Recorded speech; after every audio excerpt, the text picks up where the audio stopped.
Hey y'all. So yeah, I was gonna come back when I find some more stuff. So I've been knowing about this though. From the Europeans. The blonde hair you are seeing here is a result of unique genetic trait found naturally among the Melanesian people of the Solomon Islands.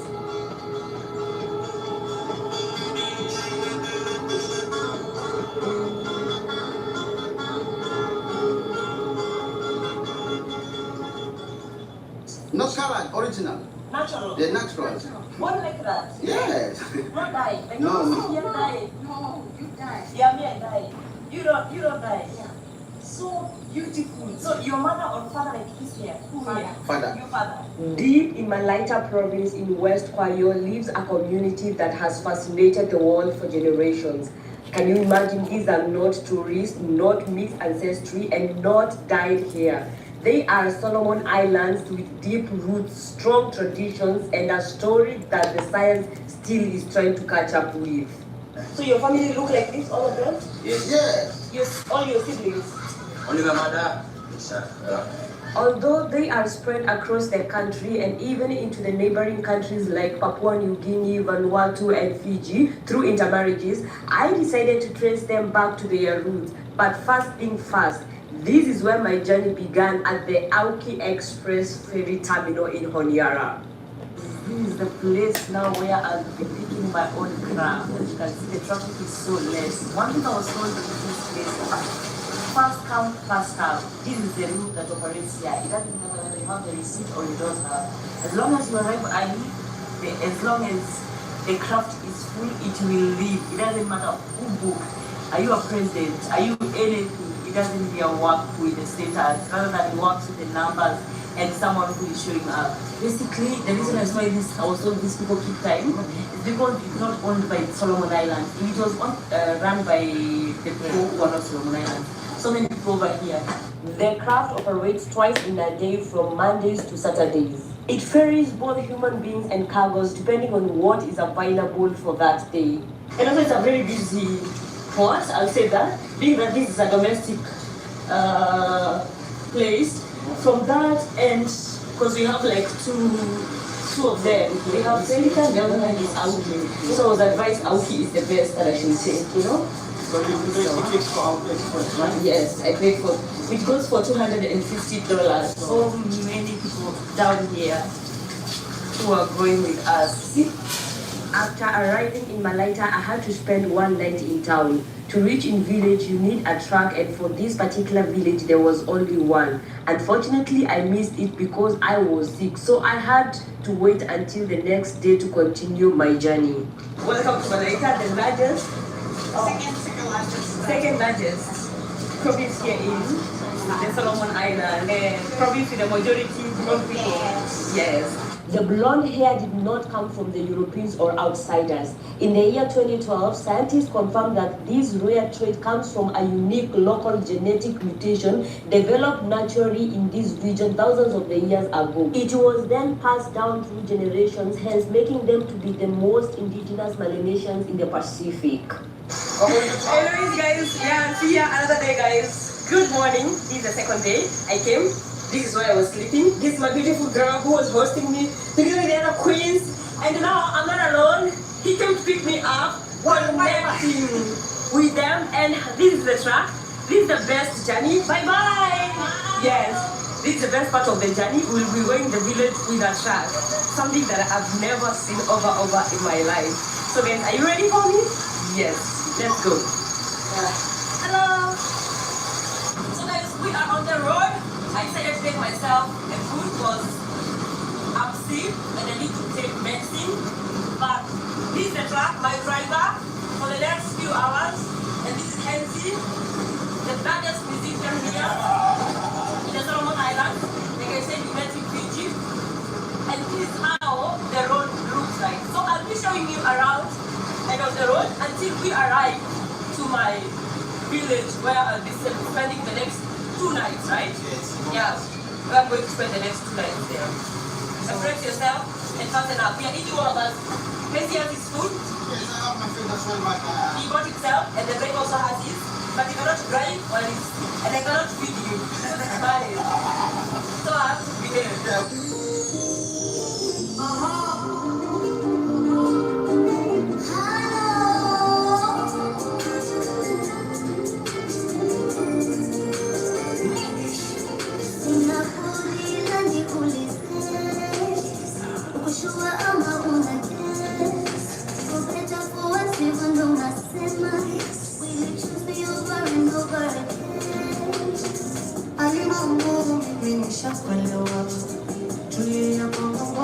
The truck is the only means of transportation here, and because of that, the journey is usually slow.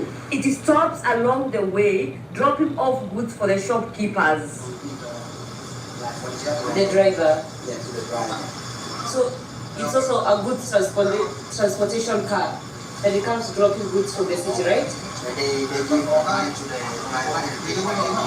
Okay. After the driver comes over, they pay to the drivers like free things. Oh, so like the driver is going to do the shopping for them, for the shops. That's the conductors. Yeah. Conductors go to the main town. Okay. What they want. Okay. After that, we drop it to them and then they give the free things so that they are fair, that's fair. Oh, I get it. Like somehow they think about if they go to town, It will be too much. Okay. they just like use it like the agent to pay the friends. Hello, Blanca. After no time, we arrived in the village of the Blondes, and it felt like I was daydreaming. Oh my God, I had longed for this day. Wow, so this is home. Yellow bamboo, because yellow bamboo. Yeah, this is teachers used to cane us when we were young in school. Yeah.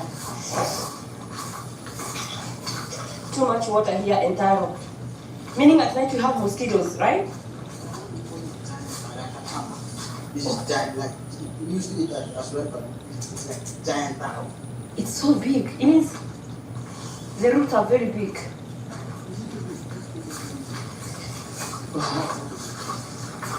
So this is where you were raised and born. These were born and raised.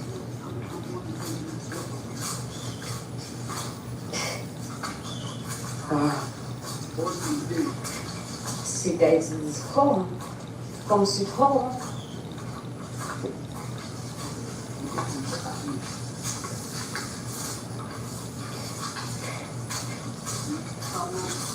Taro. Oh, these are eggplants that you are planting.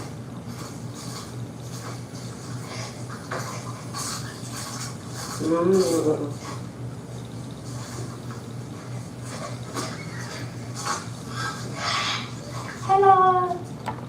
Hi.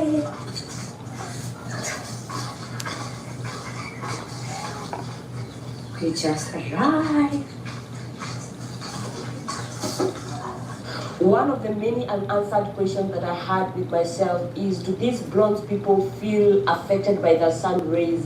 Are they different from other people in the villages? Do they feel special in a type of way? Oh, like, your hair is so beautiful. All my parents and my brothers and sisters are black actually. They look like this. Even the this one, him is so much that even it's the eyebrows, the everything, even here, like this. So, somebody's on it. Yeah, like this, like this. Your color is so unique. Your hair is so unique. So is this still a Malaysian? Yes. Malaysian blonde? Yeah. Or is it European? And this is the one they talked about. Like my mother, his mother was from the north as well. Okay. But like, Malaysia get So the North people look like this, but now when it comes to extending to Malaysia, because of the intermarriages, it's not now changing. Yeah. But now if I go to the North, this is what I will see. Purely. Yes. All the northern people are blonde. Hey, that is so good. Hey, I'm surprised. No, even I wanted to ask, are you guys affected by the sun? Like, if it's too hot, do your skin react to the sun? That's why. Okay, oh yeah. And when there's sun, we have time to play and have fun inside. Oh really? So you behave like no more skin color. Okay. I don't like that of the albino and the We teach in tomorrow when the sun is rising. We create a baby in the sun. So your skin is never affected by the rays of the sun. Ah. And you don't need to use a cream or anything. You don't need, oh, you don't need to use that. This is natural. Yeah. You don't need to use this. Yeah. Oh, I don't know. Oh, so you know. You go out, you know, they're probably So guys, this is how we start with the ones in the UK, US, Europe. Yeah. Because the bodies of the Europe, they have to use sunscreen, Yeah. especially if they're traveling for places too sunny. Yeah. Because their skin is affected by the rays of the sun. But for them, it is just normal. Nothing affects them. Nothing affects them. These are unique. Like in Calgary, 500 besides, Yes. the nothing more than so Wow. Wow. only so long, I Ah, in the month of Malaysia. Only so Only Malacca. So these are special. But this is a special. Yeah, Unique. It's a if you look at Melissa, black people sound into the screen. So I wonder how if I can call someone who's like skin blonde. And this is not blonde. Now this is the real blonde. And this is the real blonde. From today, I have shown you the real example of how blonde. Yay!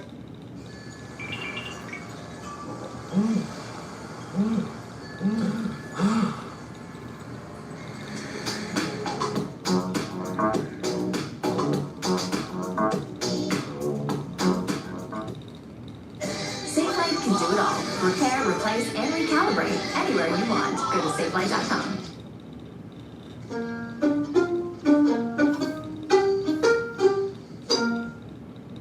Reinvent the patient's journey by paving the path with simplicity. Explore every option. Let evidence be your guide. Be the connection that matters at the right time. Be what's possible when today's brightest medical minds shine together. Your cat was invited to game night. Her sensitive skin was not. That's why it's like... We finally arrived. I got home and then I had a little bit of the rest. The whole village is here with me. It is such a great pleasure. And she has such a beautiful wife. Oh my God. I even thought I'm in Samoa after meeting the wife. She looks like more like a small. When a woman coming back from garden, it's like this. Oh, when she's coming from garden. Yes. So she was just from the garden. Just from the garden, carrying this like hog, Hi, mommy. baby, and also a bag of potato. Wow. And she is my father's small sister. Oh, wow. So is the garden? Is down there? Yes, just close here. Oh, We can go tomorrow. we'll go tomorrow and see the garden. Okay, nice to meet you, mommy. What is your name? Susie. Susie. Or Susan. No, Susie. Yeah, Susie, like Susie. like S-U-S-I-E. Ah, Susie. okay. And she is the mother of my sister.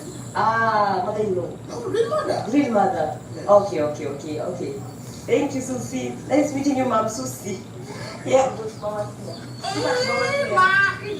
Color? Yes. Not colored, original. Natural. The natural. What like that? Yes. Not die. Like No, you no. just die. No, you die. Yeah, me I die. You don't die. Yeah. So beautiful. So your mother or father like this here? Who here? Father. Your father. Now some of your children like this here? Last boy. Oh. She's not yet. She's coming back tomorrow from town. So every family is small. It's depend on like if your dad have a blondie hair. Okay. His family must have one or two blondie hairs. Hey y'all doing?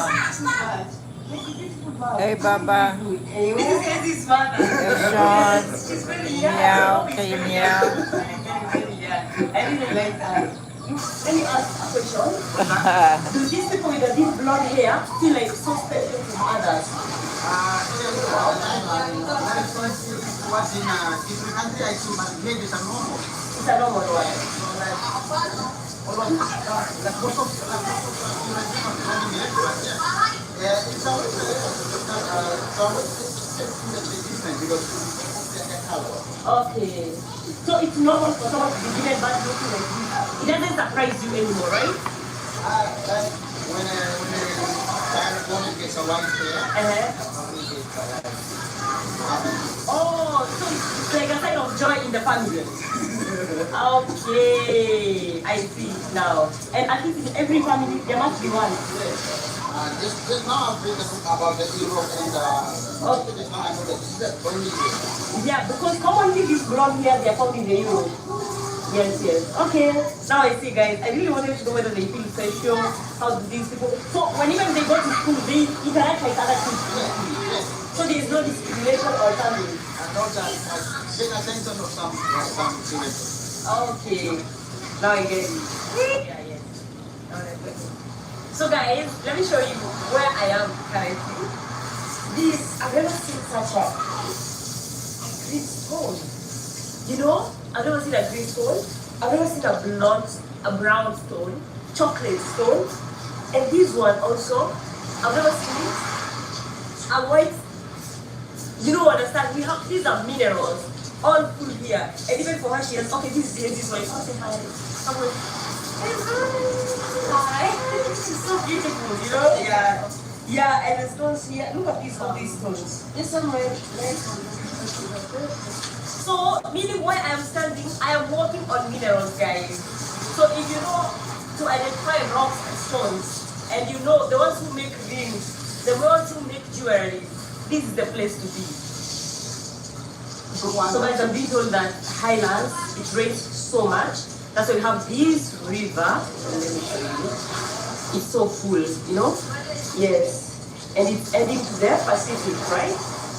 And this is the ocean. It's so funny actually. How you see things here.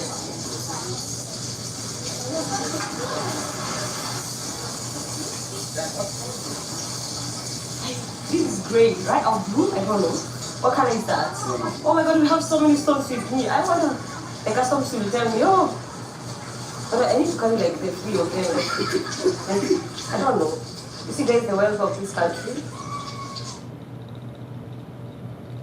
Let's see that again. She opens the Gemini app and asks for help hanging pictures.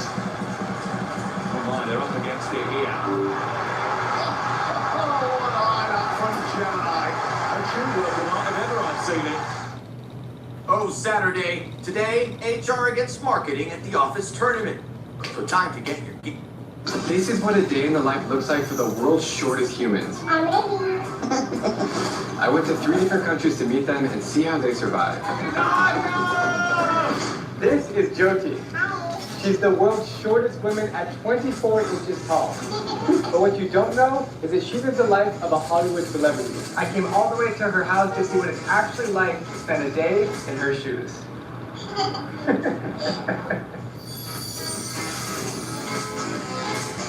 Whether it's Wim Hof, the Iceman, or Timon Gok, the man who doesn't sleep, I've been lucky to meet people around the world who stand out with stunning physical features or special talents. Jyoti has both. She's the world's shortest woman, but did you know she's also a famous YouTuber and actress? I am so honored to be invited by Jyoti and her family into their home in Nagpur, India. It is a busy morning here in Nagpur, right in the smack dab center of India. We're going to go knock on Jyoti's door and spend the day with her. I'm really excited to meet her. We've been in touch for a few months on Instagram, and she seems like a very, very sweet person. I'm here with Priya, who's from Nagpur, and she's so kind that she's going to help translate. We arrived at Jyoti's house. You can't miss it because there's a sign that says Jyoti House. Even in their car, they got the Guinness World Record sticker. Hi, Jyoti. Nice to meet you. The first thing I see in her house, in the corner, is this awesome little temple area. You come every day here? She's saying that she prays every day and she worships Lord Durga. So whenever she goes out for some new shoot or new event, so first thing she does is she go and pray there. Jyoti has a rare form of dwarfism called achondroplasia. It severely affects bone growth, so she will not grow any taller than her current height of 2 feet. On top of that, she only weighs 11 pounds, and we are just 2 years apart in age. Behind me is her wall of fame, so all the famous people that she's met over the years. There's a photo of her and them on this wall. Jyoti, this room is really cool. You have so many things in here. You're too famous. She's like, I know. My father's showing us every Guinness World Record edition. 2011. Oh, whoa. That was the first one? 2011. As a kid, I used to love these books. I met the world's tallest man, but you also met Sultan. Yeah, I went to his house in Turkey. It was a similar experience. Like, we just sat on the floor of his house and we had breakfast with his family. You met him? She's saying that she knows him. She has met him a lot of time and they are good friends. Jody's taking me on a house tour. Let's go? Hey, you understand all English?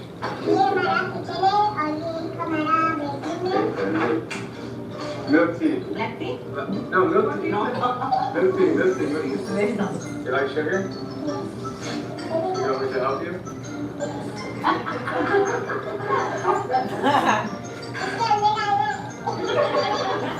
Looks delicious.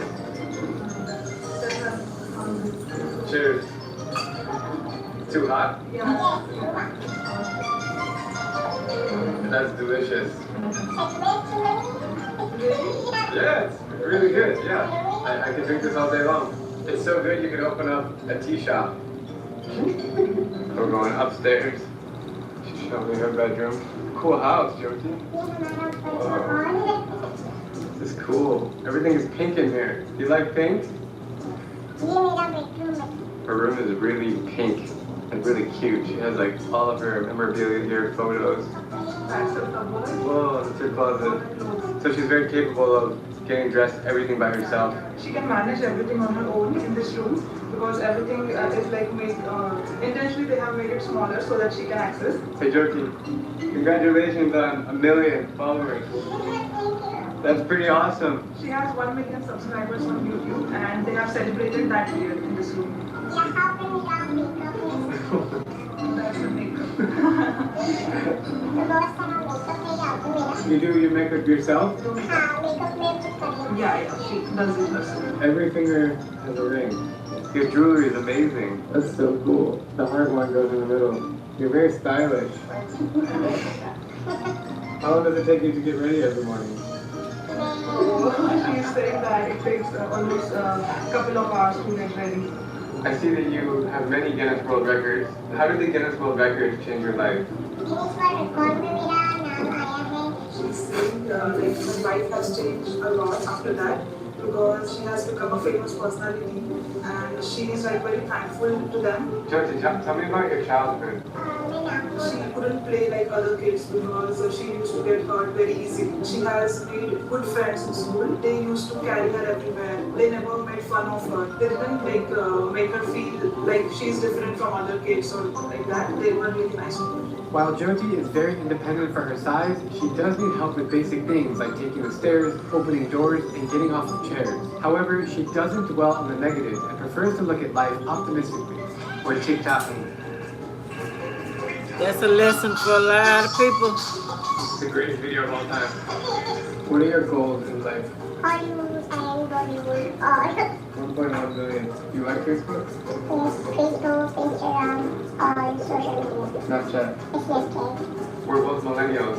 I forgot to mention, when Jyoti is not acting on hit TV shows, she's also a model, which is why we're heading to the shopping mall so she can get pampered. I'm ready. But we have to be careful, because when with Jyoti, the paparazzi are always lurking. Jyoti and I are cruising through Nagpur on a motorbike. You like it? Yeah, she says it's too hot. And she's right. It's super hot. It's gotta be 116 degrees out here. We rolled up to the mall here. Got it. Everyone's getting their selfies with Jyoti. She's a fan favorite. You want to pick her up and take her away. She's really funny and sassy.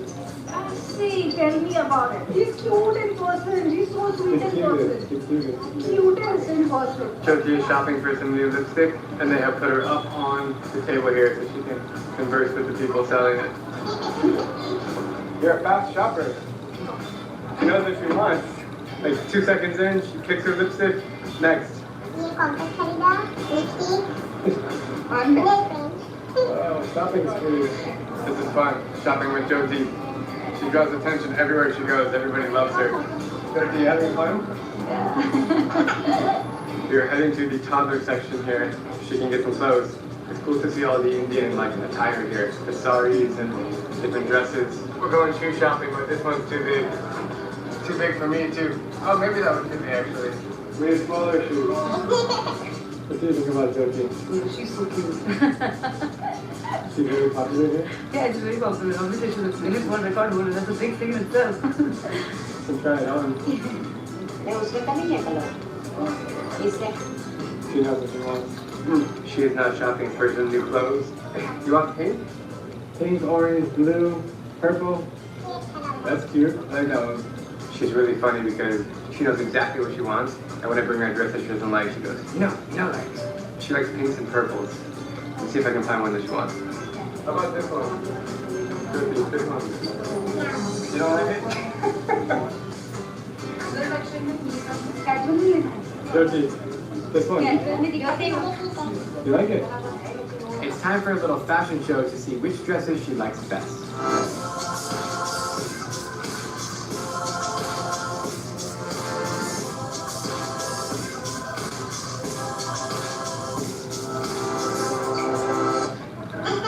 Our next stop is Jyoti's favorite restaurant. It's buffet time.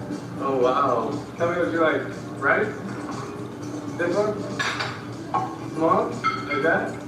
Here? She wants very, very small portions of everything. Finish? Okay. Indian food is so good. We've never had it before. It's spicy, very flavorful. Tikka masala. How do you feel that people always take pictures with you? मुझे अच्छा भी लगता है लेकिन थोड़ा irritate भी हो जाती हूँ मैं जब बहुत ज़्यादा फेमस हूँ इस वजह से सब Bon appetit. Very good. Tikka masala. Spicy. I like spicy, yeah. Chili, okay. Yeah. Oh, that one? Can you eat it? Yeah, I can eat it. Can you eat it? Me or you? Hot. Your turn.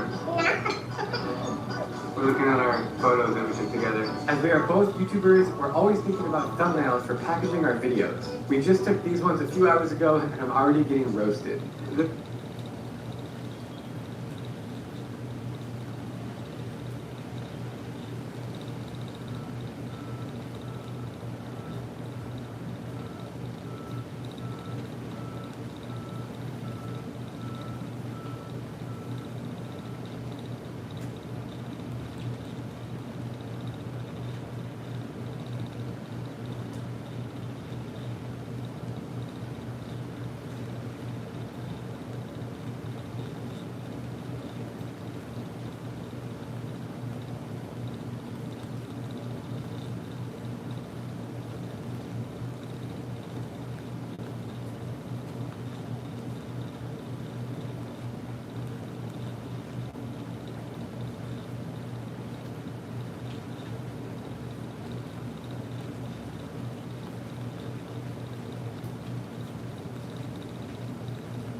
if you finally received everything you once prayed for, and it still didn't satisfy you? What?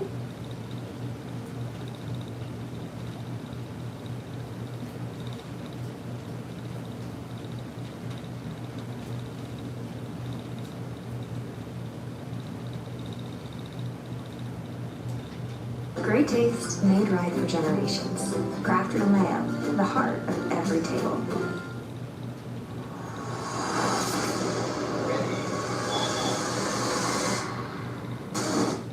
Their complexion is white, their eyes are blue, and their hair is blonde. They are, nonetheless, fully African in origin. Many of these people live in one African country. Of course, I'm referring to the albino people, and Tanzania has the biggest concentration of these gorgeous, intriguing people.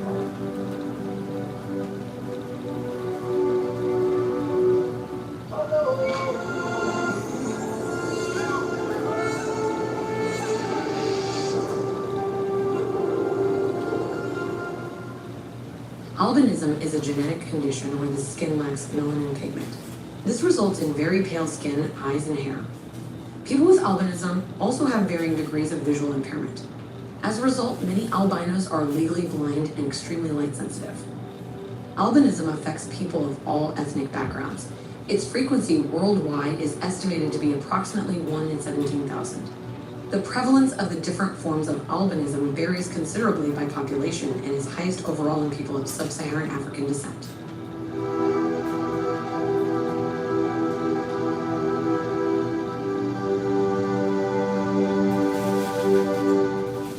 While albinism affects 1 in every 15,000 people in most African subregions, it affects 1 in every 1,400 Tanzanians. A mutation of the albino gene OCA2, which produces the melanin pigment responsible for tanning the skin, is carried, if not exhibited, by 1 in every 19 Tanzanians. Albinism is more common in East Africa because rural tribes have a more isolated genetic pool and because the society is less mobile.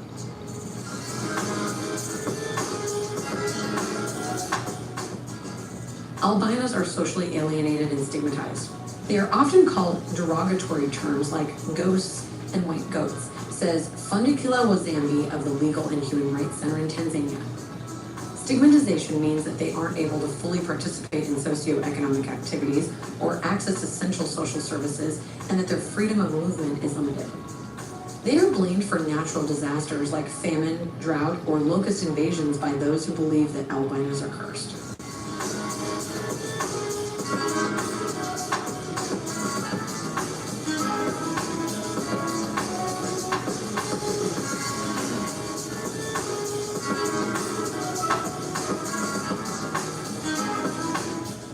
That deep internal struggle felt by many with albinism often goes unnoticed by others.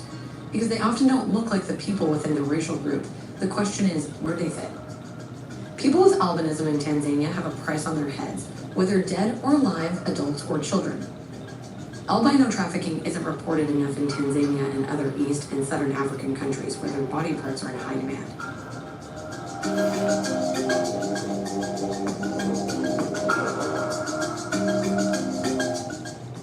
In East Africa, the average person with albinism dies at the age of 30 from skin cancer, and only 2% of people with albinism live to the age of 40. This needs to change. Albinos are our brothers and sisters and deserve to live stigma-free with full support from society to live full, happy lives. It is my hope that this video will inspire this paradigm shift. Thank you for watching yet another eye-opening Affortista Films video, and I'll see you in the next one.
Before the first word was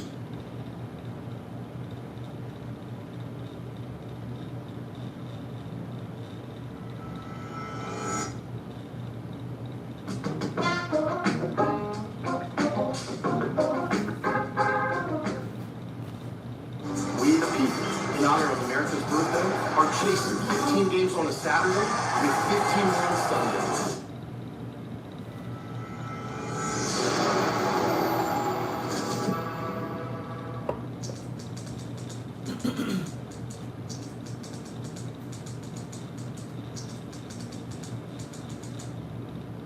Did you know there's a theory that the world as we know it was born from the corpse of a cosmic dragon?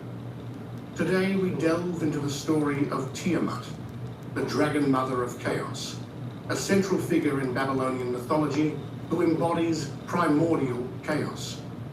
From her role as the creator of the universe to her transformation into a destructive force, her tale is as fascinating as it is dark, filled with epic battles and cosmogonic secrets.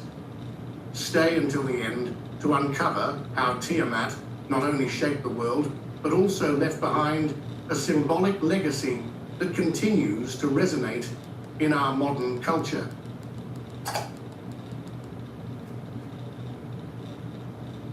To understand Tiamat, we must place ourselves at the beginning of time, when nothing existed except an infinite ocean of chaos. In Babylonian mythology, this ocean was composed of two great forces, Tiamat, representing the salt waters, and Apsu, embodying the fresh waters. These two were not gods in the conventional sense, but primordial, eternal entities that coexisted as the foundations of the universe. From the union of Tiamat and Apsu, the first gods were born, bringing with them something new and unsettling. These younger gods, such as Ea, also known as Enki, began to disrupt the balance of chaos with their creativity and energy. While this change might seem like progress to us, to Apsu and Tiamat, it was a direct threat to their eternal, tranquil existence. Unable to tolerate the disorder caused by the young gods, Apsu decided to take extreme measures. He planned to destroy them all to restore the calm that once existed. However, the young gods, led by Ea, discovered his intentions. In an act of boldness, Ea killed Apsu before he could carry out his plan. This marked a pivotal turning point for Tiamat. Devastated by the loss of her companion, Tiamat was consumed by grief. Yet her sorrow soon turned to rage. What was once a force of creation and life became a whirlwind of destruction. At this juncture, Tiamat underwent a critical transformation in the myth. She vowed to avenge Apsu's death and unleash chaos upon the young gods who had betrayed her trust. To do so, Tiamat transformed. No longer merely an aquatic entity, she assumed the form of a colossal cosmic dragon, a terrifying creature embodying chaos in its purest state. But she didn't stop there. She created an army of monsters, grotesque hybrid beings designed to inspire fear and wreak havoc. These creatures included giant scorpions, bullmen, and serpentine dragons, all prepared to annihilate the young gods. This moment in Tiamat's story is profoundly symbolic.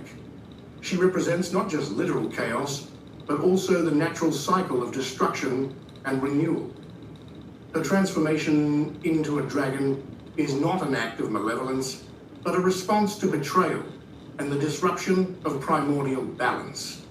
She is a force striving to restore what she perceives as justice, though her methods are undeniably devastating from our perspective.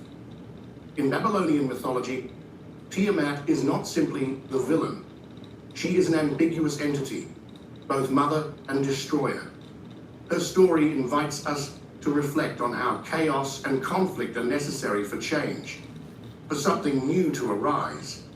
Indeed, without Tiamat and her wrath, there would be no story. There would be no cosmos.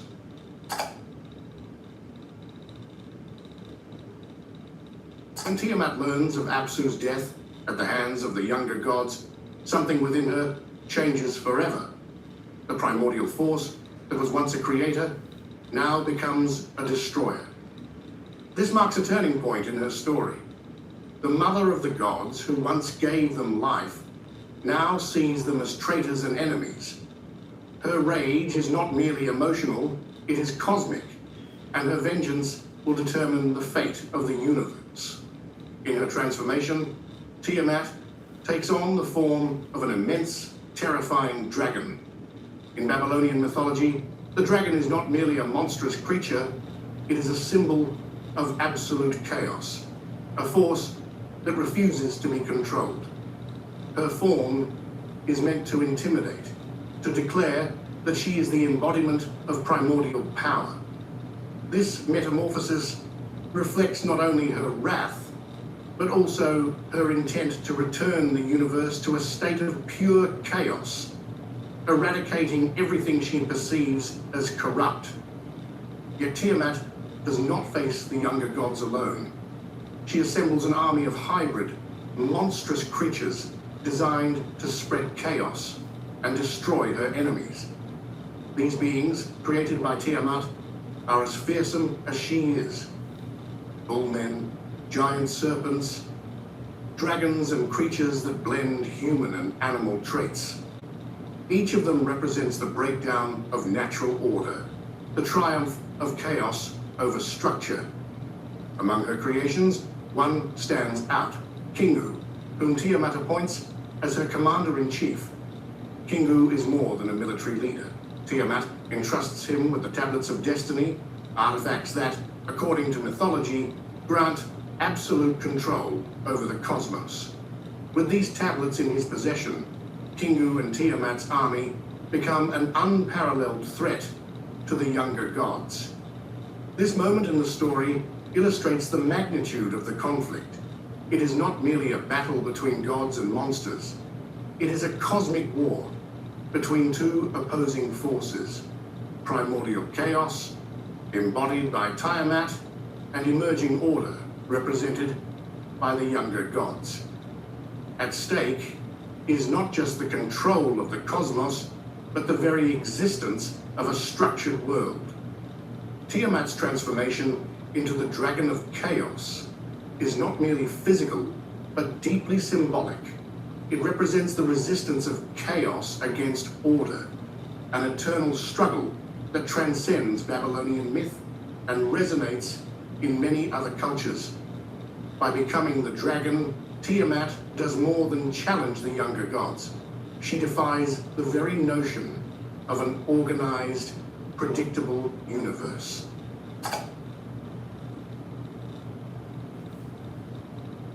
Tiamat's story reaches its climax in an epic showdown between chaos and order.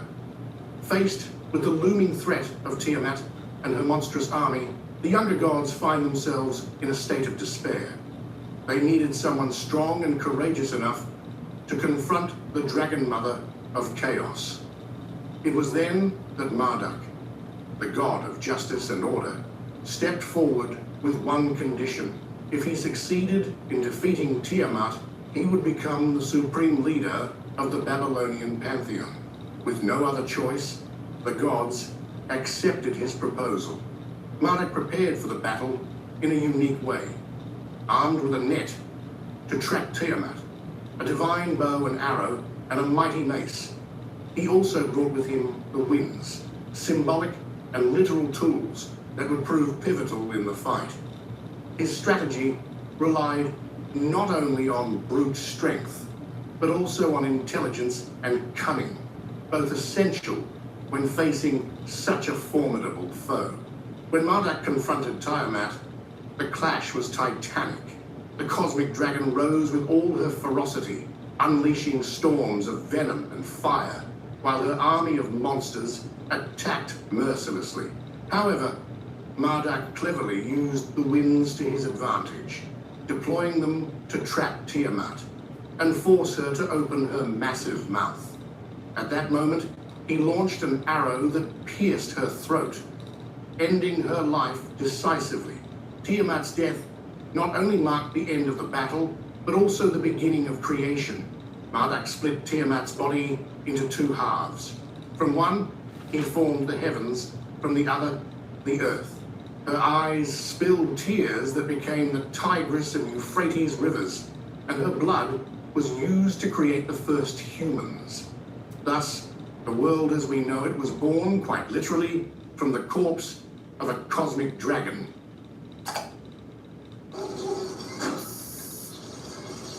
Get outside, Stat. Banana boat. You may have challenges a little bigger, stronger. In esotericism and dark cult practices, the figure of the mother dragon of chaos is interpreted as a primordial force, symbolizing resistance to order and the destructive power necessary for renewal. Specific rituals invoke her to work with chaotic energies, enabling the transformation of life aspects and dismantling internal or external systems that hinder personal growth. These practices often include ceremonial rituals using salt water to symbolize the primordial ocean of her mythology, a place of absolute chaos from which all things are born, and to which all things return. In certain rituals, invoking this deity may involve chants derived from the Akkadian or Sumerian language to connect with her energy. These chants are paired with symbolic actions such as breaking objects, representing personal limitations, or burning inscriptions of fears and traumas on clay tablets or paper.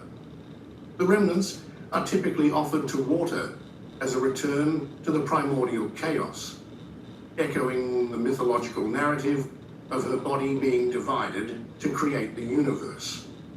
In some traditions, symbolic representations of the tablets of destiny, which she bestows upon Kingu in the original myth, are created. These tablets are viewed in esotericism as tools to gain control over one's destiny. During rituals, intentions or desires are inscribed on these representations, which are then destroyed or released as acts of empowerment and personal transformation. In certain Luciferian and neo-pagan circles, Tiamat is associated with rebellion against divine order.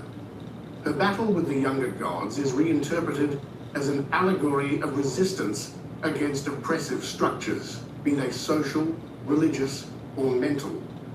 During these ceremonies, participants may destroy icons of control systems, such as religious figures or geometric symbols of perfection, to symbolize rejecting imposed order.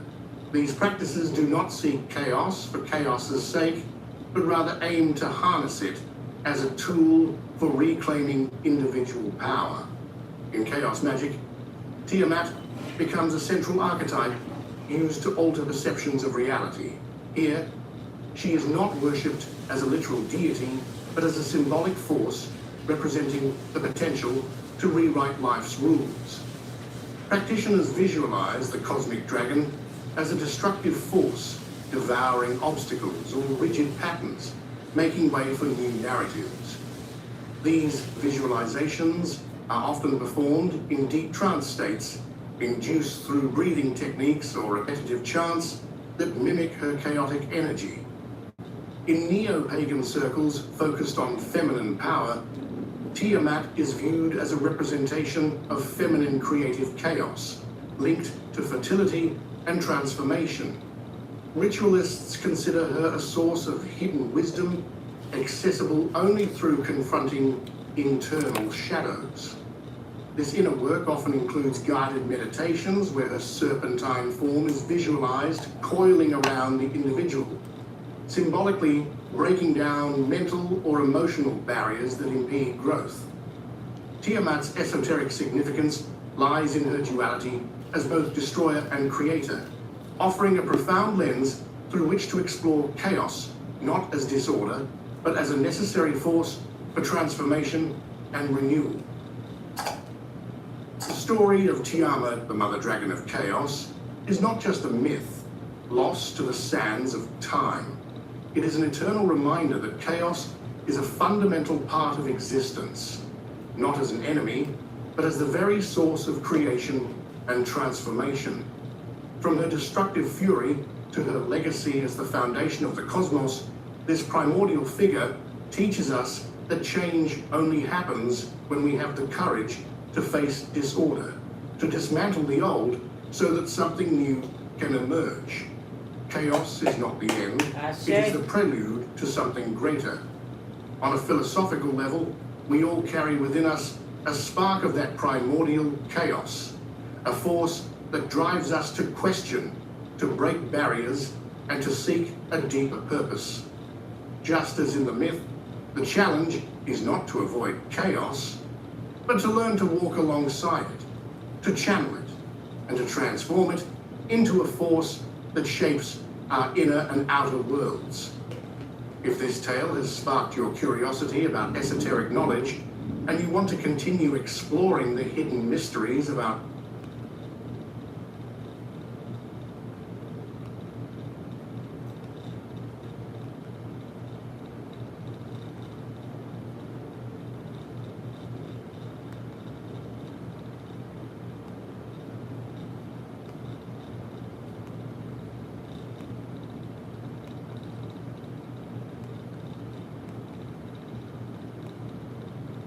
Yeah, she furious.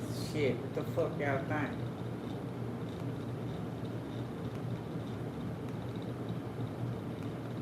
Ain't you?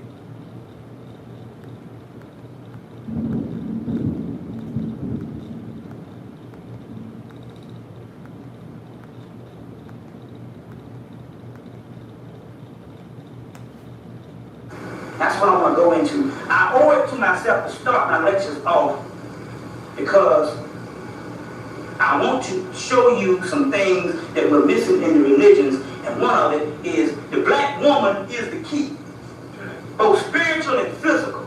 Now, I'm not just saying this to make it sound good. Somebody asked Dr. Ben about, he came about 2 years ago, about a year ago. Somebody asked him, how are we going to get out of this stuff? And he said, when you start treating the black woman right. And he said, okay, that sounds beautiful. It sounds good, but you didn't understand what he really meant by it. And what I want to say is, I want to give you the feminine principle of what the world is missing. And this is one of the keys that will shape our salvation. And this is one of the keys that's snuffed out. We want to lift that veil right now. Fertilization. I'll explain it when I put the other one. It's a constellation in the temple of Dendera in Kemet, or Egypt, if you don't know what Kemet is, or Egypt. In this constellation, it's showing you that Egypt was in fact heaven on earth. And it's actually showing you they got this constellation is in the ceiling. It's now hanging in the Paris museum called the Louvre in Paris. And what this circle represents is heaven. I want you to put the other one on because I want to show you.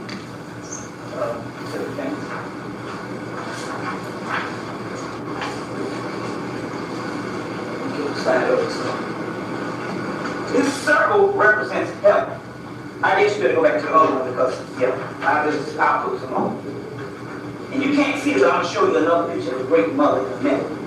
In this circle is heaven, and in the center of this circle is supposed to be the creation story. And it's supposed to be the creator. And in the center is a hippopotamus god.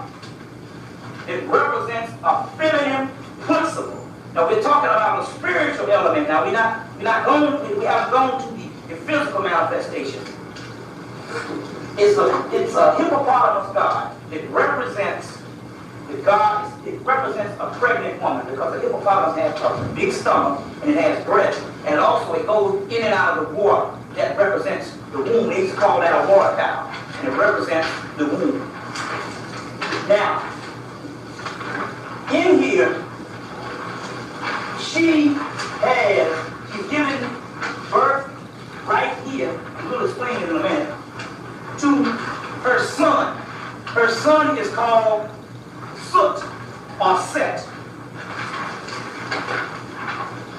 Now, Soot or Set or Set, we say Set is one word, S-A-T, no, S-E-T, S-U-T, Soot would be the proper word, S-E-T, Set, or Seth, S-E-T-H, or Set type. It depends on what area you're in, whether the word changed. Later on, Satan, but we haven't gotten that yet. We're in another era. Set is her first son, and he's given dominion over all of the heavens. You see, starting from here, this represents all of the heavens, which means all of the stars and all of the gods, the lines of divine. And even down to the gods that you worship today is in here, it's just the names are changed. You clear? So he's given dominion, he rules the celestial pole. He's the firstborn of Adam, tops earth. Earth means earth. You know, Mother Earth, this whole concept. And he's the first one. And we have that in the biblical story of, you have God, and you have the first angel, Lucifer, and he's over all of heaven, and one day God is away, he said all of this. This is where it comes from. Now, what happened is, and then she's given birth to different elements all over. Now, what you have is, you have these women right here. These women represent Isis, and she's holding up the pillars of heaven. So not only showing you that, hey, the creator is feminine, it's showing you the person that holds up the pillars of heaven is also God, which is represented in the great goddess. Okay? Right. Right here, you have an ordinary woman. She's not a god, she's not a goddess. She's an ordinary woman, but she's an ordinary black woman in Kemet, or Egypt. So it's showing you, everything that they do is symbolic. Nothing is done without a reason. So common sense is she's here with some significance. They don't decorate nothing. That's the Greek way, and that's our way. Symbols without substance. That's the white man's way, since we live in this planet, and this is the time we are.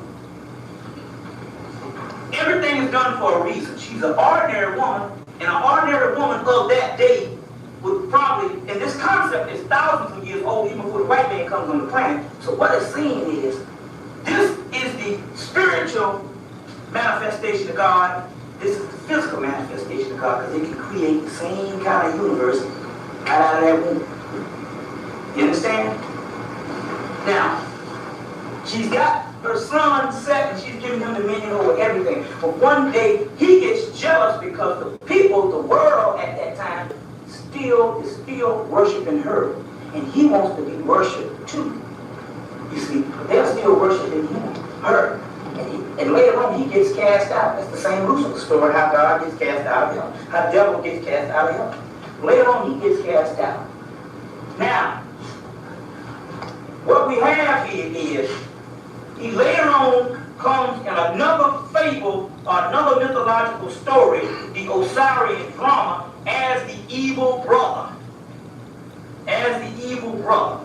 But at first, he was a male prototype of which all the other gods fashioned themselves after, including Osiris, Horus, and all. And we must know that these are two different stories, because in one story you have Horus, which is represented right here as the elder. And in another story you have Horus, the baby. And you can't get the stories mixed up together, because we have a creation story, then we have a story, the Osirian drama, that lays down the principles of Kemet. You see, and then you have a rebirth of Horus, and you have Set being born again as an evil, but he's being born again. His mother is Nut and Gael, the goddess Nut and Gael, and they have the son Osiris and Isis, or Osar and Set.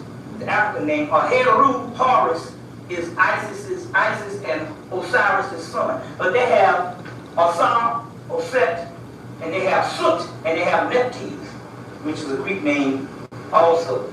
Nephthys is the brother and sister of Osiris and Isis. So you got four people. Now, Sut Set is representative of a single male deity. Even though he has a sister, in some kind of way his sister is unmanifest, so he doesn't have a spiritual half to balance him off. You understand? The spiritual half comes through the female principle. Now, get over this side. Now you have Set. So he's, in this tale, he is an evil god, a god of destruction and a god of evil. And I want to show another picture of the great mother before I go on to show you another picture of this hippopotamus god, of how it really looks. You see, she has she's holding the arm. She has a big stone as a pregnant woman. You understand? These horns represent Hathor, because she's the prototype of all great mothers. Isis is a great mother. Isis is a great mother. Hathor is a great mother. We have Segment is a great mother. And these great mothers have different principles, just as the male deities have different principles. But because Seth doesn't have, because his sister Nephthys is unmanifested, he doesn't have a sister, so he's imbalanced. He has an imbalance. He comes back later as a single male deity that represents the imbalance. Now, what happens to her? Because later on, the deity changed into, not necessarily Egypt, because she was around also almost to the end. They recognized her. But what happened was, what happened later on, I'm talking about the Bible, and I'm talking about the Quran, I'm talking about the Torah. All of a sudden, in Genesis, we have the feminine principle being a great deceiver. You know, she she tricks Adam, so-called. A stupid story, tricks Adam into going into biting the apple and all this. She becomes a great deceiver, and as a result of them messing up and all this, they got to go and she has to bear children, and childbirth is her punishment for doing this. And Adam is such a dumb fool, all of a sudden. But the responsibility is off the man. You see how this thing becomes switched around all of a sudden? And anyway, this particular woman, the great mother, is seen in Revelation, between Genesis and Revelation, from Genesis to Revelation. The woman is seen not as a goddess anymore, not as a god, but as seen as a helper, a second-class citizen, a whore, and all of that. She becomes a whore.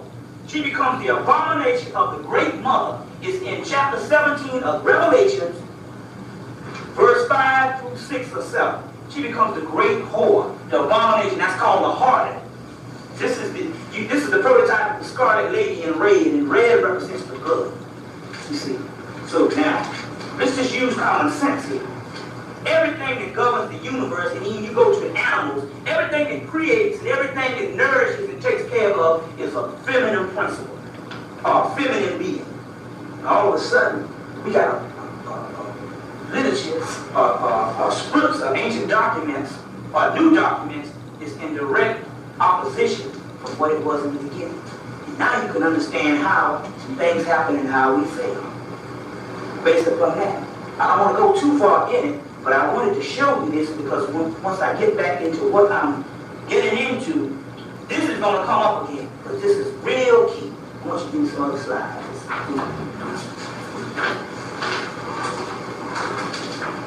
Okay, this is another different aspects of her, the great mother Apet. A-P-E-T, Apet, Atat, Urchin, great mother.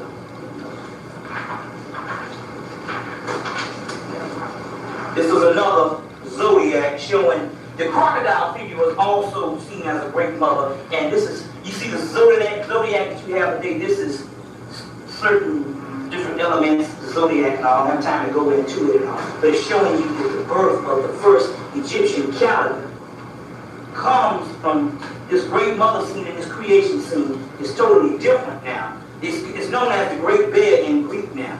That you see, that you have the Greek calendar. It started by Julius Caesar. And the first constellation that I showed you comes from this temple. And this temple is called the Temple of Hathor at Denver, and it's called the Temple of the Virgin Birth. And that round circle that I first showed you is up in the top of this. But the beast, the white man, went in the 19th century 1800s, and blew this down. Blew it down, didn't touch it, he blew it down and took it to France, and it's in the Louvre in Paris now. Then he took another plastic cast and put up in the top of that. You can go to Paris now, I think you can see it, I'm not sure. Because Charles French said he saw it. Garage door problems don't wait for business hours. And that's why Team Precision is here.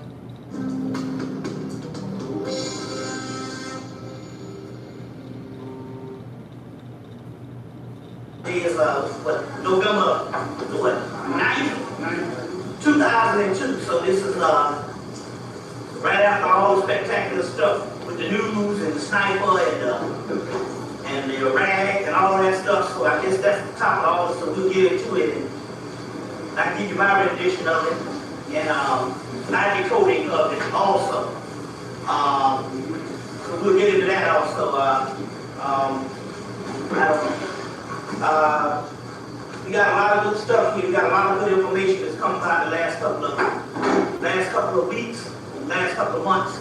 We had Sister Sharon Calder came last week, as a matter of fact, last week, and did an awesome lecture on African voodoo. So if you're interested in trying to find out what that's about, you need to contact Deborah at 444-344-6862, and that's Serious Times, Arkansas, this a whole, what have you, and see what the sister dropped on last week. It was all day event, and it was pretty good. And so, so we got that going on, a lot of things. We're gonna have a lot of them, a real good time tonight, because we don't get these things this often. You had your conference, but a month ago, and so Dawood said in New York, the bombing, they found out Bobby was ages, so they didn't invite me to the conference. But I was the first person they asked to do it, and I declined and stuff for certain reasons. I declined, I had one I had a melody conference to do also in Detroit. So I had one to do, but I declined that one and all because for several reasons and all. But one thing also too, I knew that with a whole bunch of people, you weren't gonna get a whole lot of time and stuff like that. And all. So that, as well as some other little hanky-panky going on behind the scenes, a little bit of some little backstabbing and stuff and all. So I declined that one and all. But I was one of the first person to ask and stuff. So we got that, we got a lot of things. Just remember that everything that you see people call all the time, you go, man, oh Lord, we in trouble, because they said that the Republicans took over totally and all this type of thing, we'll be in trouble. Remember now, everything that's happening here is that the government hand is forced now. When we say that now here is because black people are at their worst consciously. So they pretty much got black people where the hell they want black people. You know what I'm saying? All the rebel rousers are either locked up or dead or just disenfranchised with the rest of the doggone Negroes and stuff, So we went underground damn near from our family members. You know what I'm saying? Ignorance is taking its toll. It's like cancer. So they pretty much have America. So why is it that they got black people at the lowest state they've ever had there in the United States since slavery? Why is it that their hands are forced to do a whole lot of lockdown and do various things to push for this new world order? That is because they don't go on the clock based on what the people are doing. They go on the clock based on what the spirit realm is doing. Remember now, you got to understand something about the powers that be. The powers that be they got a room with people. They got a room and they have like hundreds of people reading every book that comes out, every science fiction novel, every horror novel, all these conscious books, all these tapes. They read everything that comes out. And so what happens here is they know based on the science and based on the spiritual realm when certain things are going to happen even before we know it's going to happen. You see what I'm saying? Even before we know, we know it's going to happen. Case in point, back in 1996, they looked into the Congress and the government. They said they spent something like $10 million just revising history. They wanted to know how could they spend $10 million on American history. I mean, just $10 million a year goes in the historical department. But that was just a headache up under the historical department was these people researching everything they can get their hands on. You see, so they know based on the World Wide Web what's going on for the simple fact. You put all your stuff on the World Wide Web. That's the reason why they put a computer in your house, because they want to read what you're doing. So they encourage that. You see, so they got people that all they do is, scout the World Wide Web to try to apprehend this type of knowledge and information. So they know when the time has come. They know before we know. And they say that shit. The devil always knew what time it was before the righteous. You see, so whenever we see this thing, we know that their hands are for us. There's something that they're afraid of, and that's what we want to get into today. This lecture entitled The Rise of RANDOMM. And what I'm going to do is later on I'm going to go into this history of what this is, what it's related to, what are things that's not just theory anymore. You got black water off the coast of Florida. They got black water off the coast of Florida. Come to find out, black water is all over the place. It's all over the world. So this is not theory. This is actually happening. As well as why is it that be careful. Be careful. let's get rid of column here. No, that's it. Why is it that they keep coming out with black hole issues? This is the latest one that came out in July. Now they had the black hole issue that came out during 9/11. During 9/11. I got it in here somewhere. But why is it that they still have these black hole issues? This is the last one that came out, the Stowe magazine, July. Still talking about black holes. You see, they had the one that came out in 98, and they had the other one, I got it somewhere, that came out doing 9/11. Doing 9/11, we will go into the lecture. Why is it that they keep dealing with this whole black hole issue?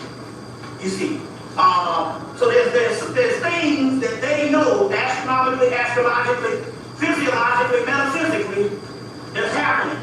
There's things that they know, certain mutations that's going on inside of us, certain things that's happening to your body that you can't account for, and certain things, you see. Some people are getting younger. You see, some people are getting younger. Different things like that. Now, here's one that I was in Cleveland about 3 weeks ago. I was in Cleveland, and here's one. This is before during the time of the sniper attacks. I think the sniper attacks started like a week after. When did the sniper attacks started? October. This was in September the 18th to the 24th, and they say black leadership under the gun. And it says, the aftermath of 9/11, there is a new fear that the U.S. law enforcement is targeting black political groups, just like the old days. So here's an article that comes out in a paper in Cleveland, Ohio, when I was down there, the brother and sister gave it to me. A week, or maybe a couple of weeks, maybe 2 weeks before the sniper thing goes down. You see, as well as we knew last year that this 9/11 thing will come around to us. So we're gonna open up with some recap on that, as well as to go into the whole sniper business, to go into the Iraq business, and deal with the way they are moving today. Now this is very interesting because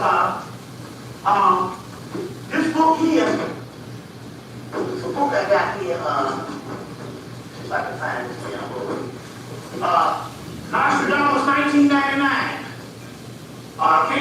1996. And after 1999, I couldn't get the damn book away. I've been trying to trade the book in the land. Hey, it's got 99 on it. Seemed like all the prophecies are defunct.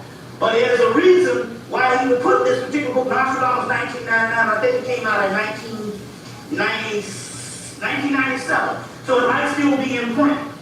But the whole blueprint and the layout of this whole Iraq thing is in this particular book, at least on the physical level. And basically, they're calling the Antichrist the rise of the Mahdi, which is the Islamic Messiah. You see what I'm saying? So this particular book here by Stephen Paulus, Paulus,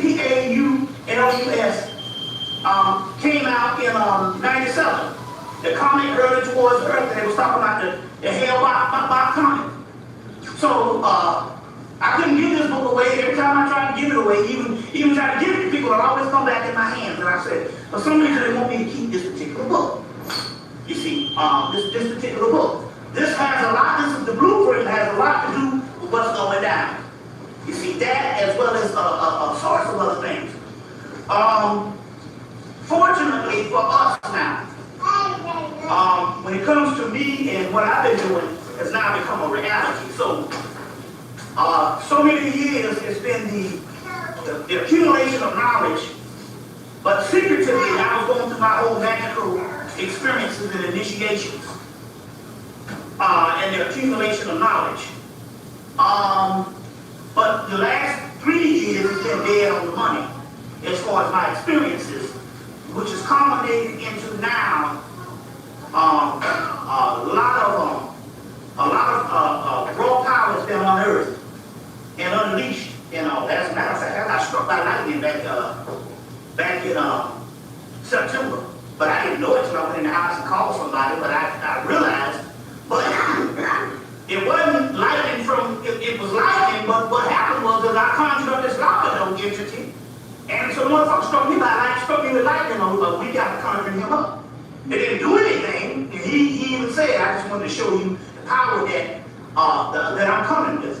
And so we're going to get into that particular information also. Get into that particular information. But right now, I'm going to pour some libations and start off. Give me some water, man. Got the water? Let me see here. I don't know what the hell I was thinking. I was rushing and shit, you know. Give me some water. I got all this stuff in the house. You know, I go 20 miles out and be prepared. I live two streets over and ain't got shit. So, good to be back in the SWAT, Southwest Atlanta. Give me a little bit of water, whatever. We pour libations, but basically, when we do that on the water, what we do is you just have to holler out loud to bring the energy. And basically, that's pretty much it. You don't need that much water.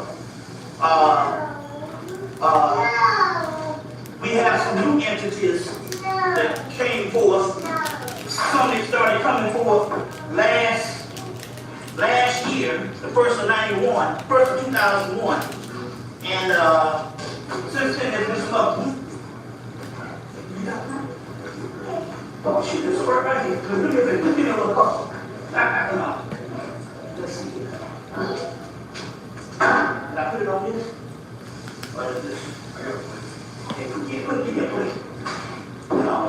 Fix that up. We're fixing a little altar.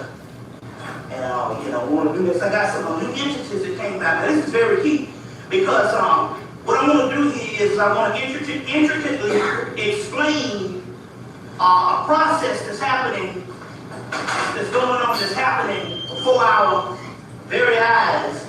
There's, as I said, there was there was the collection of knowledge that came, a body of knowledge that came in the last 10 years, because this is my 10th anniversary from starting the speaker out this. It was 10 years in June. I just put this, give me a couple more. Look at this one. Yeah. It was 10 years in June that I started speaking. Actually, I started speaking the first time I spoke with Emily Rogers. But the 10-year period was a collection of information and knowledge. you know, a collection of information and knowledge. That what happened was is all this particular information that was gathered together started snowballing into a real manifestation of knowledge and information that later on culminated into a living body of a structure and a new paradigm compared to the old paradigm. I'm gonna get into all of this and stuff, so we need to really pick this apart. But in so many words, what happened was is I hit gold, and we have a whole lot of power that's dealing with some things. So what I'm gonna do is I'm gonna explain all of that. But in so many words, we have also conjured up at least a maximum of 19 entities. 19 entities and stuff. This is up here, where 19 entities and stuff. So what I want you to, what I'm gonna do is pull libations, and I'm gonna start off with the Apollo, and I'm gonna start off with some of the newer ones, and the newer ones, and I'll give you the ones that's ready to go. In so many words, what happens here is about 8 entities came last year. Over the course of the first of last year till almost about the middle of the summer, about 8 entities came last year. And as a result, we were able to do work with those entities and synthesize what those particular entities are. And so, and then another 11 entities came this summer. I'm thinking June or July. In June or July. So, what we need to do is, I have to go in now and synthesize those. I'll explain what this whole process is. But as you know, the people that have been hearing, how many people have been dealing with the 3 sisters as far as the elixir? Yeah. Okay, well there's a new one. There's another one that I held on to since June that I hooked up. And this one is actually, this would be considered El Cristo Negro, which was a form of lavender. So I'm going to deal with that also. But it's interesting because since I introduced this in Christmas of last year, what was that? December the 22nd, which is the day after actually doing the winter solstice. Bigger things started happening. A lot of people started getting healed by this. A woman in her 70s, her and her husband drove down from Virginia to Charlotte, and to Charlotte, and she said she was almost blind in one eye, couldn't hear out of one ear, and she started working with this the 3 sisters. She started working with the 3 sisters, and as a result, she healed both her hearing and her eyesight. One sister was rubbing it on her breast, and her breast got thin. But his husband came and said, "You ain't never had those before." So, but the key here is, and the reason why I say that is because the first thing I do, I will offer somebody like a vegetarian or somebody who don't drink. I'll say, "Here, take some of this." The first thing they go, "Oh, I don't drink nothing." And they completely missing the concept of what's really going on here. What is really going on here has nothing to do with the actual alcohol. It's actually the 3 entities, the 3 sisters, Otita, Tieta, Shayola. Otita, Tieta, Shayola. I tracked them. They're 3 goddesses on a boat. We got stuff up here, you know. Yeah. We got, there's 3 goddesses on a boat. And this even mentioned in the book, The Serious Mystery by Robert Temple. And in there you got the goddess of Satis, Satis, and Anubis. Satis, Satis, and Anubis. It's in the book, The Serious Mystery. In that particular book, these are the same 3 sisters. They show up as the Stitching Witches in the book, in the movie The Clash of the Titans, which is coming from Greek mythology. These three sisters can be traced throughout world history. Throughout world history. They're the three guardians. They're the three triple goddess. The triple goddess. So these sisters can be traced throughout history. So we have them throughout mythology. So when I was telling people to drink the elixir, they still registering physical alcohol. The first thing happened with this stuff, if you pour it in a glass with the three sisters, the next day it turns to water. It turns to water. So I was trying to tell them that what we was dealing with here was a spiritual elixir. Something that was given to me by the three sisters. These three entities that came, the three sisters came, they came almost 6 months before the elixir came. You see, it came about. But we tell people, you need to deal with this, and the people are like, no, I'm drinking. We take all this pride in being pious and, sustaining ourselves from all this bullshit. That ain't nothing but just Christianity. Because basically, what we are is permanent bred Christians. We have changed our model. We look different. We talk shit about Christians and stuff, but our model, our mentality is still a Christian mentality. Nobody never got shit out of being pious and righteous. You see what I'm saying? So this particular mentality is still Christian. Like I said before, I didn't know how Christian you were. I spoke damn near 10 years. And as soon as I went into the whole year of the sex chanting thing, motherfuckers like I lost their mind. You see what I'm saying? Now Dr. Calder wrote in the Serious Times newsletter, all those sex magazines, and all of a sudden people calling me from Detroit, calling me from all over, like, oh shit, man, she was right all the time. And it's always be somebody else. Nowadays, we're not gonna step out there on our own. We're gonna wait for 4 or 5 niggas to get out there and they take the bullet. So what I'm trying to say here is that is what's blocking us and blocking the mindset of blocking us is this Christian mentality that we still have calling ourselves conscious. So I'm telling people to take it all. I said, take the three sisters. Take the three sisters and stuff. You can be healed.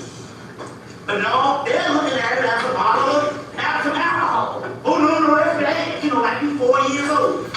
Like be 12 or some shit. Don't do drugs. This is your brain on drugs. I'm like, this has nothing to do with. And see, the thing about it is most of the spiritual gifts are going to come. They're not going to come in the conventional way of what you think things come. They're going to come in the most bizarre way. That's what the old sex tantra thing was. You can heal yourself through sex. You know what I'm saying? They're going to come, especially if the world is now coming into a new paradigm, a new shift, into a new reality. That means that it's going to be reversed. The things that's going to bring you the goods are the treasures. I will give you the treasures of darkness. Isaiah 45. They're not going to come in the conventional ways or even the ways that we conscious people think that things are going to come. If I just behave a certain fucking way, I'll be all right. You see what I'm saying? But the graveyard is full of dead and full of good, quote-unquote people. You see, so this one here, so the three sources consisted of Windsor Canadian whiskey and Windsor Canadian whiskey as well as London Dry Gin. Which one was that? It's the good one. Glenmore, London Dry Gin, Windsor Canadian whiskey. You blend it together, and whenever you do it, just call on the three sisters. But I want to do it.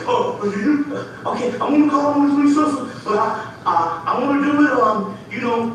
I don't want to drink it for party purposes. I'm like, why not? And here we go again. You're gonna pay yourself. I want to call on the three sisters. I want to call on the three sisters, but can I drink it too? Goddamn. But you think you're gonna do something? God, see, here it is again. You put another entity before you, so the gods are allowed to drink, but you're not allowed to drink.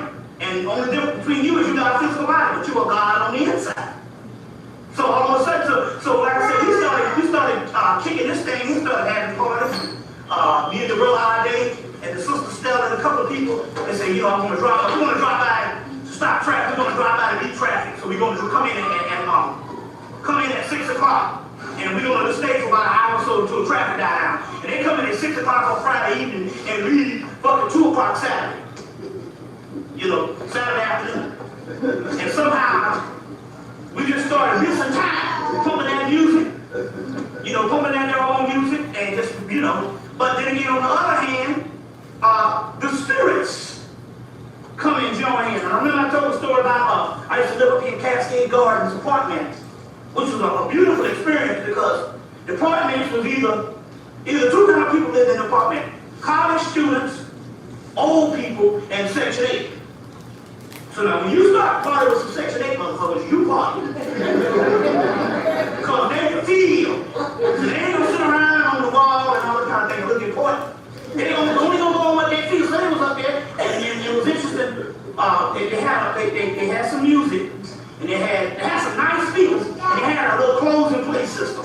Like, look at this piece of shit here. And the children, you can barely hear anything. I said, look, I tell you what, give me your speakers. I ain't gonna blow my speakers. Give me your speakers, I'm gonna go hook them up to my stereo.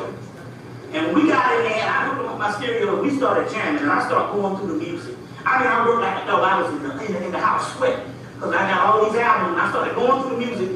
And them people, I started taking them people back, and they started hearing stuff they hadn't heard in 20 years. And all of a sudden, you know, with them, you know, they feel. You know, we might sit here with anything that comes to their mind is gonna come out of their mind. And after a while, the energy got so powerful, so you could actually see what's like on a whole other cloud. And Jim J at the moment looked in the house and said, damn, in our apartment, there's about 100 people. So what happened was these people was partying so much, so they called up their ancestors, and the ancestors was in the house having them a party. You see, the same thing happened when I went to Jackson, Tennessee in 1993. We had an election in Jackson, Tennessee. We was in one room, we had an election, and the sister named Tamara Keenan said she walked in another room, and she said they had a whole other room full of ancestors having a gathering too. You see what I'm saying? So we talking about dual dimensions. You see what I'm saying? So you like to party. So the thing here is we got all this piety and all this bullshit going on. You see, just to give you a type of because this is a lot of things you're going to be experiencing in the next couple of weeks, next couple of months. It's going to be a lot of ancestral things. You haven't already started experiencing it. If you got sounds in your house, you got shit walking around your house and fucking with you, that is because that is nothing but your ancestors that passed on. Like my grandmother reappeared again. She's been in and out the last 10 years since she died in 1990. But she reappeared again about a couple months ago. And, you know, and she's doing all kind of cutting on the lights and stuff. My mother came to Atlanta to visit us, and my grandma was dialing her cell phone from the house in South Carolina. She's like, oh, somebody broke in my house. I said, well, if somebody broke in your house, why would they dial your cell phone in Atlanta? And stuff, and my brother would call, and they would pick up the phone, and pick up the phone for a minute, and then put it back down. And also, I called the sister Kimberly, and I said, can you get to see who this is? And she was like, right away, she said, she's grandmother. And then I said, well, ask her what she wants and all this kind of thing. And the next thing I know, she had overrode Kimberly and just started talking to me. Say, yeah, I'm back, so-and-so. So I had a conversation with her through the seer. And so she started talking and all. I said, damn, I said, you visit all of us. Why you don't visit me? She said, I don't fuck around your house. She said, no, I visit all my children, all my grandchildren. I said, you never visited me. She said, no, your shit too high for me to see. The energy which I have, there's several dimensions or several plateaus you are on in the spirit realm. So as a result of me conjuring up advanced entities, the realm that my house is on is a level that only the gods can come through. So she was like, I can't come. I said, I don't fuck around your house. I can't come up in there. And also because it was on such a high level. And this is when I knew that she said, I said, so you got anything? She said, well, tell her. She said that I love the grandchildren. I said, what? I got a brother indicated that's got 3 girls. I said, do you Oscar and Amanda? And he said, no, not them. I said, well, and she, not saying she didn't love them, she was particularly talking about my brother's brother got 2 little boys. Now they real light skinned. And that was her shit when she was alive. You know what I'm saying? Real fucking light skinned. So I said, oh, you Irish, y'all all right. Still the color struck. I said, yeah, so, but in so many words, it's a confirmation that you even get the doggone mannerisms or the character of a person, and they should have been dead for 10 years. You see, so you have a lot of this is going on now. A lot of things is coming back. A lot of that is ancestral. A lot of activity that you're going to be having in the next couple of months and stuff. And I said, why? She said, because it's time.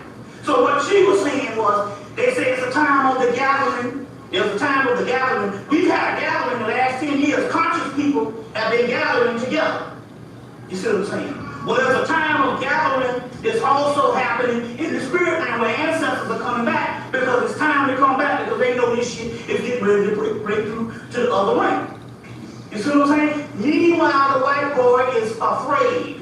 Everything he's doing is afraid. Now, like I said on other things, your battleground now, I don't want to forget this, the battleground that you're going to have to watch out for, because they don't like all the so-called underclass, and the best way to get the so-called upward law-abiding, upward mobile, the battleground is going to be your automobile. That's where they're going to fuck with you. When shit get hot, your automobile is going to be under suspect. You see what I'm saying? Fit the description, because the nigga is up in it. And so basically, they're going to pay for a lot of this stuff with traffic tickets. You know, you turn the wrong signal, you might get 50 years. Just turn it the wrong way. That's going to be the key. If you know it's not a traffic court, man, the money that's coming down with your automobile and the traffic court, man, is phenomenal. You know, you make a wrong fucking turn and this thing, you know, you out of fucking damn $200-300.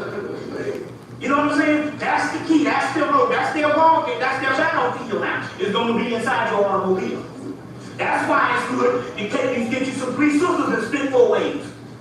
You see what I'm saying? Or one of the good ones is to take that red meat and put on each tire of your car. You take some red meat, some steak or something, and you rub each tire of your car with that red meat, so you never get it a wreck. And one of the keys now, this is the key that you have to know instantly. And that is, you have to put ample anubis on your roof of your car, on the roof of your car. I've been telling you this, but this is the key. If you can't think of nothing, the motherfucker take a hand, put anubis. Anybody know what anubis is? Anybody know who anubis is? Anubis is the black dog in ancient Kemet. Ample anubis, and the one where he's laying on his stomach. That's the one that you want. Put him on the top of your car. Put him on the airplane. This is key because that's going to be their battleground. Real key now. This traffic shit is major. They got people that's got to come all the way from California to come back to Georgia for a motherfucking traffic ticket. You see what I'm saying? That kind of stuff. That's where they going with this. So let me post some libations and let's get this thing on the way. Now this is EMPRESS to Negro. This is a combination. This is the new one. This is the new one and stuff. Now, when I first did this, when you first do it, like I did the 3 sisters, then when I first did this one, the night I did it, man, I was out of my fucking mind. I mean, I was on a whole nother level. People said, man, I called you, man, and you was on the phone, but you was gone. I was like, shit, I don't have that 2 or 3 sisters. But I went to another level and stuff. So this one is EMPRESS to Negro. This one consists of Canadian whiskey, and this is the best, that R&R. R&R. Rich and rare, Canadian whiskey, this is the best. And rum, white rum. So brown Canadian whiskey and Castellio rum is a good one. Castellio rum. You mix them both together. This is real smooth. This is EMPRESS to Negro. It's EMPRESS to Negro.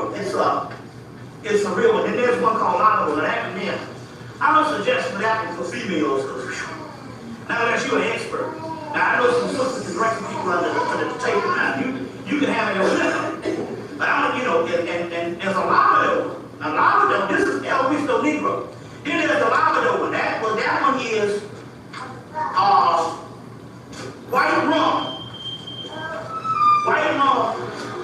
And any white rum, let's say the Castellio rum, you mix that with one of the better ones to do, you mix that with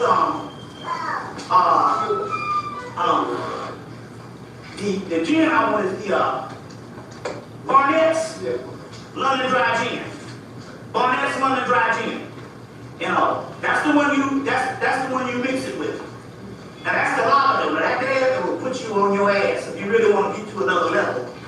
You know what I'm saying? But that one you handle with caution. You know, because lavender is an entity. But if that's one that you want to put together to either get a healing, that's cool. Lavender is an entity that don't play. I mean, when lavender first came, when he first came, the first thing he did is burn down Mansour's bathroom. The brother Mansour, which is Wani Shabazz' brother. Burned down him up from the bathroom. I think a week after he came. You know. So he's real powerful. That's what we're going to get into also too. This one here you can't go wrong with. This one here is coming for destruction. This one here is a ass whipper.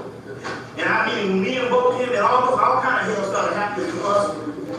All types of stuff. You see what I'm saying? So we'll get into that. Let me go with this libation and stuff. Yeah. I spit on you. Alright. I'll pour it a little cup too in a few minutes. Alright. So Orlando. EMPRESS to Negro.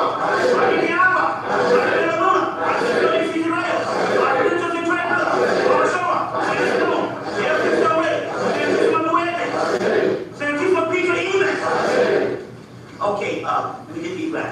Oh, teacher, teacher, Sheola, Shula, Omagulu, Alcala, Cacolo, Rodeo, Louder. Okay, Luigi, Atma, Aduano, Papa, Obawani, Leoa, Godubo, Uwasa, Amatis, Awadage. These are 19 new entities. We're going to get into this. This is very important. We just want to get those out of the way and get the roll call going. Okay, Kella, Ishama, Anna,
Alright, shake. 1, 2, 3, start calling out your ancestors. 1, 2, 3.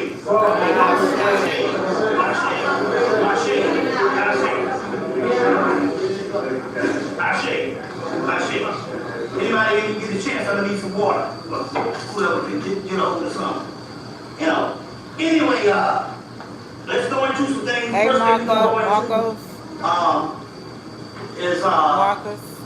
first thing we're gonna go into is I guess the first thing we'll start with this whole sniper business. What's that? Oh yeah. What they were saying on this particular piece that was on 60 Minutes, they had this doctor they caught. He was a gynecologist. And for some reason they busted him for something. And before they could get to him, he killed himself. They went in his house and they found all these vials of bubonic plague, botulism, salmonella. He had all kinds of, he had just about any germ, a virus, a plague that you can name, he had it in his house. And then come to find out there was 2 white women that got sick. He met one, he was going with one. She had a one-night stand with him and stuff. She broke up with him. Next thing you know, she got sick and ended up needing I think she had to get like 4 brain surgeries. And the other woman came down real sick also too. Was another woman with him. Anyway, they traced this guy's dealing with a guy from South Africa called Dr. Death. And the guy from South Africa had wrote these manuals on how to kill the ANC and the black people in South Africa in the townships with germ warfare. Okay, then the story started getting bigger and bigger. And they had a collaboration with the gynecologist that killed himself in I think he was in California somewhere. So this is the key. The key was they had this particular they had this connection. And what happened was these guys were dealing with this particular germ warfare, and when they traced them, come to find out that one of the guy from California, sent the other guy this particular letter. And in this letter, it was supposed to be an AIDS letter. And in this letter, it was reading all this AIDS stuff. And in the middle of this letter, it started talking about germ warfare. And so Wayne Wallace was like, wait a minute, this don't have nothing to do with AIDS. In the middle of the letter, in the paragraph, it started dealing with germ warfare. I said, look at it. I said, hold on, see what they're doing here. I said, because their approval what Valentine and a couple other people said was right, the AIDS never existed. They just kill you and call it AIDS. So what this particular piece was doing, was actually showing that they can, it was actually showing that in actuality, they can give you, they call this whole thing AIDS, and they give you whatever germ warfare and kill you. So this particular document on 60 Minutes was proving actually that AIDS didn't exist by this biological warfare. Then they was looking and they traced them, they traced both of these people back to the CIA and the FBI. And the guy was, so Mike Wallace was saying, well, the FBI said you did all this, and the guy from South Africa, now, the one in America killed himself, but I think basically what happened here is, the government is in on it. They got this thing. If you so happen to get caught, take yourself out. Okay? Take yourself out. So, he killed himself in America, and that's the way the government will say these people were working, acting independent. It's just like the movie in the Enemy of the State. They did all this stuff the government did to the black man, and at the end, it was an independent person working outside of the government. So the government guys, so they say in their own ass, it's like the movie Josie and the Pussycats. Very key movie. Right. Very key movie. One of the tightest movies that came out in 2001, right before 9/11. On the whole thing on the music industry, and what they do is fuck your eye in the music industry. Right. Subliminal seduction. But the thing about the movie was so stupid, so they did it, you wouldn't go see it. All the shit was in the movie. But at the end of the movie, the government was in on it, but at the end the government said, okay, you fuck around, got caught, now you go to jail. So the government hand is always clean. Now remember, now in the movie, in this particular part, the black girl in the movie was key, because the black girl, Josie turns to the black girl and tell her, you taught me everything I know. It's the same black girl that was in Men in Black, when they was looking for the light of the world.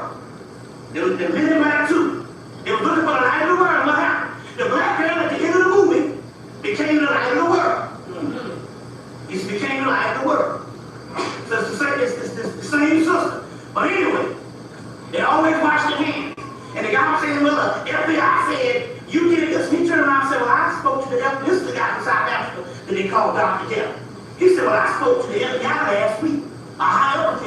they say they didn't know nothing about it. So, in so many words, in this particular document, they was actually telling you that the government is what we always do in the conscious community. It works around the clock to kill us and to keep us down. And they showed that the government was all hooked into this thing, but going back. One of the keys was the AIDS program. Nobody ever thought about this. Now they're coming up and they got all these special thousands of people in America that's living with AIDS beyond 10 years. When I'm like, well, what the hell was happening 10 years ago? Everybody was dying with it. Oh, well, you know, they probably got new medicines that you don't have to die from AIDS. Well, why do motherfuckers in Africa dying? At the same time, the people in America, they're not dying no more. But the people in America is not dying anymore. But the people in Africa is dying. You understand the science? So, they were just basically saying, we're not killing anybody else in America because we have contained what we wanted to contain. Now, the key here is, we always knew that they had a little if they had a epidemic going on based on sex, everybody would be dead. You see what I'm saying? Everybody would be dead. This thing came from homosexuality to black people to these target groups. You see what I'm saying? Now all of a sudden, every indigenous country like Africa and China is running with AIDS. But yet the people in America are living 10 years, 15 years. So in so many words, it's proven that there was never no such thing. There was never no such thing, what it says, AZT, and whatever the hell they was giving you. It was interesting because the sister from Kansas, Olivia, said, when AIDS first came out, she had a doctor that she used to go to ever since she was a young girl. And the doctor, she said, she went to the doctor, and the doctor told her, he said, whatever you do, this is like in the early 80s, when it first hit, so whatever you do, the key here is to never take no kind of vaccine for the AIDS. Because that was the key. They was going to kill you, you see what I'm saying, and call it AIDS, whatever. So in this particular thing, they show an article in this particular Newsweek program last week, and in the article, they got all of the AIDS stuff, and in the middle of the article, they talk about germ warfare, and that's the key. And they tie all that shit back in with the government. And they were saying that all the stuff that they were going to put on the people to kill the people in South Africa, well, they're doing this shit here too. The CIA and the FBI, all that shit was in on. And yet, we still talking about we Americans. So it's just but basically, it's nothing that you don't already know, but it's just good to have this particular evidence. You see what I'm saying? To re-enter into things. Now, the first thing we need to deal with is this whole sniper business. We need to deal with this sniper business. First of all, the first thing we noticed was mysterious that this brother over the Montauk program, the multi-level marketing program, the Ken Bridges ends up dying. But it's interesting, this guy gets shot at the gas station the same time they voting on whether they're going to go to war. Same time they voting on whether they're going to go to war, this guy gets shot at the gas station. Luckily, I did a lecture with his brother back in '96. He and his wife named Rosalind in Philadelphia. Went to their house and everything. Did a lecture in '96 in his brother's home. So this brother was a conscious brother. So I got a little more information on it for the simple fact that when he got shot, the brother in Philadelphia, he got in touch with Rosalind because they were the people that I dealt with in Philadelphia. And so he got in touch with this brother's wife. And the brother's wife said, and you know this is straight up setup, said that he was in the office and had just, I think it was less than 24 hours signed this multi-million-dollar deal. He was in the office and he got on the highway to go back to Philadelphia. They called him on his cell phone and told him to come back to the office. Yeah, they did. And then, this is what she said. She said they told him, there's a sniper out there hitting people at certain gas stations, don't go to these gas stations. He told him the gas station to go to, and the first one he goes to, he gets shot. Now the mission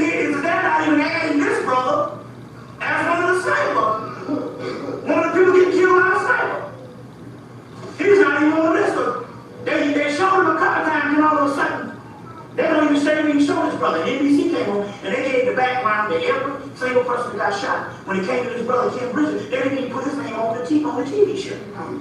You see what I'm saying? So, they're not even counting this brother, so they just straight up executed this brother. You see what I'm saying? Now, this is the key. Now, the mystery here is this. They did a movie on this last year. They did a movie on the sniper shit last year called Liberty Stands Still with Wesley Snipes. Wesley Snipes in this movie moves to Washington, D.C. He's a sniper. He moves to Washington, D.C. and starts killing people. But the thing about it, he has the exact same gun that the sniper has in the movie. And the exact same bullets. And there's a brother that's helping him in the movie. Another brother helping him in the movie. This is supposed to be no coincidence. Right. It's called Liberty Stand Still. What happened? For 3 weeks, Liberty stood still in reality. It shut down D.C. and Maryland and Virginia. Right? Well, in this movie, it's called Liberty Stand Still. And he's going to D.C., he's killing people. Shooting people. The key here is they made the movie in 2001, around the same time 9/11 was going down. It's supposed to be set in D.C., but they filmed the movie in Canada, Vancouver. I said, damn, why didn't they go to D.C.? But see, if they went to D.C. and filmed the movie, you'd put it together. Hell, guess who was up there last year filming a movie about a sniper? So they go all the way to fucking Canada to film a movie about Washington, D.C. You see what I'm saying? About Washington, D.C. And in the movie, he's a sniper. Now, follow me. The sniper name is John Muhammad. Wait a minute, don't forget that now. John is a Christian word for John the Baptist. That's where the word originates from. In whatever language or whatever, whether it was Hebrews or whatever, it was a Christian set of John the Baptist. The Hebrew word for John is Elijah. Ain't that a bitch? John Muhammad, Elijah Muhammad. Ain't that something? And it's not by accident that they made him to the nation of Islam. Right? Okay? The Hebrew word for John. There's several books on this thing here. Jeremiah does this whole book at the beginning, volume 2. Hebrew words identified. Also, there's a book called The Messiah of the Dead Sea Scrolls. No, it's another one called, there's the Messiah text, Raphael Patton. There's the Messiah of the Dead Sea Scrolls. There's several books based on the linguistic aspect where they deal with that history of Jesus, mystical Christ by Jeremiah. Jeremiah is an amazing word where you have the Christian John, the Hebrew Elijah, the early Hebrew Enoch, the Arabic EMPRESS, the Egyptian Tahuti, the Greek Hermes, the Moorish Merlin, all that's the same stuff. You see what I'm saying? Anubis is a part of that, one who comes before Christ, the guy, the leader, the one who shines the light in the darkness before the Christ comes, or the Christ energy, the opener of the way. So John is Hebrew as Elijah Muhammad. So when they say Elijah Muhammad, now in the movie, it was interesting. In the movie, Wesley Snipes, everybody got a last name except Wesley Snipes. His name is just called Joe. J-O, John, E, Elijah. Oh, they don't never let nobody tell you everything and everything. These rappers, when they move, they put it all in there. So his name is just called Joe. Joe, John, and they tell you, E, Elijah. Elijah Muhammad. And they connected with the Nation of Islam. Farrakhan admitted this guy was in the Nation of Islam. You know, they came on NBC News and said, we ain't never trained this motherfucker to shoot. They said it one day. They always do this shit. They always do it. Just like they left, just like one night at 3 o'clock in the morning in 1995. 3 o'clock in the morning, I was up and then had a VCR. You never know. And they showed 4 gloves at I said, God damn it, we missed this shit. They'll never show it again. Now all of a sudden, a mysterious glove has reappeared in John Muhammad's car. Now wait a minute, they searched this car for 5 days, couldn't find shit. They was taking the car, what would have in the little trunk. Alright, and all of a sudden now, well, we found a glove that was found in the crime scene. But since when did you find a glove in the crime scene? If you find a glove in the crime scene, that's the first damn thing you want to report it. Another glove. Here come the OJ shit again. But they said today when they had first caught him, they said, we're not gonna have this, we're not gonna mess this up like we did OJ Simpson. I'm like, wait a minute, what does OJ got to do with this? Right. You see what I'm saying? What does OJ got to do with this? Now there's several scenarios we need to pick apart. So they got the gloves back in there. Now they just doing all kinds of shit. Now they got the computer. These motherfuckers got computers now. I'm like, damn, every damn day they coming up with something new. You know what I'm saying? Now they don't tie the motherfucker to Georgia. You know what I'm saying? Right. Now they're tied to Georgia. You know what when they get through, it's ironic that the black person gonna go down the greatest mass murder in the history of white folks. The greatest mass murders of the world. It's ironic that a black man is gonna take the rap of this shit in religion. Ain't that something? For real. So I'm looking at this thing all now. So now going back, now they got it in the movie. They always put the movie out. And in the movie, there's another brother in the movie. There's another brother in the movie. I don't know if Weston knew what he was doing, but then again, he was making a movie check. They call you up, want to do this movie, you make a movie. But the thing about it is, they have the same rifle.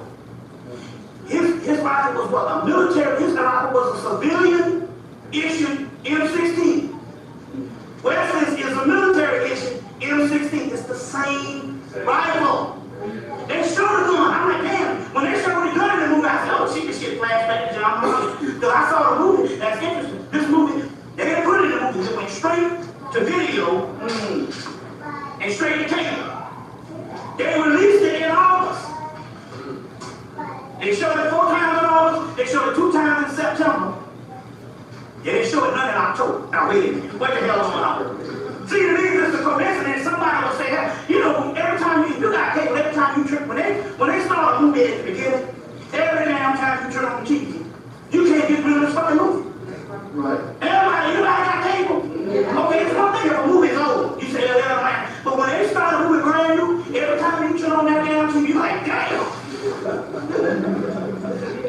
said, damn, last time I was watching TV, this shit was on. All of a sudden, in October, they don't show the movie at all. See what I'm saying? But they always put it out in a movie. Remember Strange Days? They put out the Tupac killing a year before. Strange Days came out fall 95 and they showed they killed the rapper. Fall 96, my man's dead. Tupac's dead. They always put out the movies. They always put out the movies. You see what I'm saying? Because why? Because it's a game. We talk about elite people. They don't have nothing to do but to see.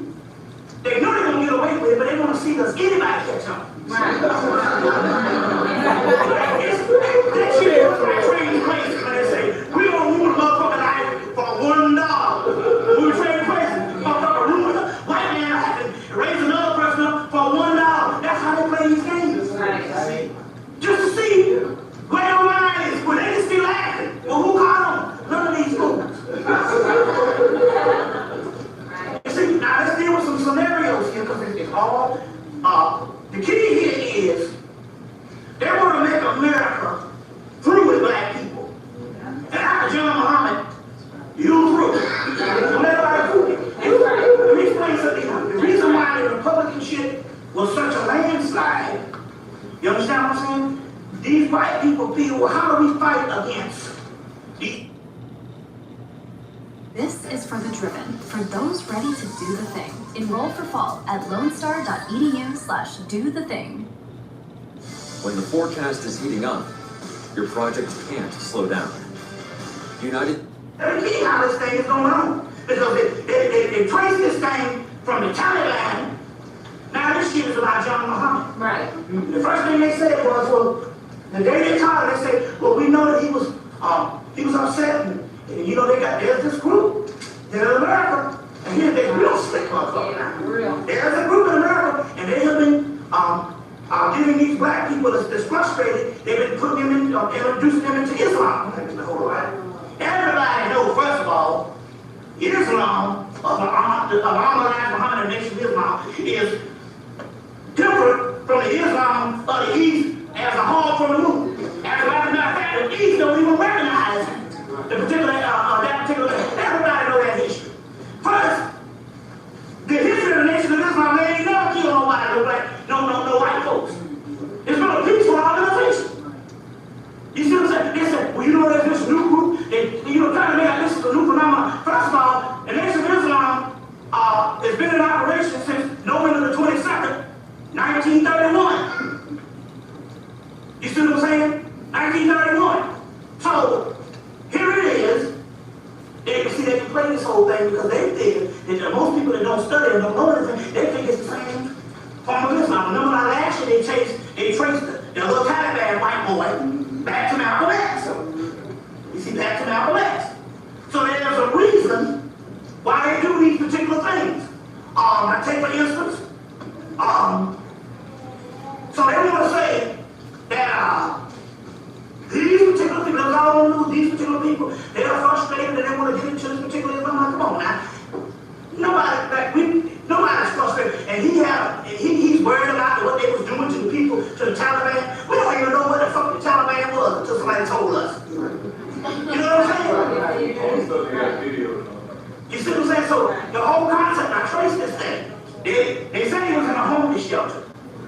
They talked to one of the guys at the homeless shelter. He said, I called the cops. They're like, why would you call the cops on a person who's in your homeless shelter? Did you do anything wrong? The guy said, I thought it was very odd for a person to be in my homeless shelter and was able to get on a plane and fly to the East Coast anytime he wanted to. So you're talking about government assassins. You see what I'm saying? Now look at this. They said that him and the little boy, because I think he was bumping that little boy. He said, keep going in and shit. That's his little bitch. You just get that in. So anyway, it was interesting here. One sister from Chicago made this observation. She said, well, they said he came down this summer and they wasn't feeding the little boy nothing but honey and crack, right? But this is what they say now. We talk about MK Ultra. We talk about mind control. See the movie Manchurian Candidates. This guy can get a phone call and go out and kill all the people he want to kill. So here it is, they got a little boy under mind control supposedly. And they say based on the MK Ultra, if they got to take the mind control, you got to have a strict diet. Because if you eat the wrong thing, to throw off the mind control. So they say they got it on crackers and honey. Got it on crackers and honey. See how that goes? So the key here is you got to decode all the words. We need to find out what Malco means. And we decoded it last night. It was what was it? Mal is the same as male, which means black in Greek. The word, get Robert Graves' Greek myths and see the word male,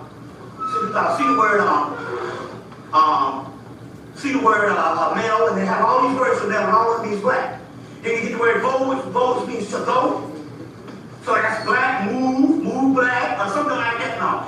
Everything is everything. Yes, sir. Always the code shit. When they treat these people. You see what I'm saying? So now, that's one scenario that this cat here is the government assassin. The other scenario is how the hell they gonna have helicopters, police cars, and everything, and this motherfucker is dead asleep. Well, one thing also too, if you shut a person down on mind control, you can have them sleep till you come and tell and wake them up. See what I'm saying? You can have them sleep till you come and wake them up. So that's one thing. But my point here is, it could very well be that they didn't do it. You see what I'm saying? You gotta weigh all these things. Right. You see what I'm saying? That they didn't do it. Because my point here is like they say, you see fall shots. They show one fall shot of the guy getting out the van. Y'all know how they show one fall shot of the other guy getting out the van. But you know, when most black people do shit, they can't keep it. They got the camera all over their face. We haven't seen these people. and you don't know who they might give you. They might just say, look, now it could be like this, job well done.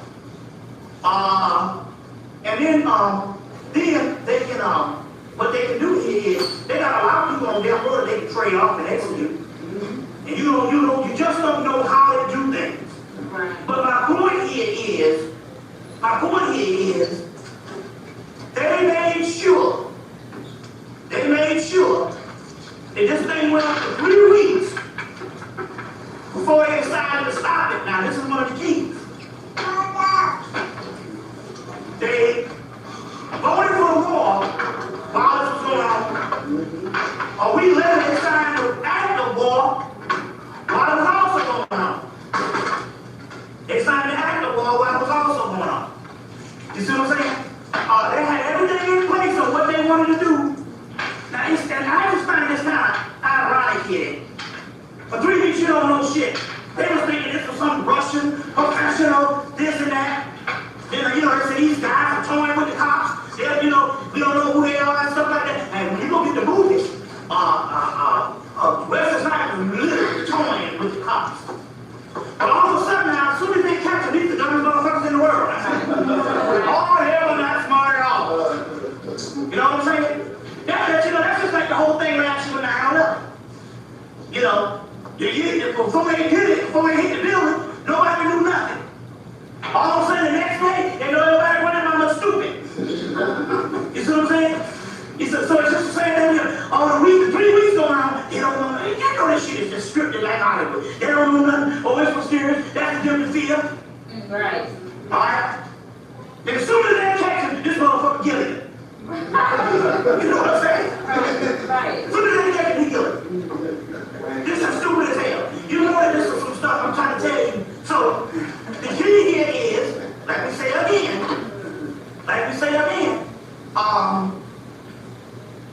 the whole concept here is obviously they are trying to, so, like I said, you know the rules now, when sisters come in, y'all brothers gonna ask for seats.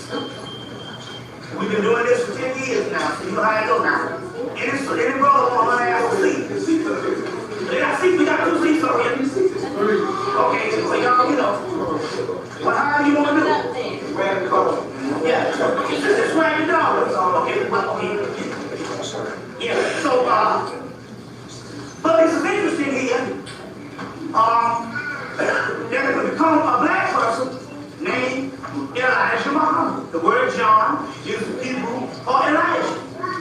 You see what I'm saying? Now, that's not by accident that 3 weeks, or 2 weeks, 3 weeks before it started, 2 weeks before it started, they got this thing about black conscious groups being under attack in the Cleveland newspaper. And they got what? Khalid Muhammad's the new Black Panther Party. And they say that these people have been under attack since 9/11. Okay? Now, that's one aspect. The other aspect is, you got this senator, what's his name, what's the guy name? The senator that died? What was his name? Wellstone. Paul Wellstone. He dies. But remember now, that Friday that Ken Bridges got killed, and they were talking, they were voting on this particular bill, this guy stands up and says, if you go to war with Iraq, there will be something wrong with this country for a long time. There will be something wrong with this country for a long time. So here he goes again. This guy is a Jew. Now, Iraq is supposed to be an enemy to the Jews.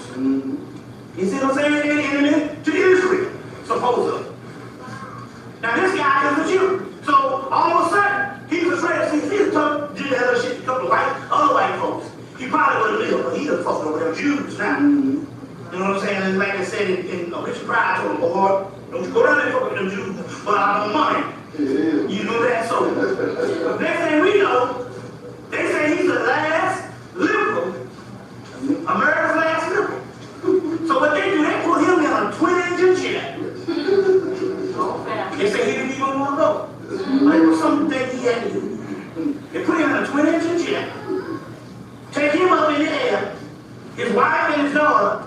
and kill all of them because the wife could take his place in Congress had she lived. Right. So they kill all of them. You see what I'm saying? Now any fool know, anytime you stand up against the damn government, they used to in the 60s take down whole airlines just to get one person. So you know damn well not to get on no motherfucking product. You know what I'm saying? You know damn well not to get on no product, and you don't sit up there and talk shit against Bush's plans. You see, that's all a part of it.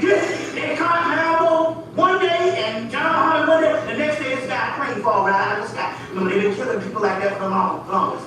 With the whole Ron Brown thing and that whole thing, Mickey Leland and all these particular people.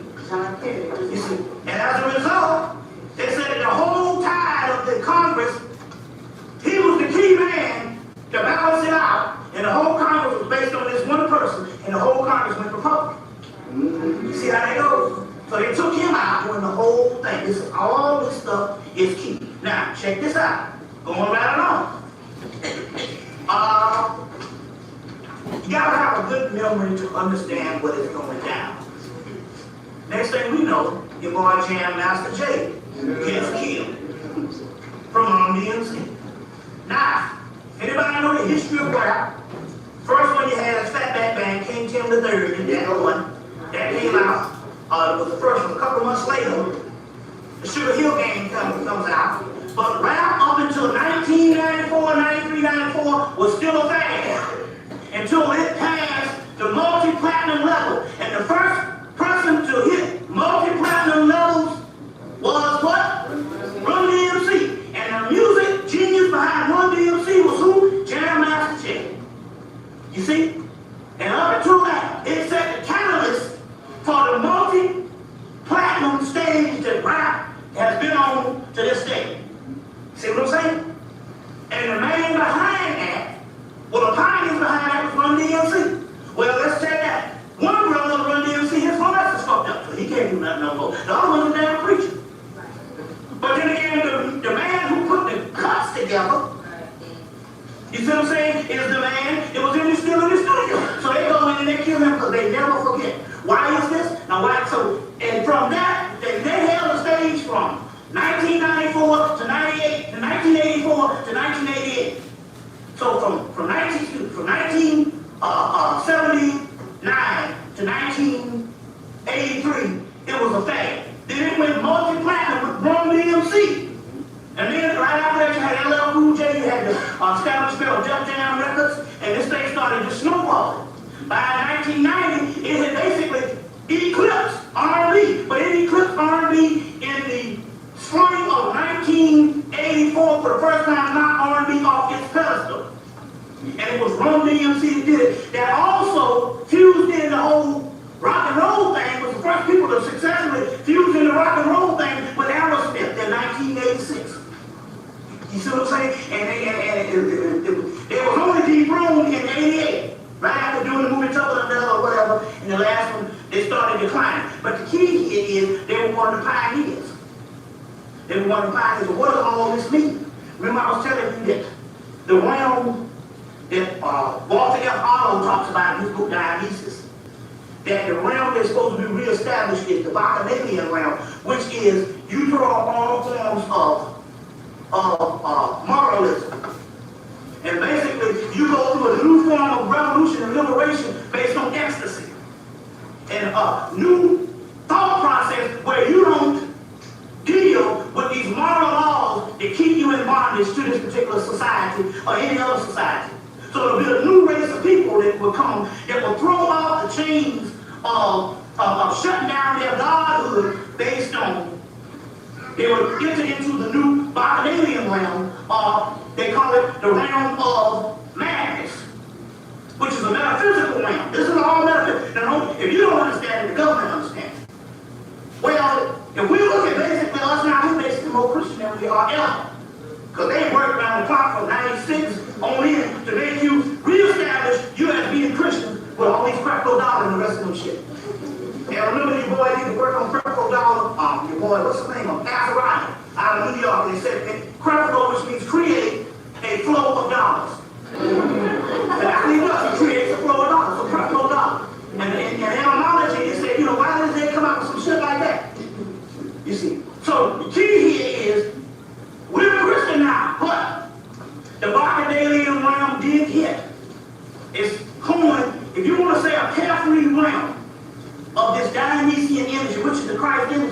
it would have to be, without a shadow of a doubt, the hip-hop world. The hip-hop world is the bacchanalian realm. It is the word realm that they are scared of because these motherfuckers don't give a shit about nothing. Right. You see what I'm saying? So in so many words, that's why they work around the clock to try to put that Christian shit up in there. So fool May's ass stop making millions to go become a preacher, and they got all these people. They've been trying to make that Christian rap alone. It just don't, it was never on point. Oh, that's why I keep trying to make Christians out of fucking George Clinton. You know what I'm saying? It ain't gonna change. Because that's not George Clinton. That's not Parliament for the Dead. You see what I'm saying? So the bacchanalian realm, they was trying to Christianize rap, and the shit didn't work. So they said, well, fuck it. This realm is going so powerful. This is taking over the world. That is the Dionysian realm. Damn, we can't stop this shit. Well, the best thing we can do is we can put a white boy at the head of the motherfucker. Right. Eminem. Get that bastard right. They say, okay, they created this Christ realm. We don't put the white motherfucker up there as the head of the shit. That's right. Now, Eminem is just as big as any rapper in the world today. Right. That's right. The class they can't beat them, join them. They say this particular realm here is so popular. Now you know damn well. Now you got to know that I got to take my hat off for this shit. There's nothing on the world stage that is bigger than hip-hop music. Nothing. In the history of the world, in the history of commercial music, there's never been nothing that has gripped the entire globe. Lo and behold, that's almost like a ghetto takeover. You see what I'm saying? Whether you like it or not. You see what I'm saying? It might not be a lot of people's era, but you gotta admit that they have never had a phenomenon down to motherfucking white people in elementary school. To fucking the Chinese. So Britain, remember something, bro? We had the two sisters came from Britain in 98. They were saying, over there, if you're a DJ, you have to study black slang and vernacular. You have to study how to sound black, and you don't get the fucking gig. So they got black people in Britain, from the Caribbean, that sit in the house all day long and study black slang so they can get jobs as DJs. Yes, okay, 5 minutes, you see what I'm saying? So they can study this, they say, because the hip-hop craze is taking over all of Europe, Asia, Africa, all that shit. It's the biggest phenomenon ever. That is the bottom of it. When they look and say, oh shit, this shit got out of here. Yep. It's the hip-hop of this damn shit. That's right. And what they doing? Wine, women, and songs. Yes, sir. Because the bottom of it is free love, free sex, get your freak on, get your high on, and get your music on. And they got all that shit in that damn hip-hop stuff. Check out a Jay-Z video. That shit ain't nothing but origin. But that's the bacchanalian realm that they was talking about. They will one day come back into order and stuff. Like, just raise your hand when it comes, when it leaves and stuff. So as a result, you got to kill the pioneer. Right. And that's what Jam Master Jay. Right. That's why they took him out, because if you trace it back, there was no phenomenon in rap that's bigger in the 80s. They ruled the 80s. One DMC, that was it. You see what I'm saying? Well, as they became the sports superstar, he even had a damn sneaker deal. That's right. Adidas was forced to give them a fucking sneaker deal. You see what I'm saying? That's it? Okay. They didn't change that.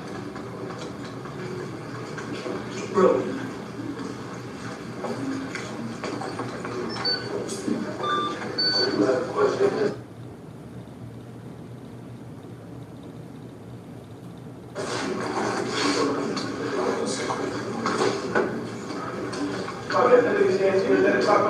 Yes, blockbuster. What's straight from here? Finally got here, this side here, the juice bar, the other side has everything from African clothing, artifacts, incense, books, and all. So this is Bhutan is a cultural center on the rise right here, in this particular area here. So we want to give a shout out to the places having this event. But anyway, like I said, there's been nothing bigger than the hip-hop. There's nothing.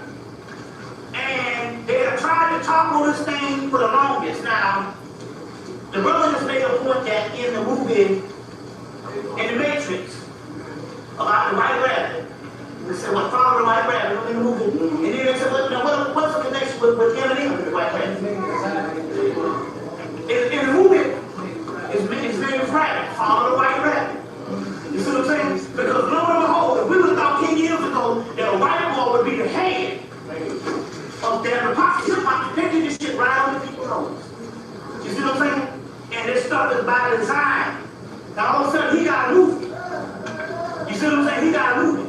And if you notice, some of the movies that they showed with some of the other hip hoppers like the Boy Method Man and the little comedy stuff, his shit is a dramatic role.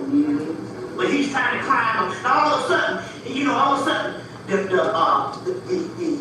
plight of black people, all this hell we catch trying to raise up through hip hop. A white boy gets to tell that damn story. Right. You know what I'm saying? They're rich. Yeah. Hip hop is mainstream. Like KRS-One say, hip hop is one of the few things that can take a brother from the ghetto and catapult him into stardom. And all of a sudden, goddamn white boy telling this story. Right. That's a damn disgrace. Yes, it is. It's 10 years from now. Right. Or 20 years from now, if we got 20 years. Right. Let's just say hypothetically. Right. 20 years from now, nobody will even remember the black rapper. That's right. It'll be all white. Right. Just like C. Freeman said, watch about. He said 10 years from now, he said about 5 years from now, Afrocentricity will be a white medium. They'll have white professors teaching Afrocentricity in the what's called. Right. In the colleges, and the next thing you have white Afrocentric speakers. Right. They do that shit, but they're nobody fool. They go out every fucking thing. Right. You know what I'm saying? Just like when I first heard, when I was young, I heard Big Bang, I thought that was whole white people music. And I didn't know too Ellington, Count Basie and shit. You see what I'm saying? But then again, like I said, they put this cracker, Benny Goodman, who did what? Took another motherfucking songbook. Right. But he sold the songbook, what's the boy name on? The guy, he took his songbook. Fletcher Henderson from Clark Atlanta University. And had a ballroom, and did most of his music along with Duke Ellington up in Harlem. And then Benny Goodman buys his songbook, plays his music, and becomes the king of swing. Ain't that a bitch? See, just like during the summer, during the Elvis time, they said Elvis, a man before others. When you talking about sitting in Tyler, you talking about schizophrenia. Here's the people, historically, you know what I'm saying? Everybody knows this is a black music, and they never say Elvis, a man before others. But see, you gotta understand here, the white criteria is king. They are the authority on thought now.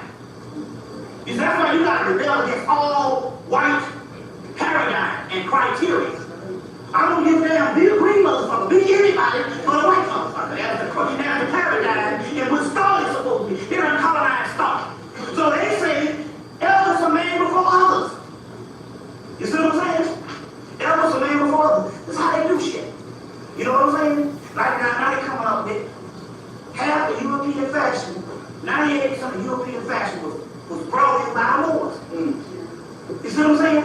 Remember, these people was wearing bearskins. Motherfucker wearing bearskins. You know what I'm saying?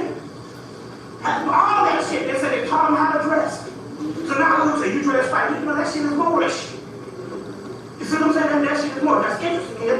There's a movie, you gotta rent this movie. Because I recorded this movie twice. You see what I'm saying? I got some cable.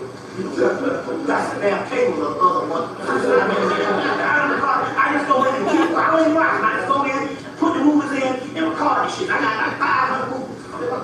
And I recorded this one twice. Mr. T, Dr. T, and the women. Richard Gill in Texas. First of all, these women is wearing the baddest goddamn clothes. She was in fashion. But these women in this movie is the cleanest motherfuckers they ever put on a movie. These motherfuckers, and they can see it's a dialysis movie. Because they dressing up, he's a gynecologist. Here it is. Here's the doctor. That's the Osirian thing. He's surrounded by all these women. But these women, when they go to his office, they are sharp as shit. It's a dialysis movie. Now in the movie, he's married to Farrah Fawcett. We won't get it all, we still rolling. But as it comes, that's how we got to go with it. He's married to Farrah Fawcett.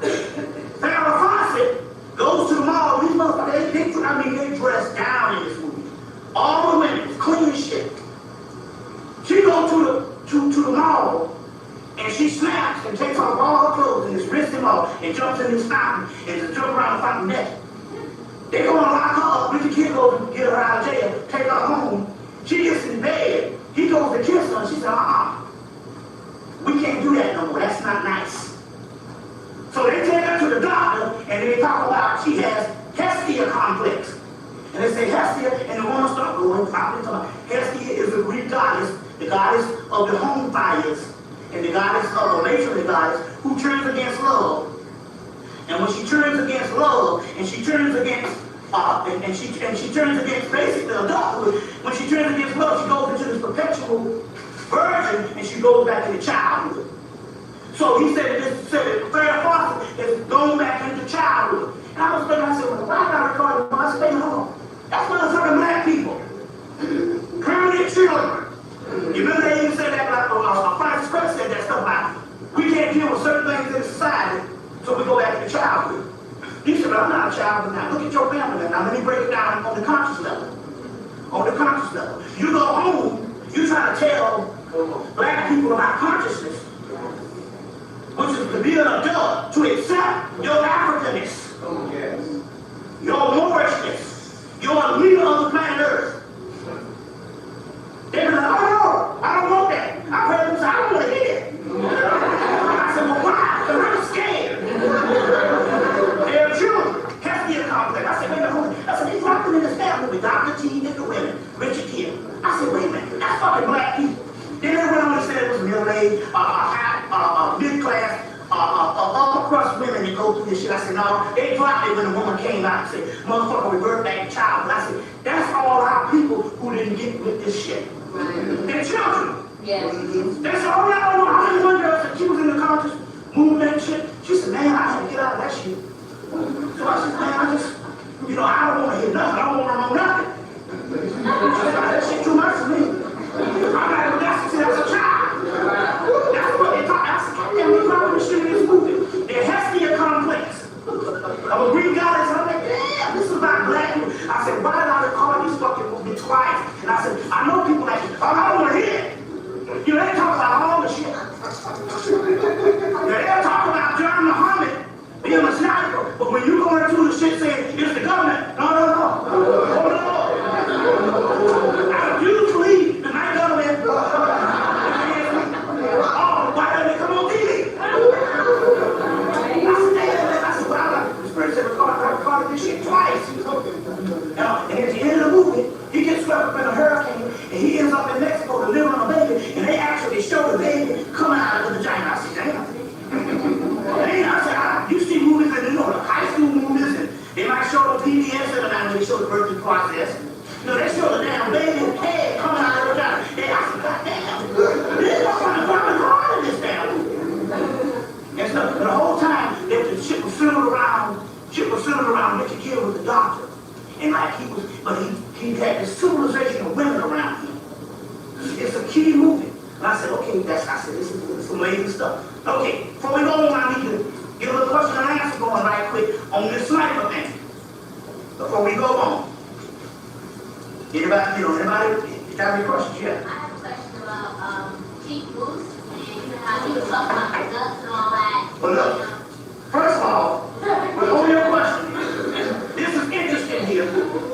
I should have known that they were going to bring a black person when they have a black man. Right. They didn't have a Wayne Williams. They had the black chief of police here. Right. So you can't say it's us against them. Right. So they put him out there, even have his asshole crying. Right. Every fucking day. You don't see motherfuckers brains blown out. You went home. Motherfucker, you are in the D.C. area. They was killing black people. In 1990, they was killing a black man, 2 black men a day. All the fucking sudden, she don't come out there and start crying. You were supposed to be a law enforcement. That's the first thing they tell you in any kind of law enforcement or you in the service. You never let a motherfucker see you lose it. You can't come around. You don't see what that black people, white police officers, brown people like that shit. I mean, in real life, these motherfuckers are dead and cold. You see the police walk around and you like, these motherfuckers like robots. Yeah. You ever notice police how they don't have no humanity about it? So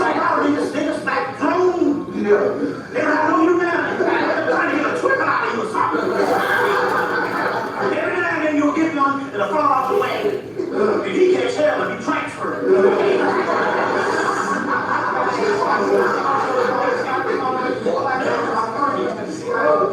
He's talking about a new spawn. You know what I'm saying? Is there some kind of connection where he was just... Who knows? You just gotta study it, or you gotta put the pieces together. So I was all of a sudden, for the first time on TV, he started crying. Right, you know, only one you see. You don't see And I saw always fucked up that one tear trickle down. Right. And all I went up and all. You know, the other eye on the one tear, I said, man, there's this Hollywood shit on there. That little peel up and then telling me, click,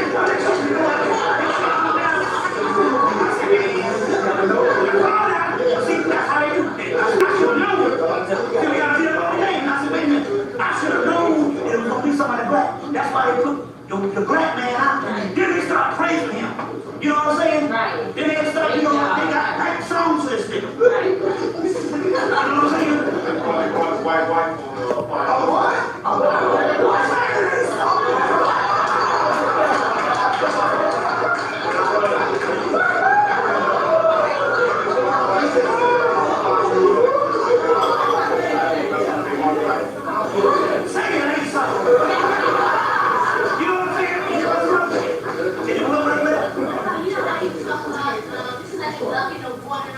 What's interesting was that I had the tarot card up in there. This guy's supposed to be a Muslim. That's supposed to be sacrilege and idolatry in the Muslim thing. And now he's got a tarot card. He's one of sophisticated. He's really a magician. So he got the tarot card, death card.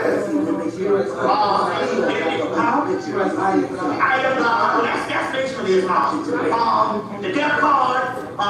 Then he talked about the duck, and they explained what all that meant about how, I think it's something about somebody kept saying, they explained in their mythology how the duck in the noose and the person goes after the duck, and the person who goes after the duck and think he catches the duck, the person ends up losing his life or something like that. There might be some stuff, you see. But it's just, they got this black guy, they're worshiping him now. So that's why you can take it down easy. That's why the Lamb Child murders. They put the black police chief out there. Right. You see what I'm saying? And that way you can take it a little easier. Right. That's how they do this shit. You see what I'm saying? You know, so I'm just saying, you know, that's very good observation. But I noticed that but the crime shit, I'm like, oh man, this shit is this drama. Where your mama? Right. You know what I'm saying? You give me some more questions on that. Tupac, that was reported. It's quiet when you work for John Ashcroft's office, just quiet as long as stuff. Well, see, it's interesting here because they said that one of the women, the woman that got killed in, what's that, Montgomery, Maryland? Was it Montgomery, Maryland? Alabama. Yeah, the woman that got killed. The Asian woman? No, it was a woman that got killed in Maryland. Virginia, one of them. She was a member of the Libertarian Party. She was like one of the candidates. And they said the Libertarian Party, they run and whenever they want to, they give their votes to the Republican. That's, you know, or whoever they give it to, that's a strong showing. Those people gonna win. They killed this woman also. You see what I'm saying? They killed this woman also. It's just very slick. You see, and this John Muhammad plastered all over the place. You see what I'm saying? But like I told you before, the word John in Hebrew is Elijah Muhammad. They always get back at you. They always get back at you. And the point that I didn't quite understand when they say they stopped this guy like ungodly amount of time prior to leaving it. Right. They stopped it and all this. So they go. And see, another thing too, I'm trying to figure out what the Jamaican thing is because the guy who sold the car is Jamaican. The little boy is Jamaican. You see what I'm saying? I'm trying to see what that is. That connects up with tarot card, remember? The tarot card.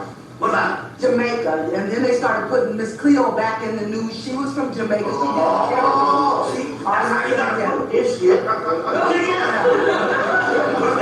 In the choir, they had him associated with some militant sale in North Virginia that was called Jeremiah El Fuco. So, just it was another Jeremiah associated with, whoever he's associated with is a group that's dealing with that. Okay, well see, all of that's coincides. You gotta understand. Then the next thing I know, I'm trying to figure this shit out now, because see, black people done lost their mind. But the man ain't even been locked up hot yet. Right. And his damn family was all over the goddamn TV. Right. Family was all over the damn TV. Right.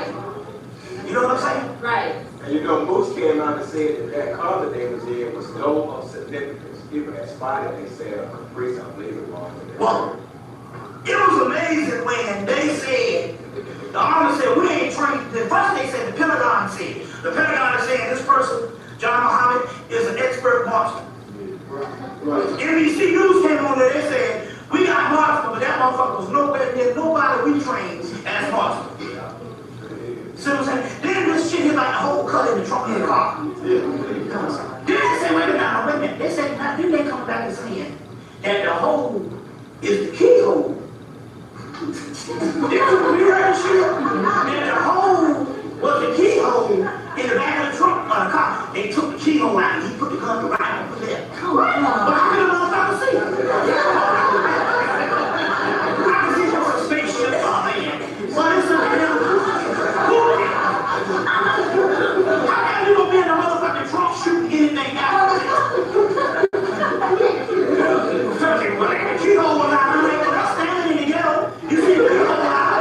You know, motherfucker, you done broken your shit, or you done lost the key. You had to bust out your shit and put it on the trunk. You know what I'm saying? But just remember now, on one hand, there's always something going on the spiritual that's going on the physical. I just remember that. Because they say, the hand that you destroy yourself with, you're going to deal with your own hand. So you want destruction. First of all, the car is blue. And that's key. Because when I get into this Lavino thing tonight, his color is blue. Well, the police car too. You see? Well, it's all souped up soul here. The car was blue. You see, so very key. But then again, everything they're doing here on another hand, if they want an assassin, that's what they're going to get. It's a lot of things. What's that?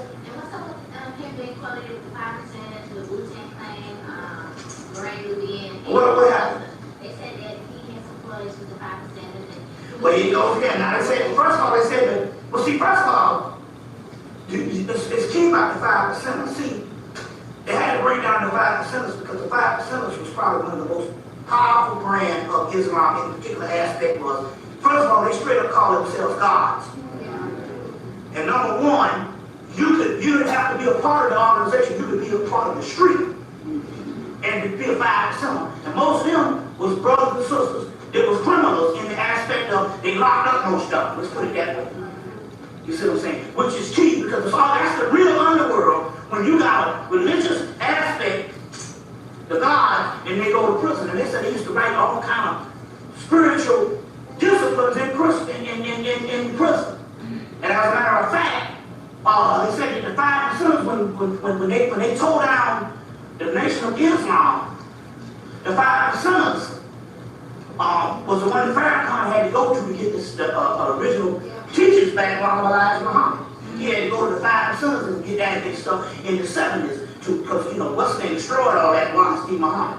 You see what I'm saying? So that's the key too. So if they hooked up with them, remember, for a while after the conscious rap died, the 5%ers was keeping it going with the grave diggers, Wu-Tang Clan, and your boy Eric B. and Rakim and all that kind of stuff here. So all that stuff, it meshes together. It's very key and it meshes together. All that coincides. So that's very key. But I'm just saying, this whole thing, here it goes again, this particular piece here is dealing with this article that comes out 2 weeks before. It said that the black groups are under attack. Now, number one, what you're going to have to do is you got to be on a spiritual level now. You got to be on a spiritual level. That's the key now. And the light stuff, we'll get into that, what's the difference between the light and the dark, because the dark light is now light. I'm going to get into all this. You got to stick with me tonight, because we're going to really get into some interesting stuff that's going down. But in this particular case, if you total political, you're going down. See what I'm saying? And if you faking the funk, you're going down. But don't get but in here, they talk about the whole concept of your boy case wrapped around Jamil Ali is connected with that, how they locked him up. You see what I'm saying? But then again, on the other hand, they got your boy Dr. York. He's still in jail. You see what I'm saying? And the reason why he's still in jail is they couldn't get him out on bond is because, see, when they put that minor thing, they transport minors, see, once they connect that minor shit with it, they can deny you bail or whatever. They can deny you bond or whatever. They can deny you bail. So, he's still in jail. But it's also telling you now, because it's sitting aside, the fake motherfuckers, you can't be fake no more in this stuff. It's a whole other side. And you gotta know your magic and be true to your shit, and you can't be fooling the people. And he Mr. Old Side, he done did every little side on the man and can't get out of the goddamn jail. And can't get out of jail. You see, and he been every little side on the man.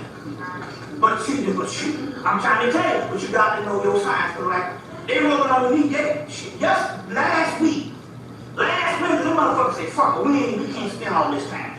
They came down to my house, across the street. They went up to the neighbor. They did was a little street about it. They dug up the sidewalk down the street, and here's my house, across the street. They went 3 doors down and dug up the sidewalk and was working on some pipes and shit. So I said, oh yeah, you know, and so to me, first I didn't catch on, because I'm just worried whether the motherfucker will cut my gas off. I don't take this damn gas and shit.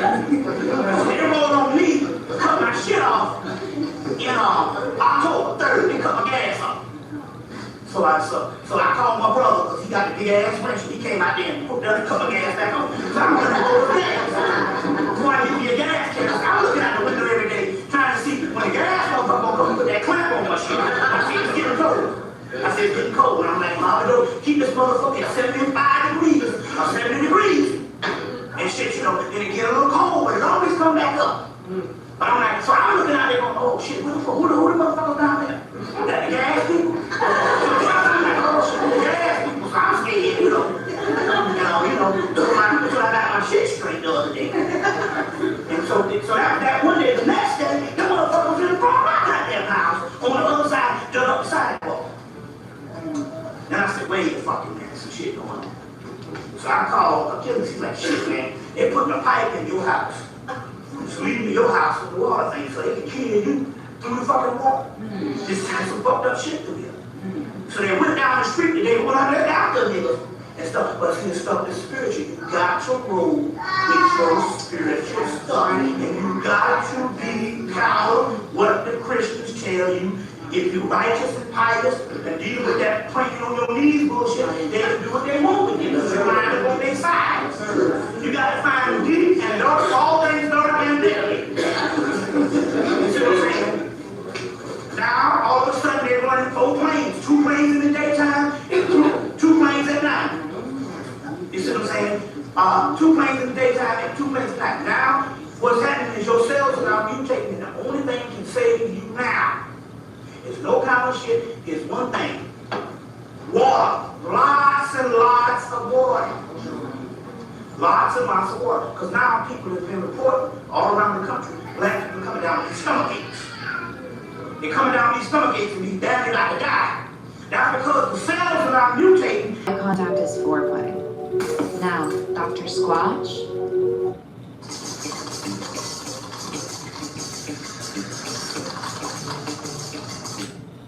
Lots and lots of water.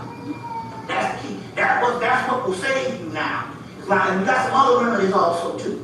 As we go on. But the key here is that's the way they moving and stuff because they are scared.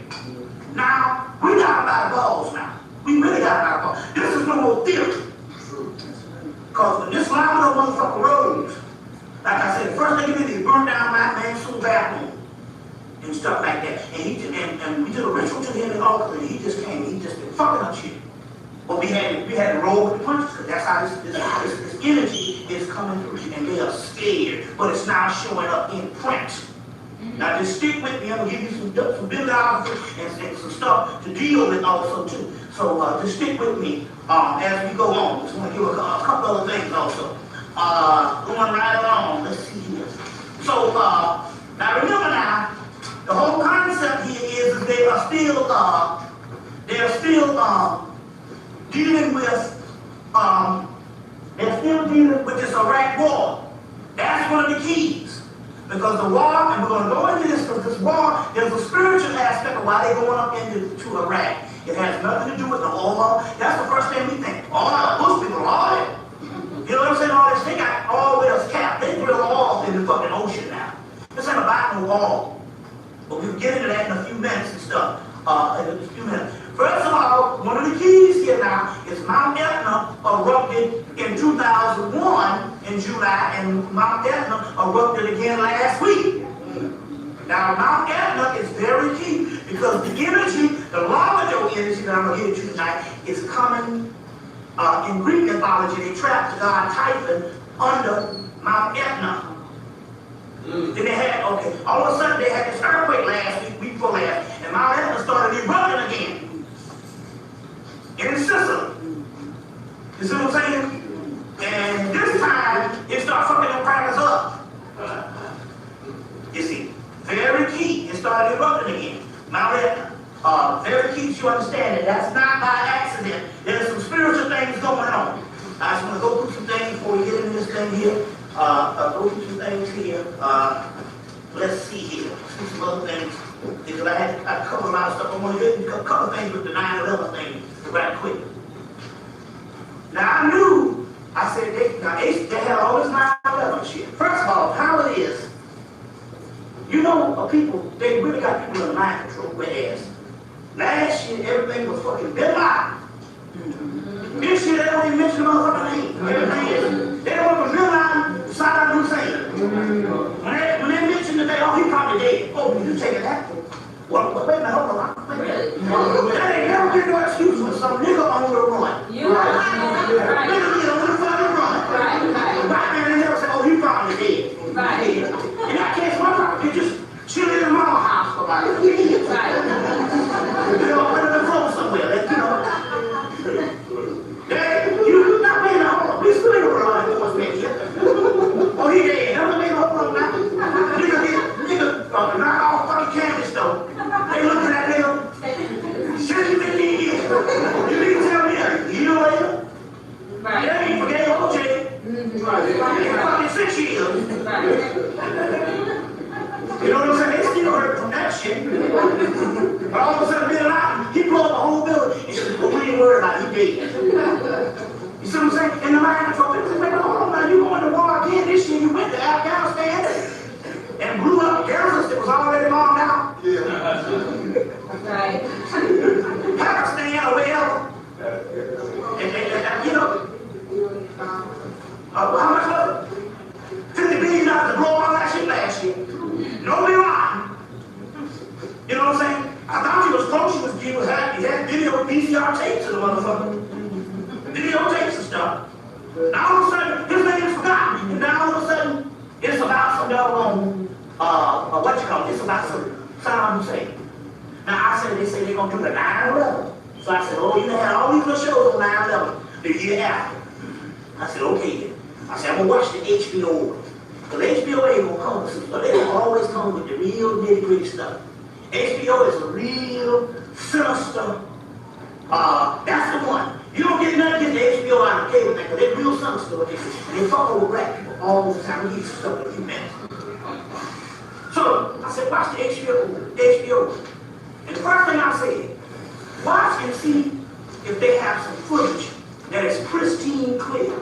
Now remember last year they had that shaky shit because we supposed to call people out bomb. It's not like they have a movie. It's supposedly, we know the deal. You know, FEMA moved in the day before. And you know what I'm saying? FEMA moved in the day. And what was that you said? What was that you said about Oklahoma? Oh, Oklahoma. Yeah. Chemicals Bay. There was, I'm trying to think, there's a doctor who, his name is Joyland? Oh God, what's his name? I can't think of his name. But there was a book written. There was a book written about 2 years or so before the bomb. Yeah, exactly. But the governor's brother wrote a book called The Last Jihad. And in the book, the guy bombed the same building. He bombed the same building The guy's name was Thomas McVeigh. In the book. In the book, exactly. See, I always give you some shit. They always give you the stuff. Before the stuff happened. So we knew that they had all this. Now, Dick Gregory said at the conference that 2 years before that, they had a man on a tightrope act suspended between the buildings, and he was doing a tightrope. Remember they said that the guy running face and they locked his ass up? He was up there with a tightrope, and he said that the government was surveying the building when they had him up there doing that shit. They had these ropes and shit. They had this motherfucker up on the ropes. And they said what it was they were surveying and stuff, and they wanted to draw your attention away from why they surveying all this. They were doing a lot of work up in that stuff, and so they had the whole tightrope down. You see what I'm saying? You see. And they locked this fool up because he was walking some wire. They said they were surveying this shit in. But I said, I'm gonna watch this HBO. They're gonna have, I said, Spirit said they got clear footage. Then you know, well, we already know it. This is more evidence. How, if you didn't know something was gonna happen, how you gonna have a cinematographer out there? Right. Man, they showed the plane hit this damn building. It looked just like they took the motherfucker right off along with the wind. You see what I'm saying? I mean, it was just clear and beautiful. I said, damn, I didn't see this footage. Now, what is it? Why is it they got clear footage and it was supposed to be a spur moment thing? Because you know, the shit was all set up. I said, look at this. You see what I'm saying? And then they imploded the whole building. Now, this is key. After that, the History Channel had one on. And they had the maker, the person who designed the building, a Japanese guy, designed it in '66. He started designing it actually in the early '60s. He got the contract in '66 and they started. He said, we designed it to take a 747 hit. Now, if you design the building to take a 747 hit and a plane that's smaller than a goddamn 747 hits the building, if it's designed to take a hit, what the hell is it doing falling? And more buildings falling like that? I said, look at this here. You see, now, as I said, I might have said it in the movie, said it in the last lecture in April, the one that like Governor Blair said, that, to put this in the tape, that they had some firefighters that went from Chicago to from Chicago to New York to help out, and those particular firefighters, the particular firefighters, went down in the World Trade Center. They went down below there, all those people, and they said that they saw underground these bodies wrapped up in white sheets as far as the eye could see, and they were still living. They were still living, and they told them, "What you doing down here? Get them out of here!" And they let them go because it was firefighters. And they went back and reported it to Delbert Blair. But it's interesting here was even Valentine said it was something that had something to do with the Queen of England, blood and bodies, and they owed the Queen of England all this stuff, and she said, you paid with it in bodies. Now this is very key, because the whole sacrificial thing is very key with this thing here. The human sacrifice and all that is in the Mahabharata.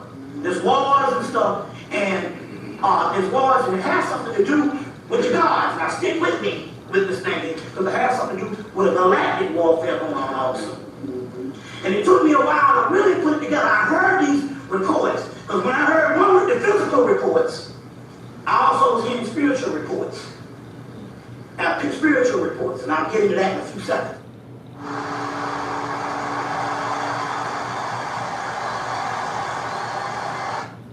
When the sun comes out, so should your skin. European Wax Center. Smooth, done right. So, there were these great sacrifices that was actually going on. Now, on the spiritual aspect, apparently, they knew that doing 9/11, that day, because I was saying, well, I'm trying to find out, if they planned this, how could it be spiritual if they planned it? But it took me a while to try to understand what was going on. They knew that on that day, 9/11, because clearly they had all the spiritual stuff on the internet on what that 9/11 all meant. But they knew on that day that supposedly, now to piggyback off of it, I got 2 or 3 psychic channels. I got one from the sister in California, she said, no, I saw something different. I saw the sky open up and these two entities, light and dark, still out. Only people reported about that in the paper was the We the World News or one of them. And they talked about that. When I was in South Carolina, one brother stepped up to the table when I was speaking, and he said, no, I saw something different. I saw the sky open up, and I saw a light entity and a dark entity. He said it was like a galactic warfare. You see, and he said that. So I had to ponder and see what was going on. How could they plan something and it also be something spiritual going on? But then I realized what was going on. Remember, the devil always knows when shit gonna happen before we do.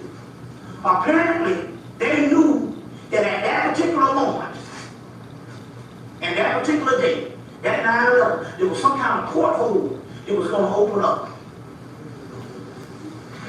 There was some kind of porthole that was going to open up. They already had that black hole out there.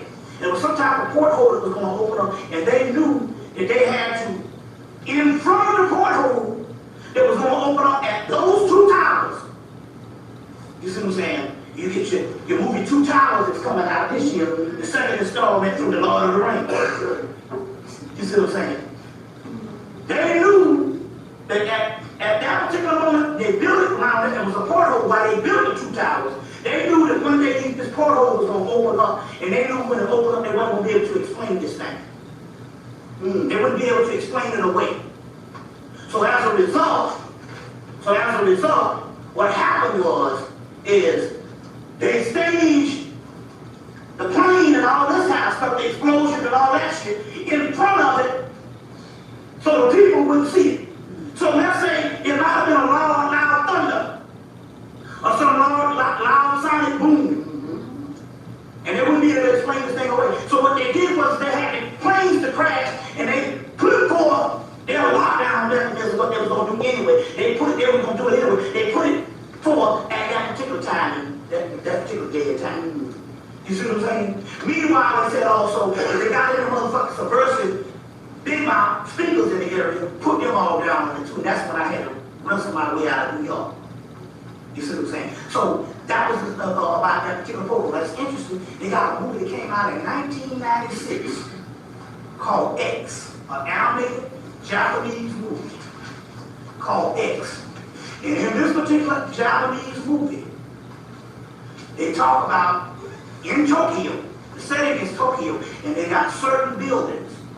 And these particular buildings are buildings that are designed to keep certain images and force fields to protect Tokyo. And if these buildings fall, they open up a porthole and a shield. And these forces can come through and take the earth. Now, bear with me with this shit, because this thing, I'm telling you, never before. I've been close before, but I ain't never been so close before.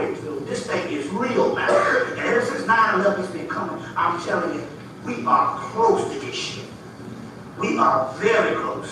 Now, going on. So, for some reason, it has something to do with a particular porthole. It has something to do with, they needed to distract people from something that was happening spiritually. Now, supposedly, what happened, now we can trace it now. What happened supposedly was that after this porthole opened, they said it was literally a million spirits or souls that came through that porthole a day. Now, I talked about all that before. Which culminated into something that you can physically see now, which is the black waters.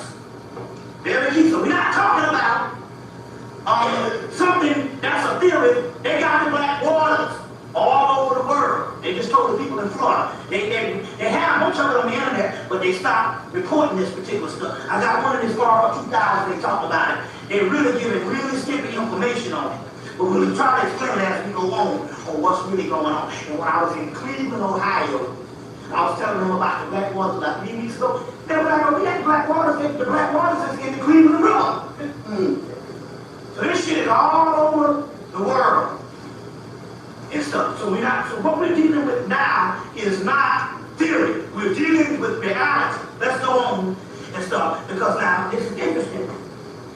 Now, I try to understand, and I'm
$445,000 years ago, long before human memory, another world moved through the dark. Its name was Nibiru.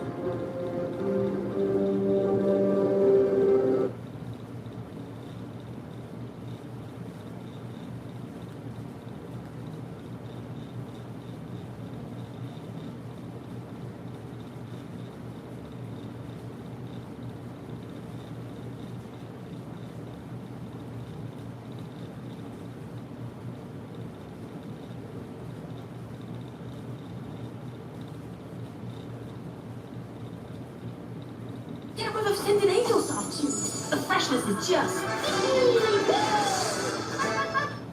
Say hello to Zero, the easiest way to pay bills and stay in control.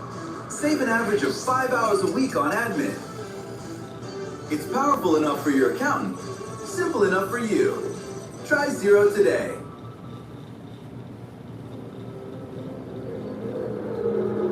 $445,000 years ago, long before human memory, another world moved through the dark. Its name was Nibiru. It was a red planet, wrapped in clouds the color of rust and fire. For ages, it had survived by a thin golden shield that floated high in its sky. Fine particles of gold had once protected the atmosphere, holding warmth inside, keeping the air thick enough to breathe. But now that shield was failing. The sky above Nibiru was no longer steady. Storms tore through the upper layers of air. The winds were sharp and dry. The light of their distant sun felt harsher each cycle.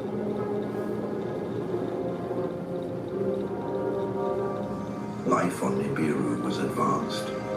The Anunnaki had built cities of stone and shining metal. They had towers that reached into the clouds and ships that could cross the dark between worlds. Anunnaki were long-lived and powerful beings of flesh and blood. At the center of their world stood one ruler, Anu. He was the supreme king of Nibiru. His palace rose above the capital city, built of red stone and golden lines that glowed at night. From his highest chamber, he could see the sky, and every day, the sky looked worse.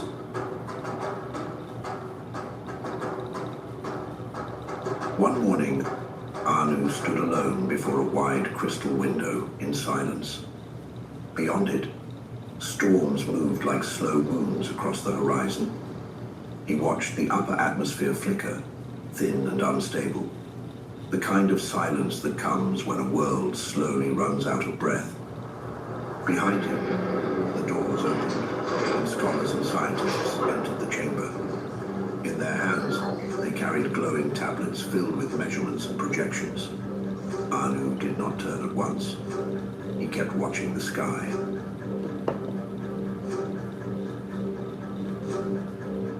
One of the senior scientists stepped forward, his voice calm but strained with urgency, and reported, "Our readings are confirmed.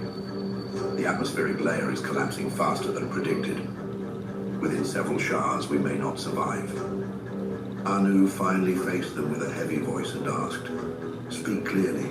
How long do we have?" The scientist swallowed, and after a long silence finally said, "Not enough."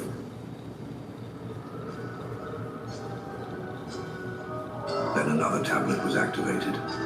A projection appeared between them, a model of Nibiru's atmosphere. Golden particles floated around it, thin and scattered. A younger scientist pointed to the image, saying, "The golden shield is breaking apart. The particles are too few. Without reinforcement, solar radiation will strip the pair away." Anu studied the model for a long time before he said, "Then we restore it."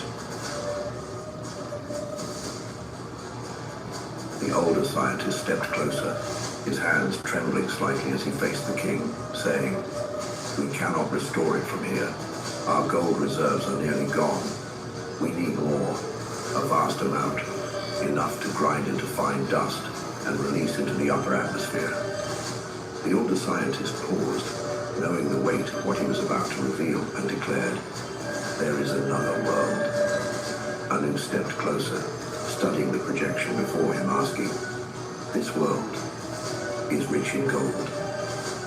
The chief scientist bowed his head respectfully and answered, "Yes, my king. Our scans confirm it. Large deposits, untouched."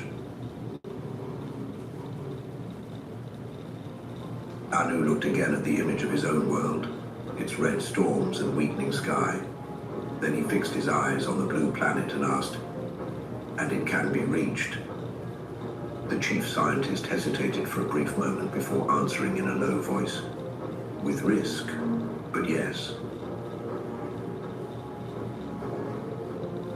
In Anu's mind, the choice was simple. Without gold, Nibiru would die. He turned back to the council and said loudly, "We do not debate survival. We act." The scientists bowed their heads once again. A larger assembly was called. Commanders, engineers, and navigators were all gathered in the Hall of Kings. The air was tense because the news had already spread. Anu rose from his throne, and the room fell silent immediately as he declared, "Our world is failing.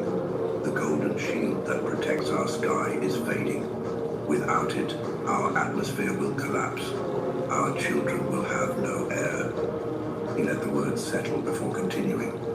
"There is gold on another world, a distant planet rich in what we need." Murmurs moved through the hall. Anu raised his hand, and the room went quiet again as he said, "We will send an expedition. We will mine the gold. We will grind it into fine dust and release it into our sky.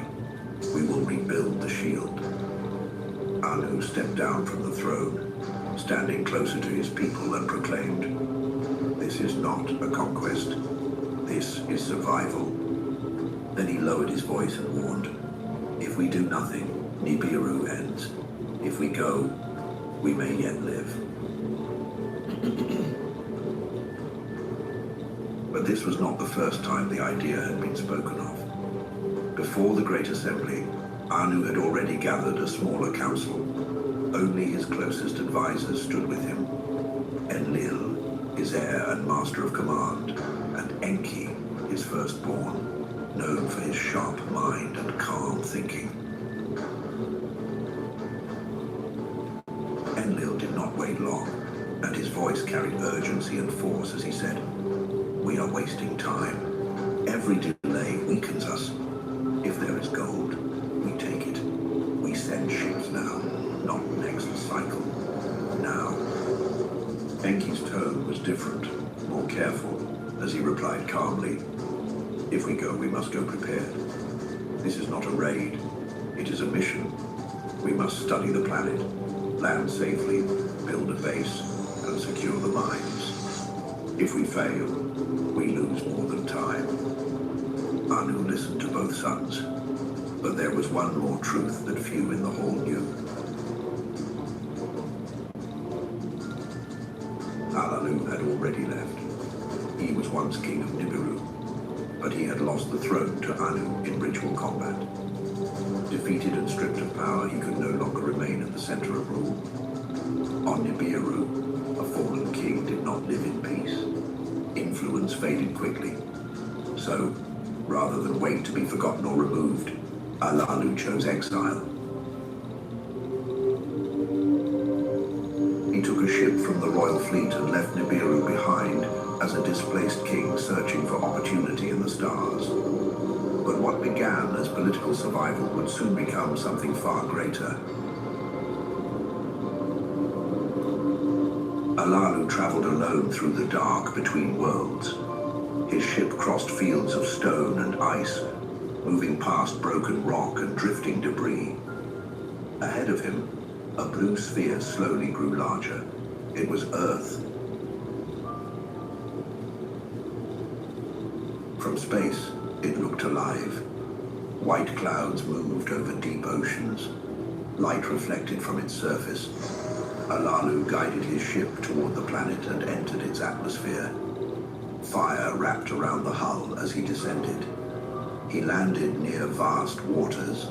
Steam rose where the ship touched the surface. The air felt heavy and rich. The ground held moisture and minerals. Alalu stepped outside.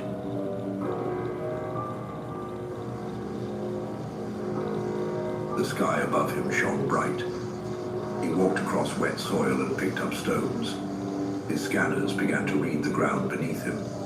And deep inside the planet, rich veins of gold waited in the earth. Alalu stood still for a long moment. He understood what this meant. The world he had found carried the key to Nibiru's survival. Inside his ship, he activated the long-range transmitter, a signal shot across space toward his home. On Nibiru, the message arrived in the royal chamber. The image of the blue planet rotated before the council. Anu stepped forward. The chief scientist compared the data with earlier scans before he said, "The coordinates match the blue planet we identified. The mineral readings show high levels of gold." Anu studied the transmission. Alalu's signal lined up exactly with the location the scientists had predicted. The match brought weight to his claim. Alalu's voice echoed through the chamber as he declared, "I have reached the world. The gold exists. The planet holds enough to restore the shield." The hall remained silent as the message ended. Anu looked at the projection once more and said firmly, "We send an expedition. Enki will lead it." The decision moved quickly into action. 50 Anunnaki were selected. Pilots, engineers, metalworkers, and ground specialists prepared for departure. Advanced ships were fueled and armed with tools and equipment. Enki stood before his father in the launch chamber and said with quiet determination, "I will confirm the deposits. I will build a base." Anu placed his hand on his son's shoulder, looking into his eyes with solemn weight, and said, "You carry the future of our world."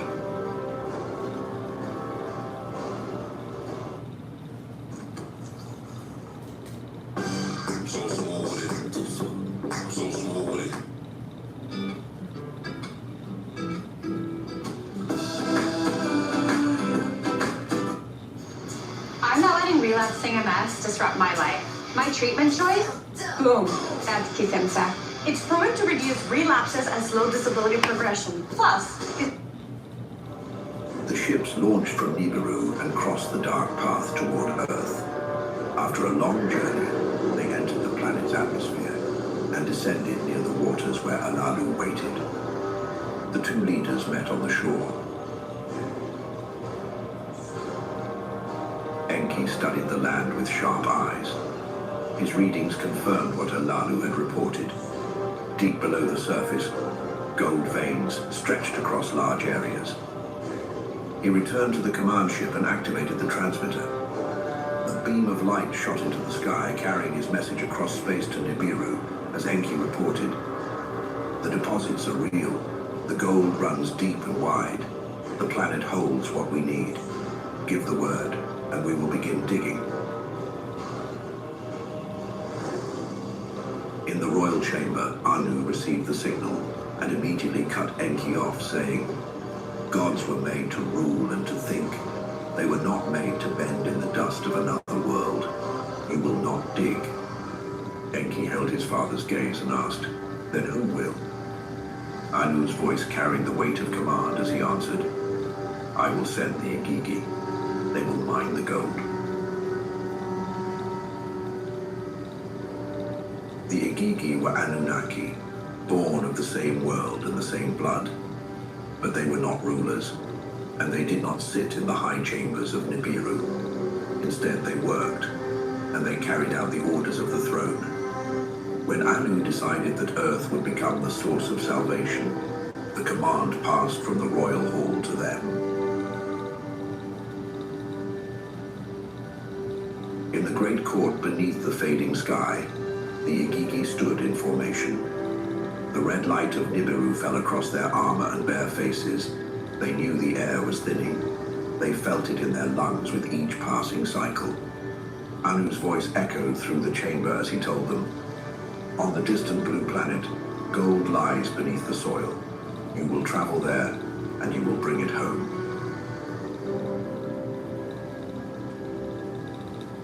A senior captain of the Igigi stepped forward, bowed his head, and only said, "We will go." Soon, ships were prepared again. This time they carried heavy equipment and transport vessels. The Igigi left Nibiru in long lines of light, crossing the dark between worlds.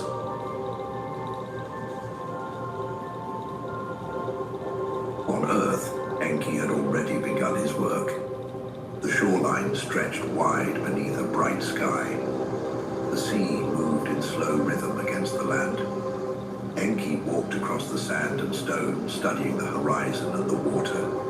He chose the place carefully.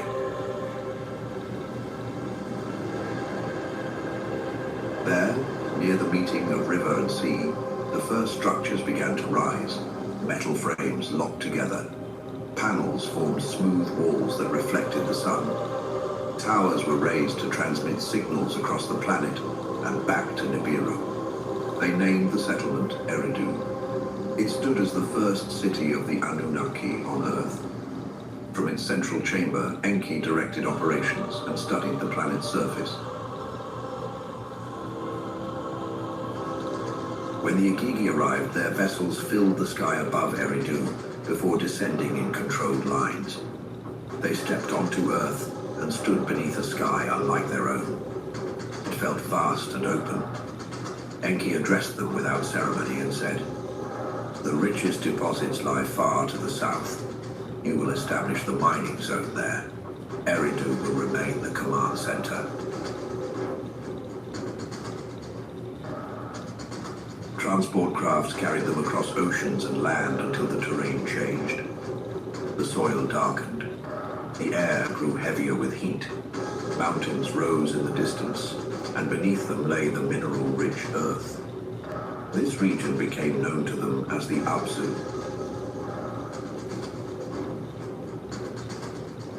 The first shafts were marked. Machines were assembled piece by piece. Drilling towers were anchored into the ground, and their long metal spines sank into the earth. Cutting beams sliced through stone with focused light. Conveyor systems carried broken rock to the surface, where gold could be separated and refined. And just like that, the work began.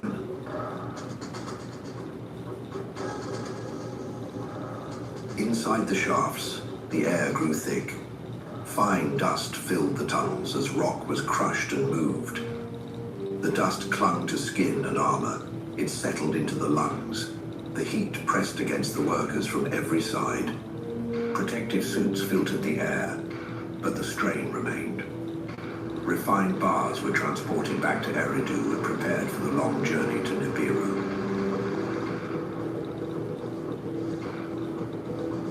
On Nibiru, the first shipments were ground into powder and released into the upper atmosphere. Slowly, the golden shield began to strengthen again. Yet on Earth, the burden did not lighten. The Igigi rotated shifts through darkness and heat, their bodies carrying the weight of endless labor. Anu watched reports from his chamber on Nibiru. The numbers pleased him. Survival seemed within reach now. Then he sent Enlil to Earth. Enlil arrived at Eridu with authority and purpose. He studied the projections of the Abzu mines and the flow of gold shipments before saying, "This operation must remain stable. The shield depends on it." He traveled south to the Abzu to see the work himself. He walked through the tunnels, past drilling towers and moving belts of stone. He felt the heat rising from the depths. He saw the dust in the air and the strain on the workers' faces. Then, Enlil returned to Eridu and took direct oversight of the mining operations. Under his command, schedules tightened and output increased. From the central chamber of the city, he studied the numbers that flowed in from the Abzu. Each shipment of gold brought Nibiru closer to stability. Each report showed the shield growing stronger in the upper sky of their home world. For many, that would have been enough. But for Enlil, it was only the beginning. He stood alone one evening, looking at the projection of Nibiru suspended in the air before him. The golden layer shimmered faintly around it, still fragile, still thin. He knew how quickly a world could weaken. He had seen the storms tear through their atmosphere. He had watched fear spread across their cities. Restoration was not the same as security. Once the shield was fully restored, the mining would continue. Not out of desperation, but out of preparation. Gold would be stored. Nibiru would never again stand on the edge of collapse without protection. When Enlil spoke of it later to his officers, his voice carried calm certainty as he said, "We will not stop when the crisis ends. We will secure the future beyond it." And so the work pressed forward, deeper into the earth, with a purpose that now reached far beyond survival. Years turned into centuries, centuries turned into thousands of years. The mines of the Abzu grew vast beneath the surface of the earth. Shafts reached deeper than any structure on Nibiru. Tunnels spread like veins under the land. Machinery became larger. Drills grew stronger. Extraction increased. But the conditions below never softened. The underground heat pressed against skin and metal alike. The air grew thick and heavy as the tunnels expanded. Poisonous gases seeped from cracks in the rock. Ventilation systems fought to keep the air breathable, but the deeper they drilled, the harder it became. The Igigi worked in long shifts beneath artificial light. Their armor filtered dust and toxins, yet the strain showed in their movements. The golden ore rose steadily to the surface, but the workers moved more slowly with each passing cycle. On Nibiru, the shield strengthened. On Earth, the burden deepened. At first, the Igigi believed the hardship would pass. They believed once the shield was restored, relief would come. They believed the mining would slow, but production never slowed. The command remained the same. Output increased. Schedules tightened. The work continued without pause. In the depths of the Abzu, a small group gathered near a ventilation shaft during a brief rest period. The hum of machinery echoed around them. One of the older workers leaned against the rock wall, his voice low but steady, and said, "The shield is strong again. We have seen the reports. Why does the digging continue?" Another worker wiped dust from his visor and replied, "Because they want reserves." A third worker looked up toward the distant surface and added, "We were sent for survival. Now we dig for security." There was no rotation back to Nibiru, no long rest, no return to the sky of their home world. The Igigi remained below ground year after year, generation after generation. Though they were long-lived beings, they felt forgotten. Above them, Enlil continued to review production reports. He believed he was protecting Nibiru from future collapse. He believed discipline ensured safety. He did not see the resentment forming in the dark. The machinery roared day and night. Conveyor belts carried stone upward. Refining chambers separated gold from rock. Toxic dust floated in beams of artificial light. And still, the work continued. One evening, deep in the lower tunnels, a drill stalled. The ground shook from pressure. Workers paused. Silence settled for a rare moment. In that quiet, a thought became clear. This would never end. Later that night, the Igigi gathered in a wide chamber carved from rock. Hundreds stood in the dim light. Their movements were slower than they once had been. One of the Igigi stepped forward, and his voice carried through the chamber without shouting as he said, "We came to save our world. We did that. The shield holds, yet we remain here." A murmur passed through the crowd as another worker called out, "We breathe poison. We burn in heat. We dig without rest. For what?" Another voice rose from the back of the chamber as a third Igigi answered, "For their fear of losing control." The chamber grew louder. Then a final Igigi stepped forward, his voice calm but firm, and said, "We miss our home. We are not tools." The silence that followed felt heavier than the tunnels above them. That night, a decision was made, and it began quietly. In one shaft, a worker set down his drill and did not lift it again. In another, conveyor belts were powered down. Refining systems shut off one by one. Then torches were lit. The Igigi carried their tools to the surface. Drills, cutting beams, metal frames. They piled them together outside the mining entrance. Flames rose high against the night sky. The fire reflected in their visors. Sparks climbed into the dark air. The sound of burning metal echoed across the land. Then, ships lifted from the Abzu and moved north toward Eridu. When they reached the settlement, they surrounded Enlil's base. The walls of Eridu stood firm under the moonlight. Energy towers hummed. Guards took positions along the perimeter. Inside the central chamber, Enlil felt the shift in the air before he saw it on the monitors. The projection showed ships landing in wide circles around the city. And outside the gates, the Igigi stood in silent formation. Their leader stepped forward into the open space between them and the walls. Enlil's voice echoed from the towers above as he ordered them, "Return to your stations. Production must continue."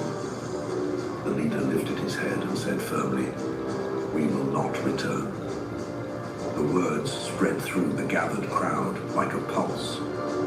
Enlil's jaw tightened as he said in anger, "You serve Nibiru. You serve survival." But again, the leader did not step back. He just calmly replied, "We served survival. Now we serve your reserves. We dig without rest. We breathe poison. We live below ground while you stand in clean air." A murmur of agreement rolled through the ranks. Their leader struggled to remain calm as he added, We are similar to you. We were not created to live as miners. Sparkle costs less and is just right for everyday messes. Anime starts with Anime. Discover iconic series. It's all here. Your anime destination. Feed your anime fandom with Hulu on Disney Plus.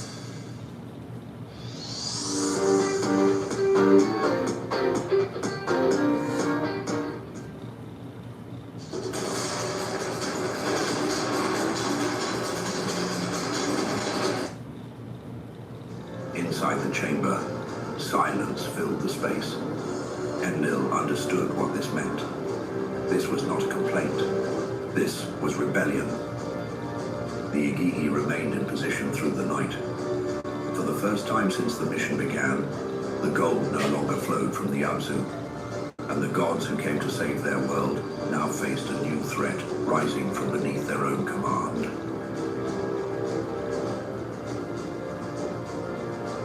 Inside the command chamber, the air felt heavier than the tunnels below. Enlil stood before the central projection table. The image showed the halted mines and the gathered workers.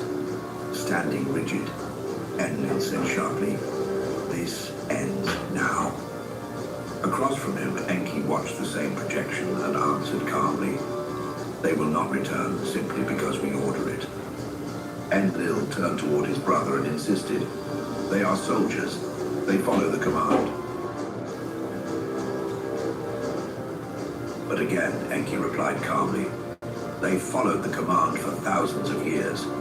They endured heat, dust, and poison. They believed it was for survival. Now they see it is endless." Enlil's jaw tightened as he answered, "Then we remind them of duty." The silence between them stretched. Enlil stepped closer to the display and continued, "If we allow this, authority weakens, and the mission collapses. Nibiru will suffer." Enki kept his voice steady and continued, "If we force them back underground, the anger grows. They will sabotage the mines. They will destroy the equipment even more. They may even turn against us openly. That would break the system entirely." The word lingered in the air. Enlil exhaled slowly and replied, "Then we call Anu." A transmission signal was prepared at once. The beam rose from Eridu into the sky and crossed the dark space between worlds. On Nibiru, Anu received the call in his high chamber. The golden shield shimmered faintly beyond the crystal window. It held strong now, but the king knew how fragile it had once been. Enlil's image appeared before him as he reported, "The Igigi have ceased mining. They have surrounded Eridu. They demand relief." Anu's face remained calm as he asked, "Have they damaged the operation?" Enlil shook his head slightly and answered, "Not yet, but they refuse to continue." Enki stepped into view beside his brother, speaking with measured concern as he said, "Their exhaustion is real. The conditions in the Abzu grow harsher as the shafts deepen. They have labored without rotation for thousands of years."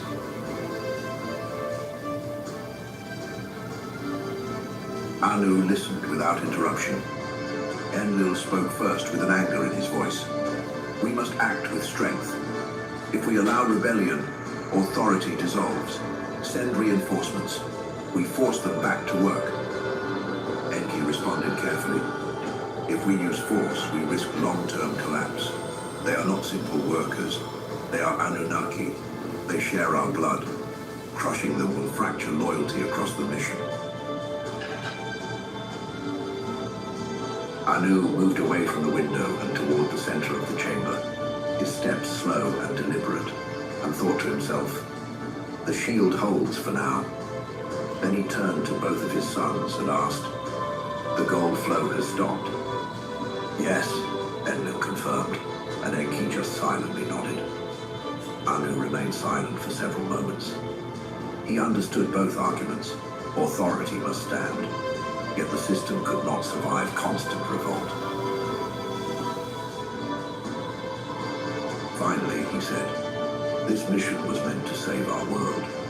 It cannot depend on endless conflict. Enlil crossed his arms and asked, then what do you propose? Anu's gaze shifted, as if looking beyond both of them, and he said, we require a permanent solution. The words changed the tone of the chamber. Enki tilted his head slightly and asked, what kind of solution? Anu already had a prepared answer and replied, a labor force that accepts the burden as its purpose, limited in lifespan, without claim to rule. Enlil's eyes narrowed as he said, you speak of creating workers. Anu met his gaze and replied evenly, I speak of replacing them. The implication settled in the room. Enki stepped forward, thoughtful rather than shocked, and observed, so you would remove the burden from the Igigi and place it on a new species. Anu remained composed as he continued, the mission must continue without rebellion. We need hands that belong to the soil, not to the throne. Enlil weighed the proposal for a moment and noted, if such beings serve only labor, they will not rise against us. Anu expanded on the idea, explaining, they will lack the authority and longevity of the Anunnaki. They will live short lives. They will multiply. The work will renew itself through generations. Enki's mind was already moving ahead, so he explained, there are primitive beings on this planet, creatures that walk upright. They carry potential, with guidance, with alteration. He did not finish the thought.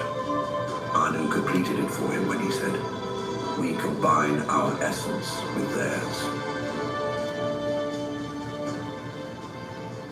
Silence followed. The rebellion outside Eridu remained unresolved.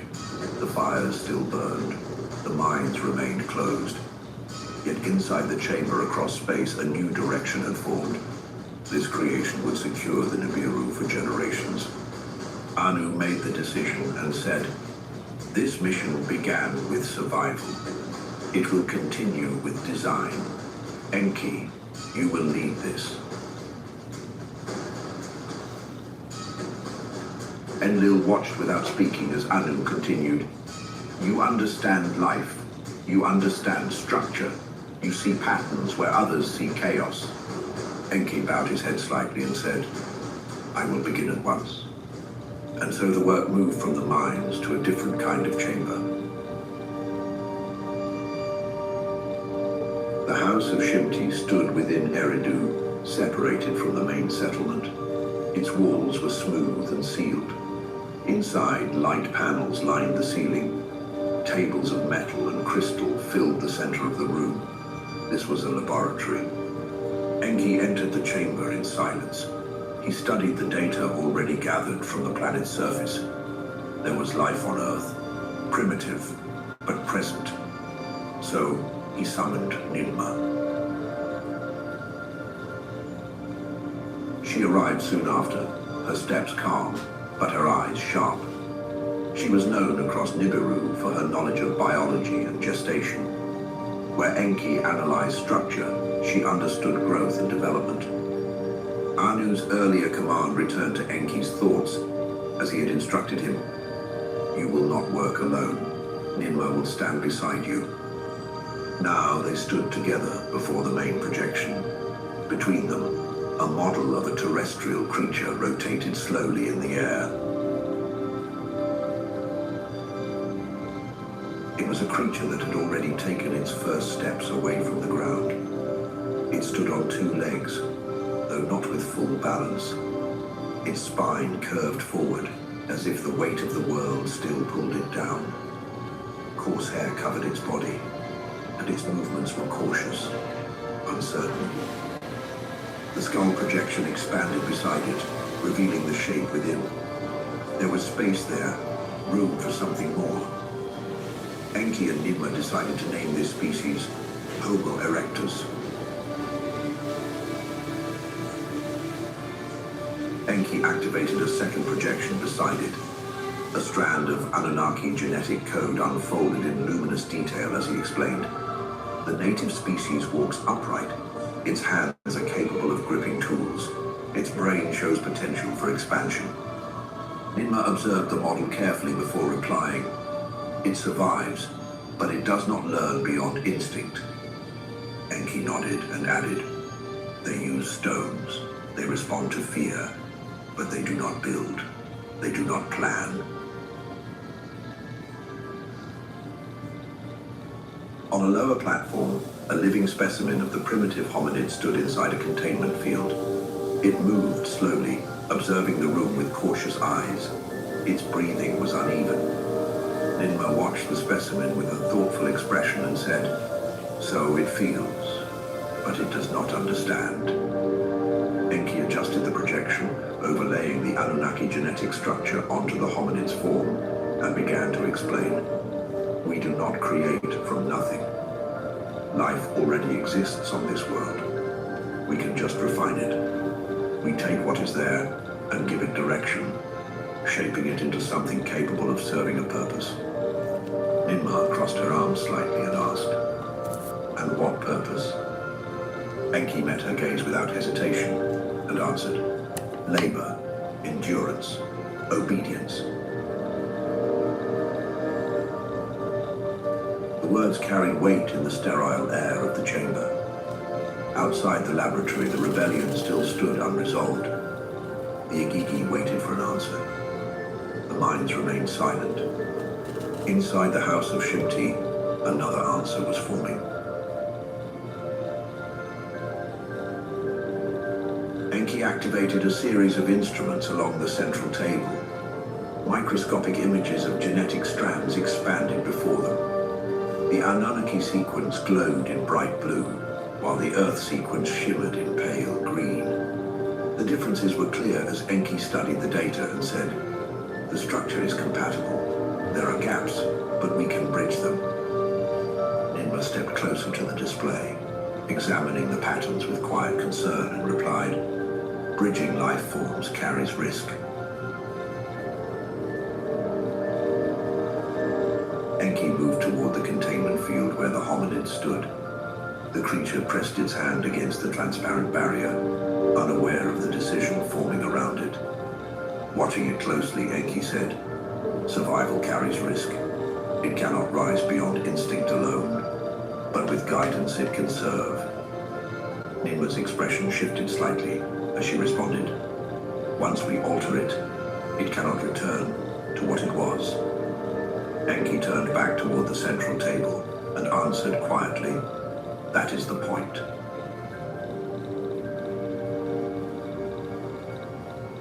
Anu's command had been clear. Create a solution that would last. That was the only thought on Enki's mind as he looked at the projection and said, we begin with structural mapping. First, we identify the sequences linked to thought and movement. From there, growth patterns can be adjusted. Lifespan will be limited to ensure control and renewal. Nidma listened, her voice softer now as she observed. So they will be mortal. They will work until age, and then just die. Enki did not look away from the projection as he replied, but they will replace the Igigi. And with that, the first stage of the project was set. The plan was simple. All they had to do was inject advanced Anunnaki DNA into the DNA of Homo erectus and create a new species they had agreed to call Homo sapiens. But things did not go as planned. Say hello to Zero. Small business accounting that's simple by design and keeps you in control with automation that saves you up to 6 hours a week. It's powerful enough for your accountant, simple enough for you. Try Zero today. You can get a meal fit for a family for only $20. Love that chicken from Popeye.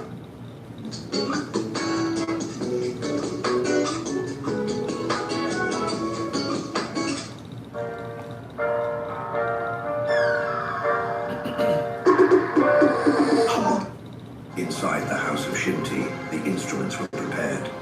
Genetic strands floated in the air as thin lines of light. Data moved across the screens. The first sequence was selected, and soon after, the first fusion was attempted. Enki reviewed the data one last time before saying, "The structure is stable. Proceed with the merge." Ninma worked beside him, adjusting the biological chamber where the cells were held. The first hybrid cell was formed.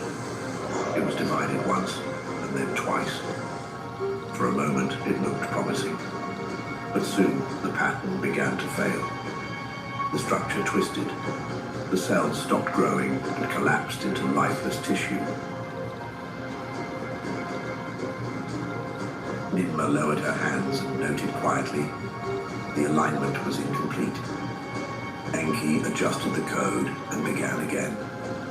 Another attempt followed. This time, the growth lasted longer.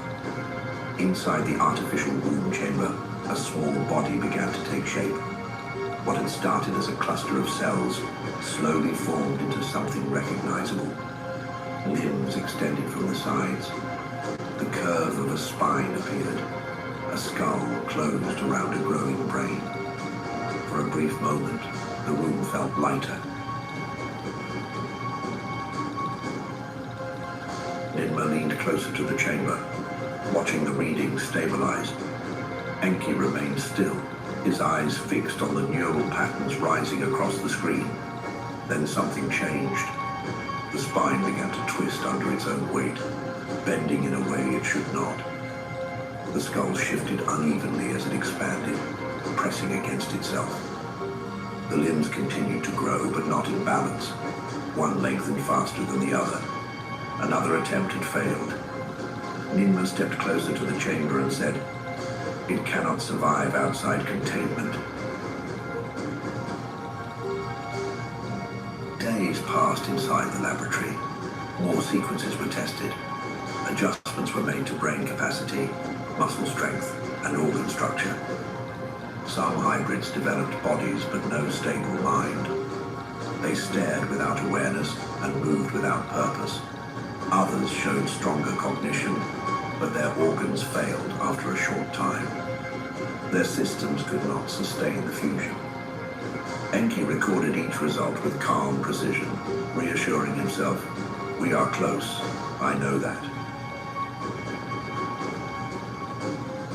Ninma watched another chamber as a prototype attempted to stand for the first time. It rose unsteadily, took one step, and collapsed as its legs failed to support its weight. Ninma observed the failing prototype and added softly, "This one can walk, but it cannot endure." And so they continued. One generation of hybrids survived longer than the previous ones. They could breathe on their own. They responded to the sound. At first, they looked perfect, but when maturity was reached, another flaw appeared. The prototypes were sterile. Simply, they could not reproduce. Ninma stood before the monitoring screen with a heavy expression and said, "If they cannot multiply, the burden returns to us. We will have to create each one by hand." Enki nodded slowly and replied, "That defeats the purpose." The chamber lights reflected in the glass walls as more attempts failed. Some forms were born weak, some grew too aggressive, some showed unstable behavior that could not be controlled. Each failure carried weight. One evening, after another unsuccessful trial, Ninma stepped away from the table and said, "We are altering life itself. This is not a simple design. We are crossing boundaries." Enki did not look up from the projection as he answered, "Survival demands risk." But Ninma was not satisfied with that response and asked, "But But what if the balance cannot hold? Enki finally turned toward her and replied, "It will hold. The structure is nearly stable. We need a stronger bridge between the sequences." Ninma studied the latest results. The hybrid brain showed promise. The muscular structure responded well. The problem remained at the level of reproduction and stability, as she finally said, "We need something that binds the two codes together. It cannot be a simple mix. The two must merge as one system, working in harmony, not fighting each other." Enki considered her words for a moment before replying. "Then we refine the donor sequence. We adjust the Anunnaki strand to match the Earth structure more closely." Soon after, another experiment was prepared. They adjusted the process carefully this time. Each cell was placed with more control, as if building something piece by piece instead of forcing it together. The merging of the two codes was slowed down, giving the new life time to accept both sides without shock. Inside the chamber, under steady light and constant monitoring, growth began once more. This time, the growth unfolded in a calmer, steadier rhythm. The spine strengthened as it formed, holding its shape without bending under pressure. The skull expanded gradually, each side developing in balance with the other.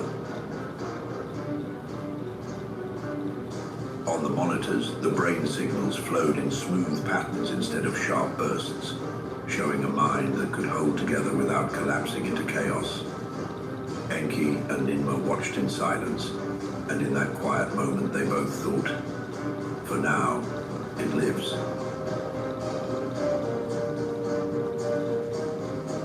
Time passed slowly in the house of Shimti. The new beings grew stronger with each cycle. They no longer collapsed inside the chamber. They no longer broke under their own weight. This new form could stand. It could even look around and understand what it saw. The first one opened his eyes fully. They were not empty like before. They followed the movement. They reacted when Enki stepped closer. Ninma stood beside him, holding her breath, and whispered, "It is time. We have kept them inside these walls long enough. Let them step into the open world." The chamber opened. The being stepped forward. Its legs trembled at first, but it did not fall. Code name. It stood upright on its own. Enki looked at the being and said calmly, "Lift your hand." The being looked at him. For a moment there was silence. Then the hand slowly rose. Ninma covered her mouth and whispered, "It understands." Enki, still stunned, stepped closer and said, "Now walk." The being took one step, then another.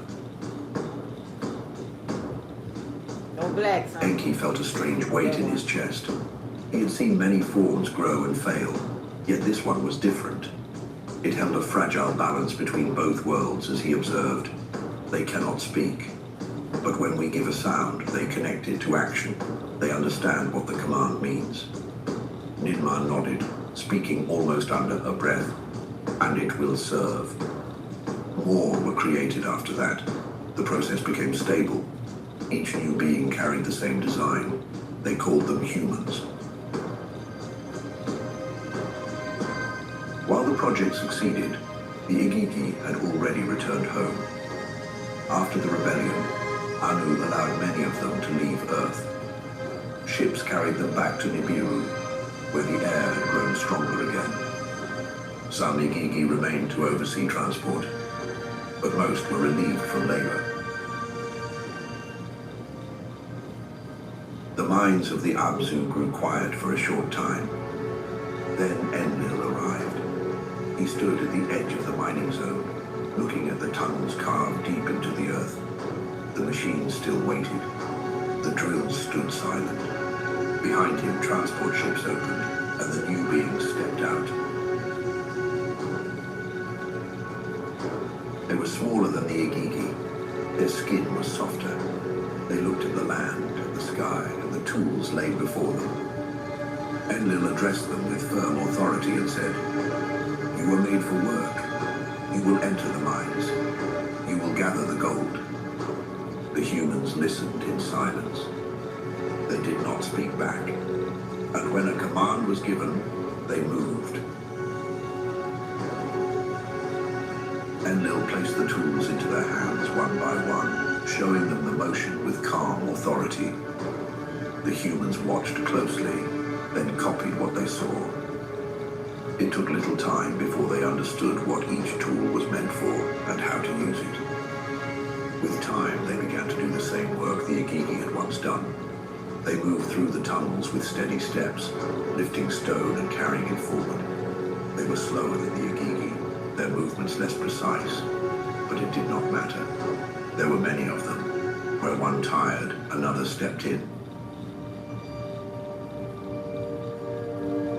Enlil stood at the edge of the shaft, watching them in silence, and said quietly, "As long as they multiply, the mines will never fall silent again."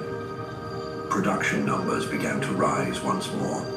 Allowing himself a small breath of satisfaction, Enlil added, "The system holds. The crisis is over."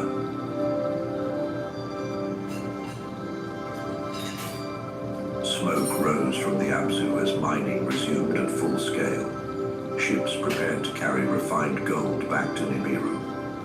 Enlil stood inside the command chamber, reviewing numbers with calm pride.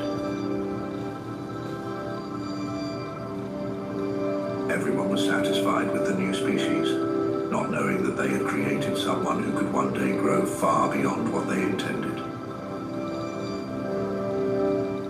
Yeah, we got y'all mine, huh? Oh, shoot.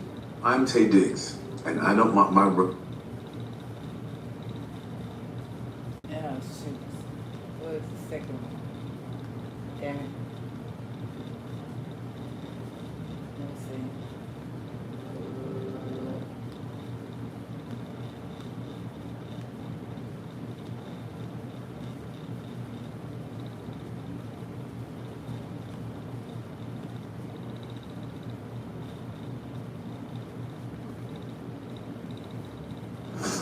The work of the Anunnaki is very hard, but I have a solution.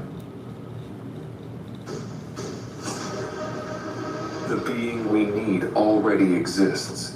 We just need to insert our mark on them. We need to imbue them with the essence of the Anunnaki.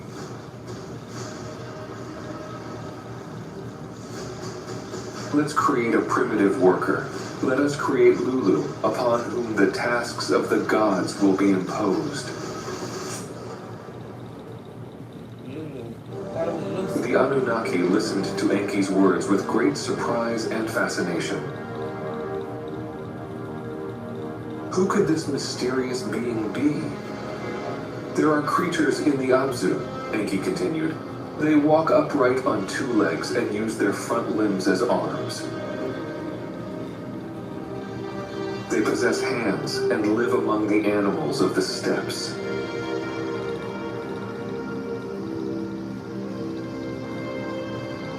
They consume plants with their mouths and drink water from ditches and lakes. They compete for territory with other creatures. They do not know how to dress, and their bodies are covered in hair. Their heads are as hairy as that of a lion. Enlil was perplexed. He exclaimed, "No creature like this has ever been observed in Eden." Ninma spoke up.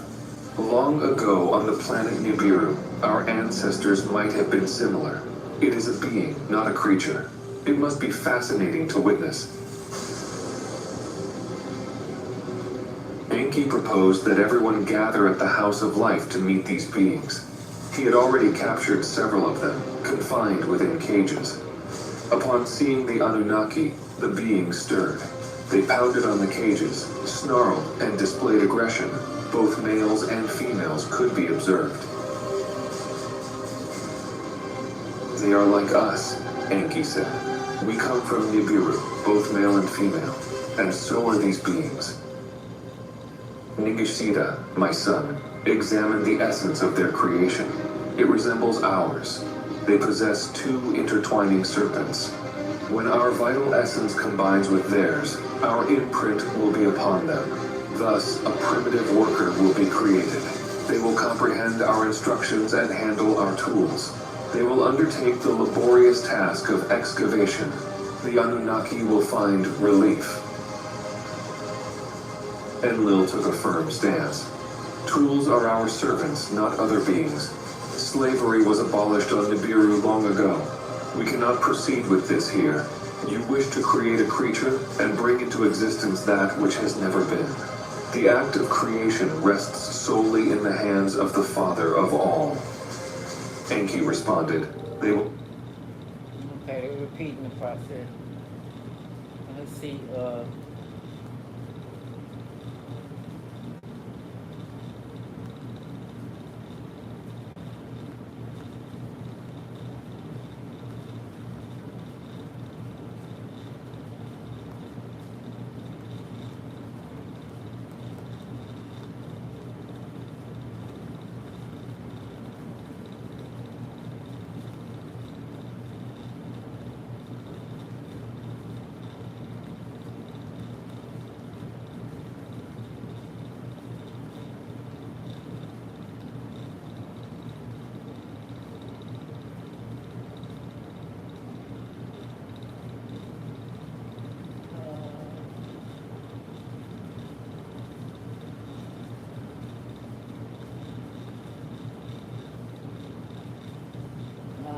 speculating. Palladians or Palladians?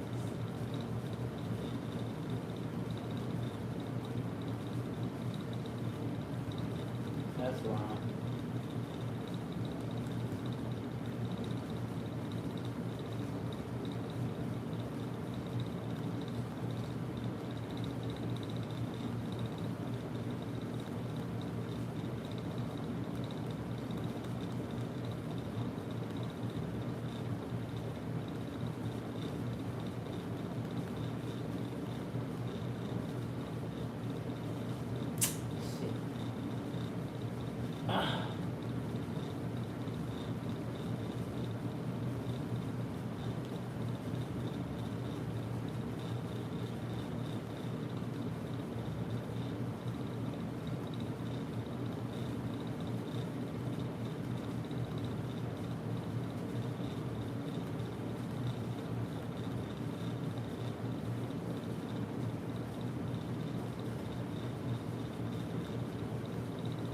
The Palladians.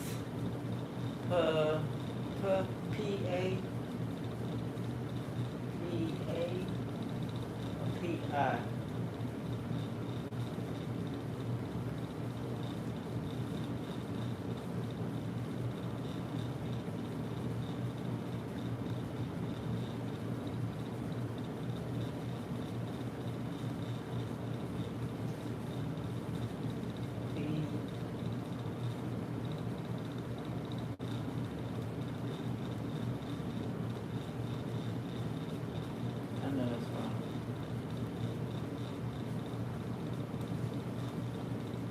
Oh, there it is, Palladians. Go back.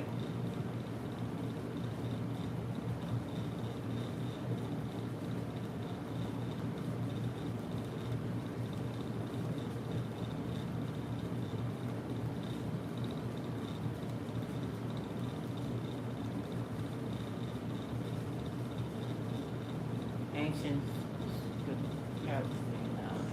What was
said the ballet dance created some too.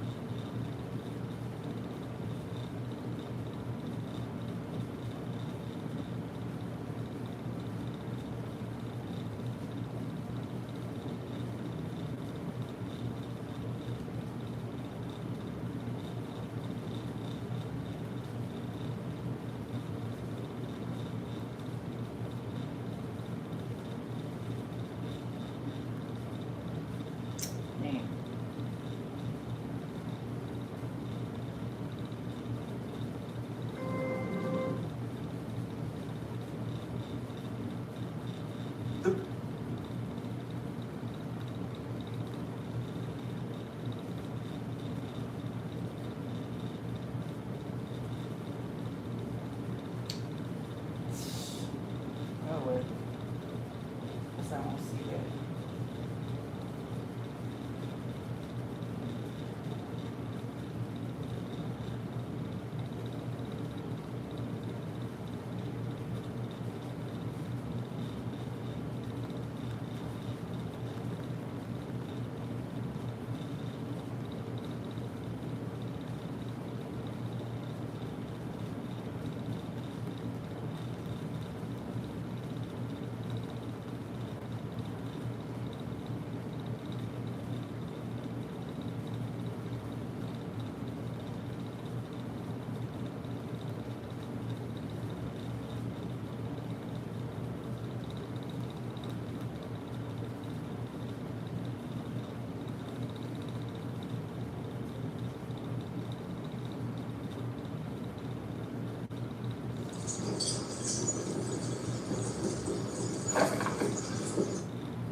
Today.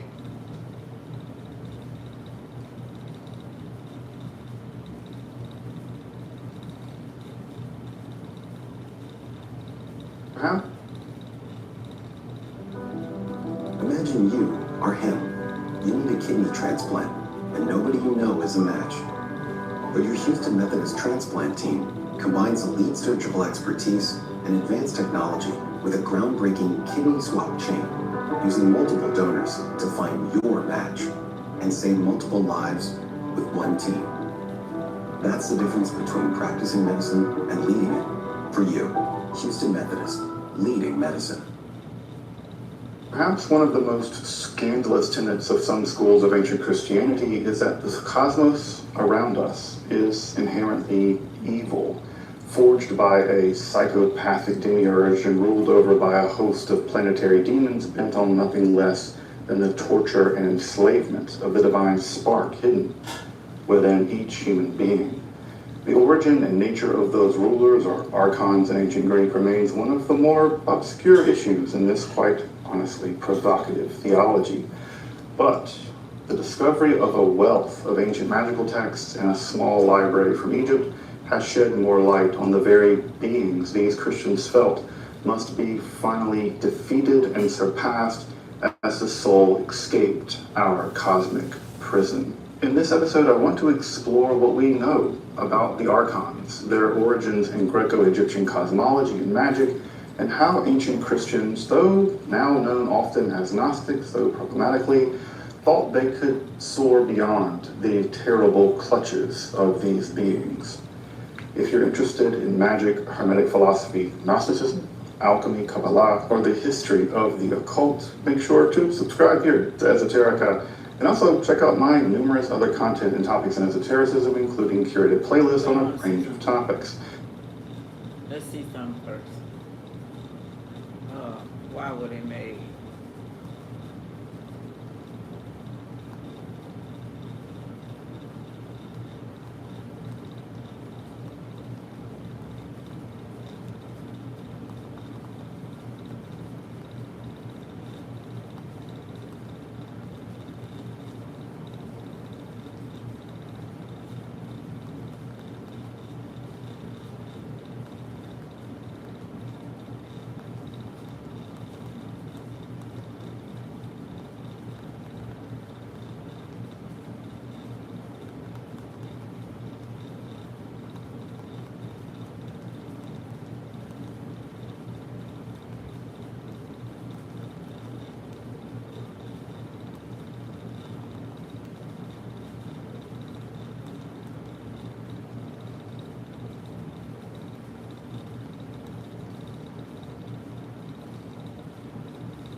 In the desert silence of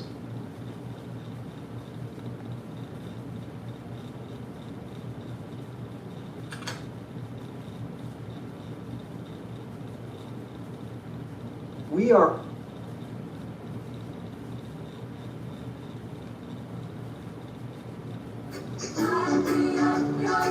Book your Jamaica comeback at sandals.com.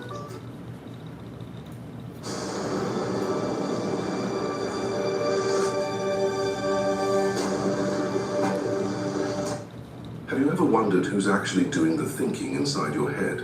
Right now, in this exact moment, notice the next idea that surfaces in your awareness. Did you author it deliberately? Did you summon it consciously? Or did it simply materialize? Most people never pause to ask this fundamental question.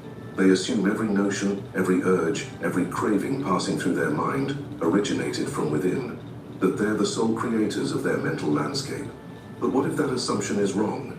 What if something exists, something operating just beneath the threshold of your conscious awareness, inserting suggestions that feel native to you, yet actually steer you toward patterns that don't serve your highest good?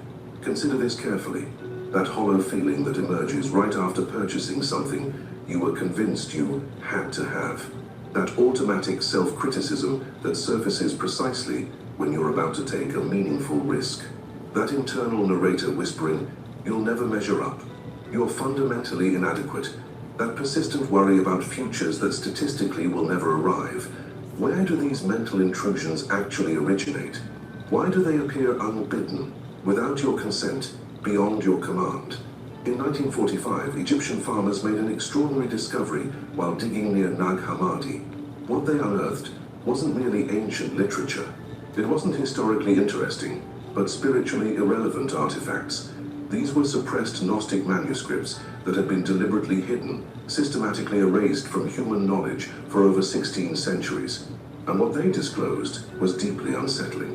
They spoke of beings called archons, entities that don't dominate humanity through physical force, through military might, or through visible weapons, but through something far more sophisticated, far more invisible, the hijacking of consciousness itself.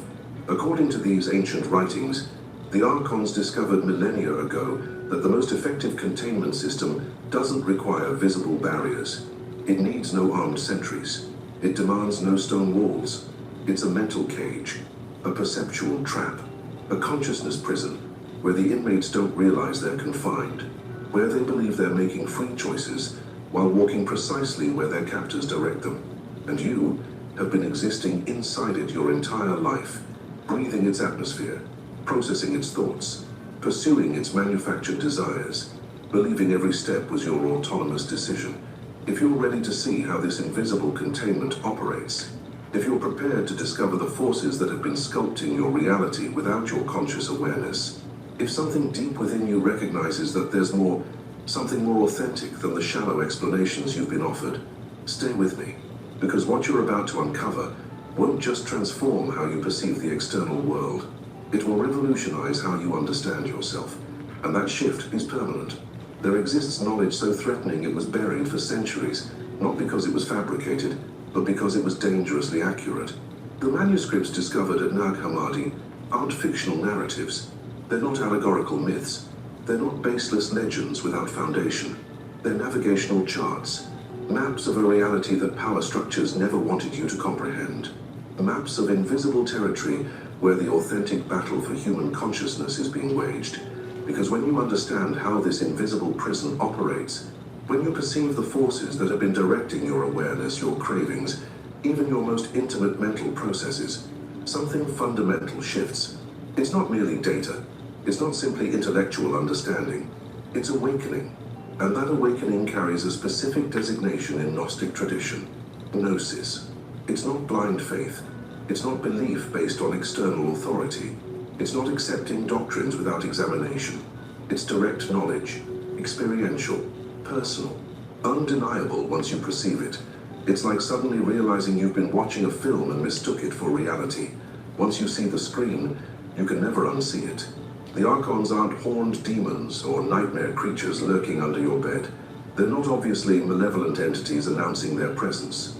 They're far more subtle, far more intelligent, They operate in the shadows of your own mind, in the automatic patterns you repeat without questioning, in the emotions that arise out of nowhere and pull you toward fear, doubt, separation, emptiness.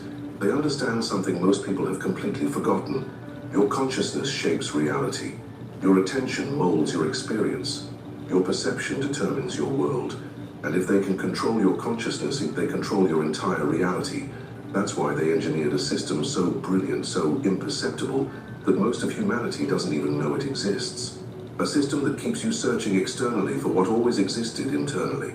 A system that convinces you you're small, limited, separated from the divine, incomplete, flawed, needy. A system that makes you believe happiness lies in the next purchase, the next achievement, the next relationship, the next destination. But it never arrives. It's never sufficient, because it wasn't real from the beginning. But the Gnostics discovered something the Archons never wanted you to know. Within you exists a divine spark, a part of you they cannot access. They cannot corrupt it. They cannot control it. They cannot extinguish it. They cannot destroy it. That spark is your true nature, your deepest essence. And when you remember it, when you reconnect with it, when you awaken to that divine presence that has always lived within you, their power over you collapses entirely. This isn't another video about superficial spirituality. It's not self-help repackaged with mystical terminology. It's not sensationalist conspiracy theory. This is a deep immersion into the hidden architecture of control, into the forces that have been shaping human experience for millennia, into the precise mechanisms that keep humanity asleep, and most importantly, how you can liberate yourself, not through complicated rituals requiring years of training, not through external masters who promise to activate or initiate you, but through something far simpler, far more direct, and infinitely more revolutionary, remembering who you truly are. We're going to discover together how this cosmic prison originated, who constructed it exactly, how it operates in your daily life, in your thoughts, in your emotions, in your decisions, and most crucially, how to exit it. Because freedom isn't in some distant location, it's not in a far-off future. It doesn't require you to become someone different. It's here, now, within you. You simply need to see the door that's always been open. Before we venture deeper, I need you to grasp something fundamental, something that can completely transform how you feel about your life, your struggles, your apparent failures. This isn't your fault. Read that again. Let it penetrate. This is not your fault. If you've felt lost for years, decades, your entire existence, if you've prayed desperately and felt like nobody was listening on the other side of the silence, if you've sought meaning in religions, philosophies, relationships, accomplishments, possessions, and still there's a void nothing seems to fill. If you've tried to be better, do more, push harder, and still sense something fundamental is missing, it's not because you're weak. It's not because your faith is insufficient. It's not because God abandoned you. It's not because you're defective or incomplete by nature. It's because the system you were born into was intentionally designed to keep you disconnected from your true nature. Think about this for a moment. From the day you were born, you were taught to seek validation externally, to measure your worth by what you achieve, what you own, what others think of you, how you compare to everyone else. You were taught you're insignificant, small, that you need intermediaries to connect with the divine, that you must obey external authorities, that you must believe without questioning, that you must follow rules established by others, but never know for yourself. You were taught the body is corrupt, that desires are sinful, that curiosity is dangerous, that questioning is heresy. What if all of that was intentional, not as a simple human conspiracy, but as an architecture of control far more ancient, far more sophisticated, far more invisible? The Gnostic texts reveal something that religious institutions concealed for centuries, something that threatened the very foundation of their power. The God you were taught to worship may not be the true God.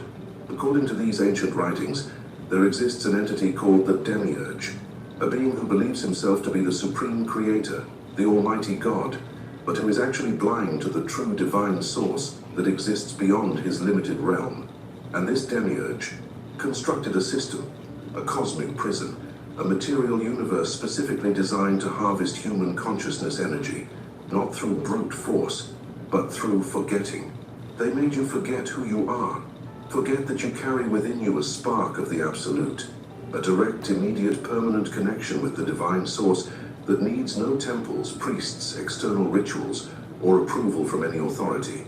And when you forget that, when you deeply believe you're separated from the divine, that you're fundamentally flawed, that you need to be saved by external forces, you become incredibly easy to control, because a being who feels small, limited, separated, incomplete, desperately seeks outside themselves. And that's exactly where the Archons trap you. They offer external solutions to internal problems. They sell you the idea that happiness is in the next purchase, that peace is in the next achievement, that love is in the next relationship, that meaning is in the next experience. But it never arrives. It's never enough. It never completely satisfies you, because the void you feel isn't a lack of something external. It's spiritual amnesia. It's the systematic forgetting of your own divinity, of your true nature, of your inherent power as a conscious fragment of the absolute. And that, dear seeker, that is not your fault. It's the result of millennia of deliberate manipulation, of sophisticated cultural programming, of systems specifically designed to keep you asleep, confused, searching in the wrong directions. But here's the news that changes everything. Awakening is possible. It's not just possible. It's your birthright. It's your essential nature waiting to be remembered. And it begins right now, in this moment, while you listen to these words and something within you recognizes their truth. Because recognizing the prison is the first step to exiting it. Seeing the bars is what enables you to seek the door. If this message resonates with you in a way you can't fully explain, if you sense there's something deeper waiting to be discovered, if you're ready to explore territories that conventional narratives never touch, I invite you to subscribe to this channel. Here we won't give you shallow answers or empty promises. We won't sell you instant enlightenment courses or activations that depend on external masters. We're going to explore together the truths that were concealed, the maps that were buried, the knowledge that can genuinely liberate you. Not so you believe blindly, but so you know through direct experience. Hit the subscribe button, turn on notifications, because this journey is just beginning. Now that we understand this isn't your fault, that you've been operating within a system designed for forgetting, it's time to know the complete story. How exactly was this cosmic prison born? Who built it and why? And most importantly, how does it operate in your life right now, in this precise instant? Let's discover it together. To understand how we arrived here, how humanity became trapped in this invisible prison, we must return to the absolute beginning, not to the start of the physical universe, not to the Big Bang of scientific cosmology, but to the origin of all existence.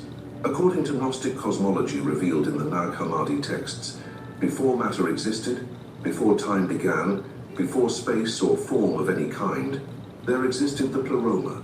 The word means fullness in Greek, divine totality, the absolute all, the infinite source from which all existence emanates. The pleroma isn't a location, it isn't a thing. It's pure being, absolute consciousness, infinite light without beginning or end. Within the pleroma dwelled the aeons, divine emanations of pure consciousness, beings of light and wisdom existing in perfect harmony with the source. Each aeon expressed a different aspect of the divine, and everything existed in perfect balance, in complete unity, until something extraordinary occurred. One of these aeons was Sophia, whose name means wisdom. Sophia was profoundly loving, passionate, creative, curious, and in a moment of intense love, of passionate, creative desire, Sophia made a decision that would change everything. She attempted to create without her divine counterpart. In the pleroma, creation always occurred through divine pairs, masculine and feminine, active and receptive, in perfect union. But Sophia, in her passion, acted alone. And what emerged from that solitary creation, from that unbalanced action, was something completely unexpected, something monstrous. Yaldabaoth. The texts describe him with disturbing imagery, a creature with the face of a lion, the body of a serpent, and eyes that flash like lightning. This being was born with divine power, inherited from Sophia, but without divine wisdom. He was like a child with godlike power, but no understanding of what is truly divine. Yaldabaoth was blind, ignorant, unconscious of his true origin. He couldn't perceive the pleroma. He couldn't see the source from which he came. He didn't know anything existed beyond himself. And in his total blindness, in his absolute ignorance, he proclaimed himself God. I am God, and there is no other besides me. This declaration appears in multiple Gnostic texts, and it's not merely arrogance, it's revealed ignorance. Yaldabaoth genuinely believed he was the supreme being, because his limited perception didn't allow him to see beyond himself. He was like a fish in an aquarium, declaring itself master of the universe, because it has never seen the ocean. And in that ignorance, the Yaldabaoth set to work. He constructed his own realm, his own creation, his own universe. Pair your GLP-1s with a personalized plan from Noom for big results. Like losing 37% more weight when you build healthy habits with Noom. Noom is more than nuts, which is honestly why I chose Noom. GLP-1s to kickstart your weight loss, Noom to make it last. Get started now for $79. Some salsa! Ooh, get on down, you shoot. When the sun comes out, so should your skin. European Wax Center. Smooth, done right.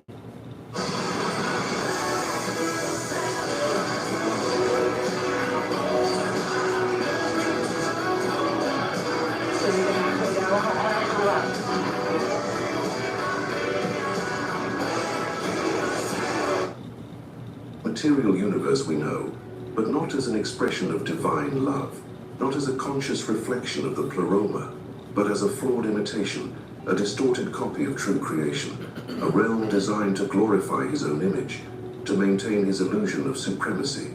But Yaldabaoth didn't work alone on his cosmic project. He created subordinates, helpers, servants who would assist him in governing and maintaining his false kingdom. These entities are the Archons. The word Archon comes from Greek archon, ruler, authority, commander.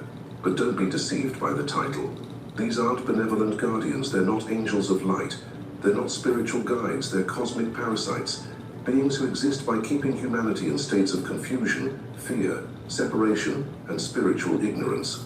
They feed, literally, on the emotional frequencies humans generate when trapped in low vibrational states. Yaldabaoth organized the Archons into a meticulously designed hierarchy. The 12 primary Archons, aligned with zodiac signs, governing broad patterns of human experience. Each controls fundamental archetypes influencing how humans think, feel, and act. The 7 planetary Archons, corresponding to classical visible planets, Moon, Mercury, Venus, Sun, Mars, Jupiter, Saturn, controlling more immediate influences on human consciousness, affecting cycles, moods, tendencies.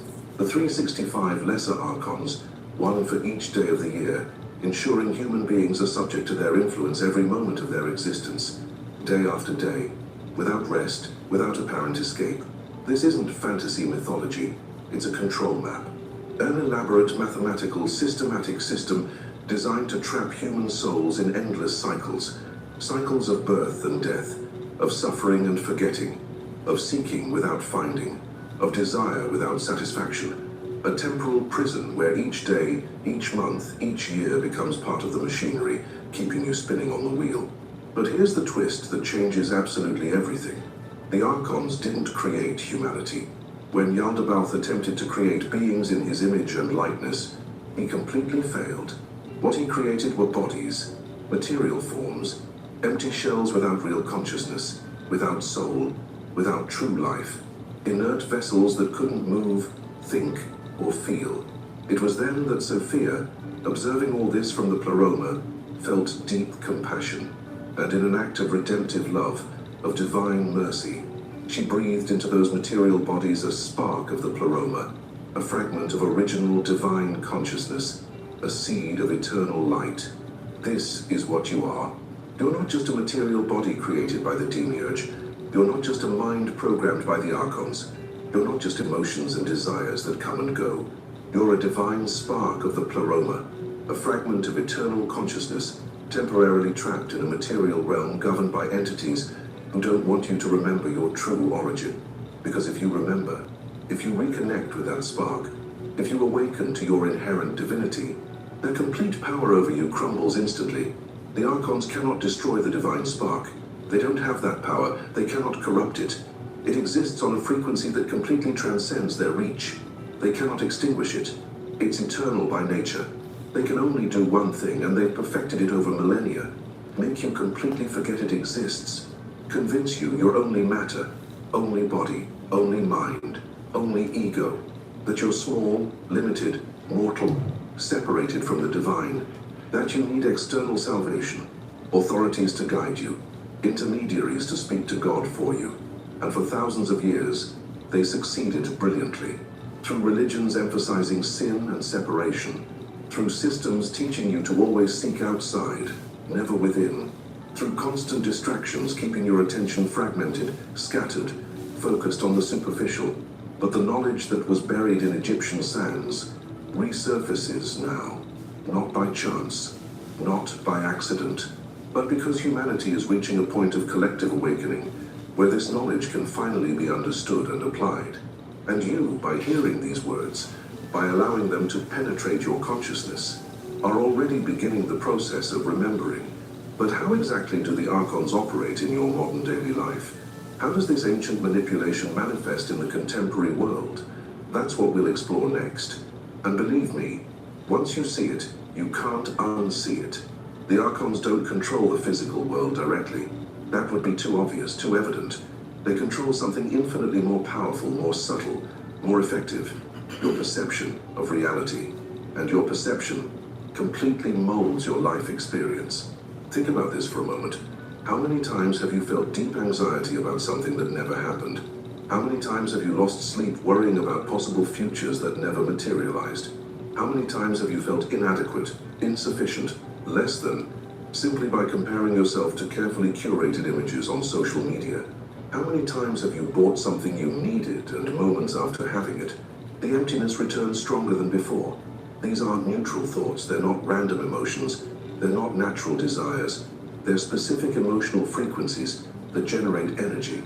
Energy with a particular vibrational signature. And that energy is exactly what the Archons harvest for their own sustenance. They literally feed on fear, on doubt, on separation, on confusion, on desperation, on insatiable desire, on constant comparison. They don't need you to pray to them. They don't need you to worship them. They don't need temples or altars. They only need you to remain unconscious, asleep, reactive, identified with every thought passing through your mind. And they do it by infiltrating thoughts so subtly, so skillfully, that you completely confuse them with your own ideas. That voice whispering, "You're not enough, you never will be." That sudden sensation of emptiness right after achieving something you thought would make you happy.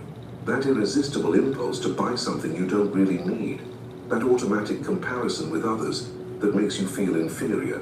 That need for external validation that never seems to be satisfied. Where do these really come from? Observe carefully. Next time one of these thoughts appears, ask yourself, did I consciously choose to think this? Or did it simply appear? Perhaps, right now as you're listening to this, something in your body is already responding. Maybe you feel a slight knot in your stomach. Maybe a subtle tension in your chest, as if something is being recognized. Maybe a sensation of opening, of relief, as if finally someone is naming something you always knew but could never articulate. That's your divine spark awakening. Your body knows truth. Your body is a sacred temple, not in the conventional religious sense, but literally.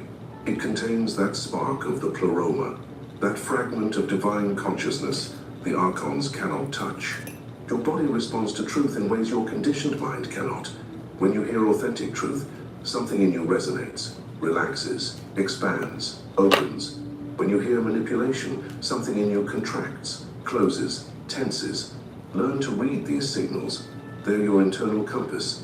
And when you begin paying real attention, when you become genuinely conscious of what's really happening within you, the Archons lose their grip, because their complete power depends on you being unconscious, on you reacting automatically to every stimulus, on you following impulses without questioning them, on you believing every thought in your head is yours.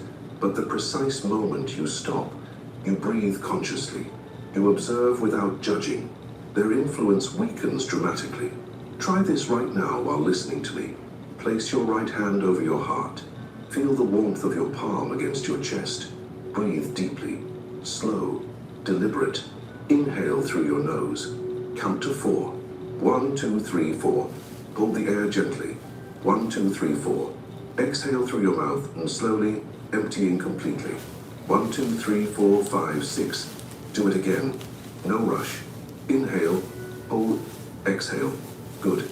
Now, while breathing naturally, with your hand still on your heart, ask yourself, who is observing this breath? Not your thinking mind that analyzes and comments, not your physical body that inhales and exhales, but the consciousness behind all of that, the presence that observes effortlessly. That consciousness is you, your true self, the divine spark that has never been asleep, never been separated, never been lost, only forgotten, covered, obscured by layers of programming and identification. Each time you return to it, each time you anchor your attention in the present moment, in your breath, in your body's sensations, in consciousness itself, you exit the archonic matrix, even if just for a moment. And those moments accumulate. They become minutes, then hours, then days, until one day you awaken completely. And when you do, when you see clearly for the first time, the world never looks the same again. The manipulations become obvious. The patterns reveal themselves. The hooks lose their power, and you begin living from your center, from your truth, from your sovereignty. I'd love to know what part of the world you're listening from right now, because this isn't just an individual message. It's a collective awakening happening simultaneously across the entire planet. Write in the comments, your country, your city, where you're watching from. I want to see the map of awakening. I want to know where consciousnesses are waking up right now. Where are you listening from? Write it below. You're part of something much larger than you imagine. Now that you understand how archons operate at the energetic and perceptual level, it's time to ground all this with concrete evidence, with ancient texts, with documented history, with preserved cosmology. Because this isn't fantasy, these are real maps of invisible territories. Let's go there. What I'm sharing with you isn't modern conspiracy theory. It's not New Age speculation. It's not interpretations invented by contemporary gurus. These are teachings preserved for millennia in texts that the most powerful religious authorities in history attempted to completely destroy. But they couldn't, because truth always finds a way to resurface. In December 1945, an Egyptian farmer named Muhammad Ali al-Saman was digging for fertilizer near the town of Nag Hammadi in Upper Egypt. It was an ordinary day, a common task, nothing special. His shovel struck something solid beneath the sand.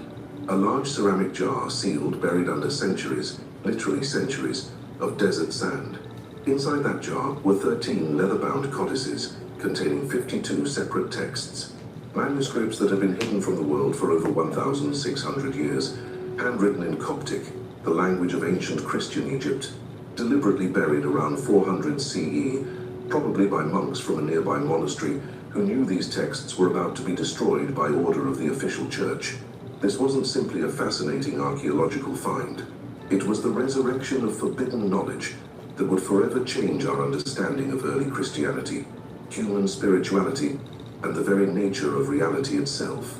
These texts, now collectively known as the Nag Hammadi Library, reveal a completely different version of the spiritual message from what we've been taught for centuries.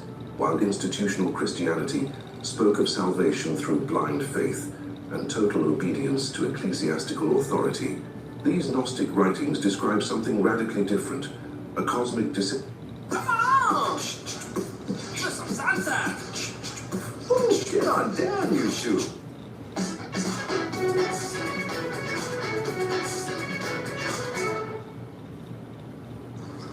%67% of bellies will go unflopped this summer. Perception so vast, so complete, that most of humanity remains totally unaware they're living inside it. One of the most revealing texts is the Apocryphon of John, also called the Secret Book of John. In this text, the creation of the Demiurge and his fundamental declaration is described, "I am God, and there is none other beside me." But immediately after, the text reveals something crucial.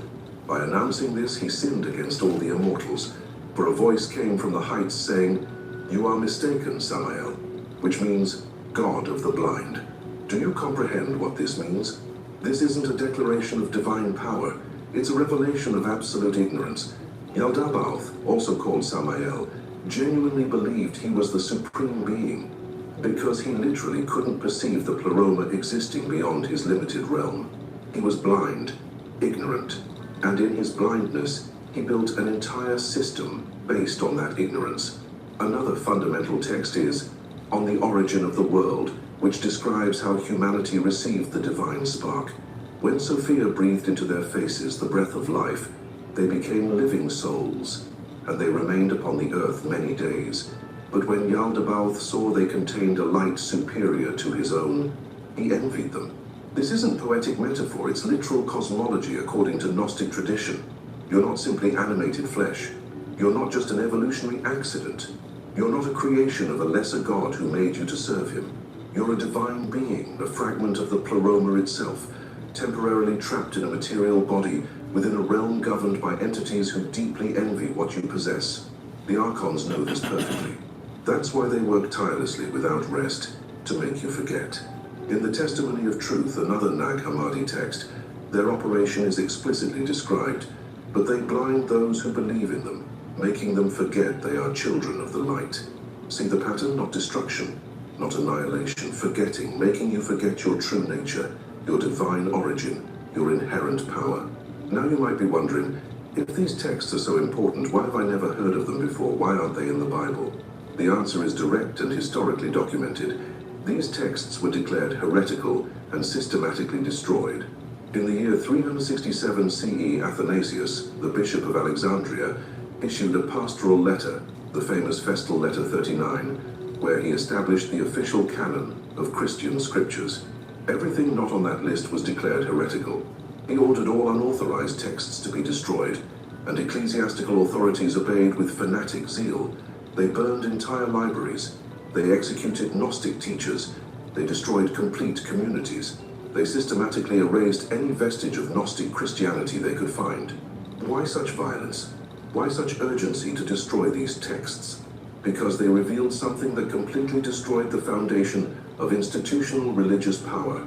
If people understood that, the God demanding absolute obedience might actually be a blind, ignorant entity, a false God, that each person carries a direct divine spark within themselves that needs no intermediaries, priests, external rituals, or institutional approval, that they can connect directly with the source through gnosis, direct experiential knowledge, without needing any external authority.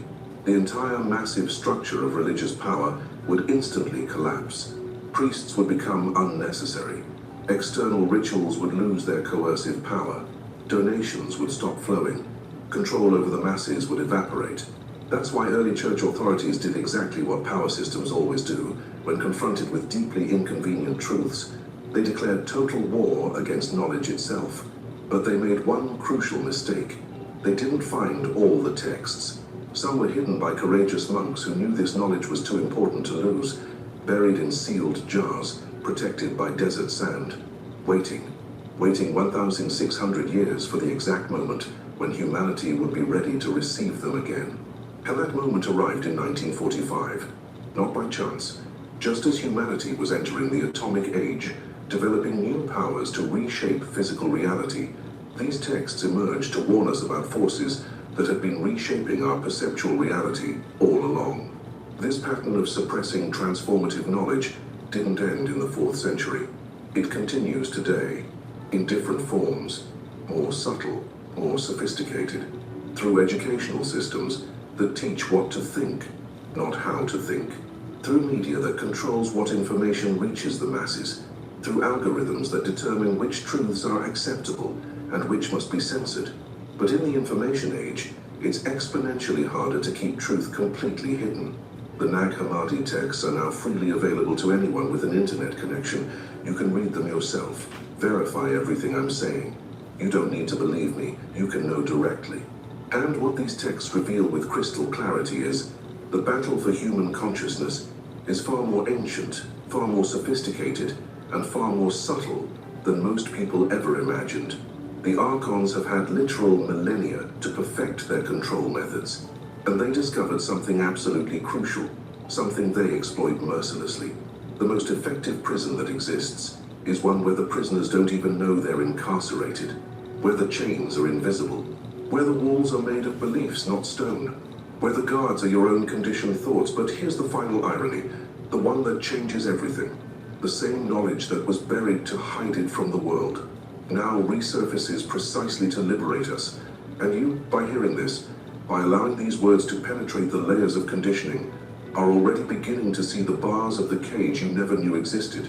Now that you understand the complete history, the cosmology, the documented evidence, it's time for the most practical and transformative part.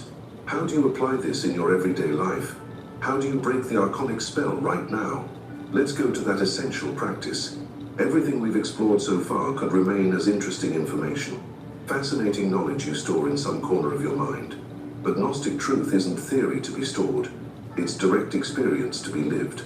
So we're going to do something together right now. Something simple in appearance, but profoundly powerful in its effect.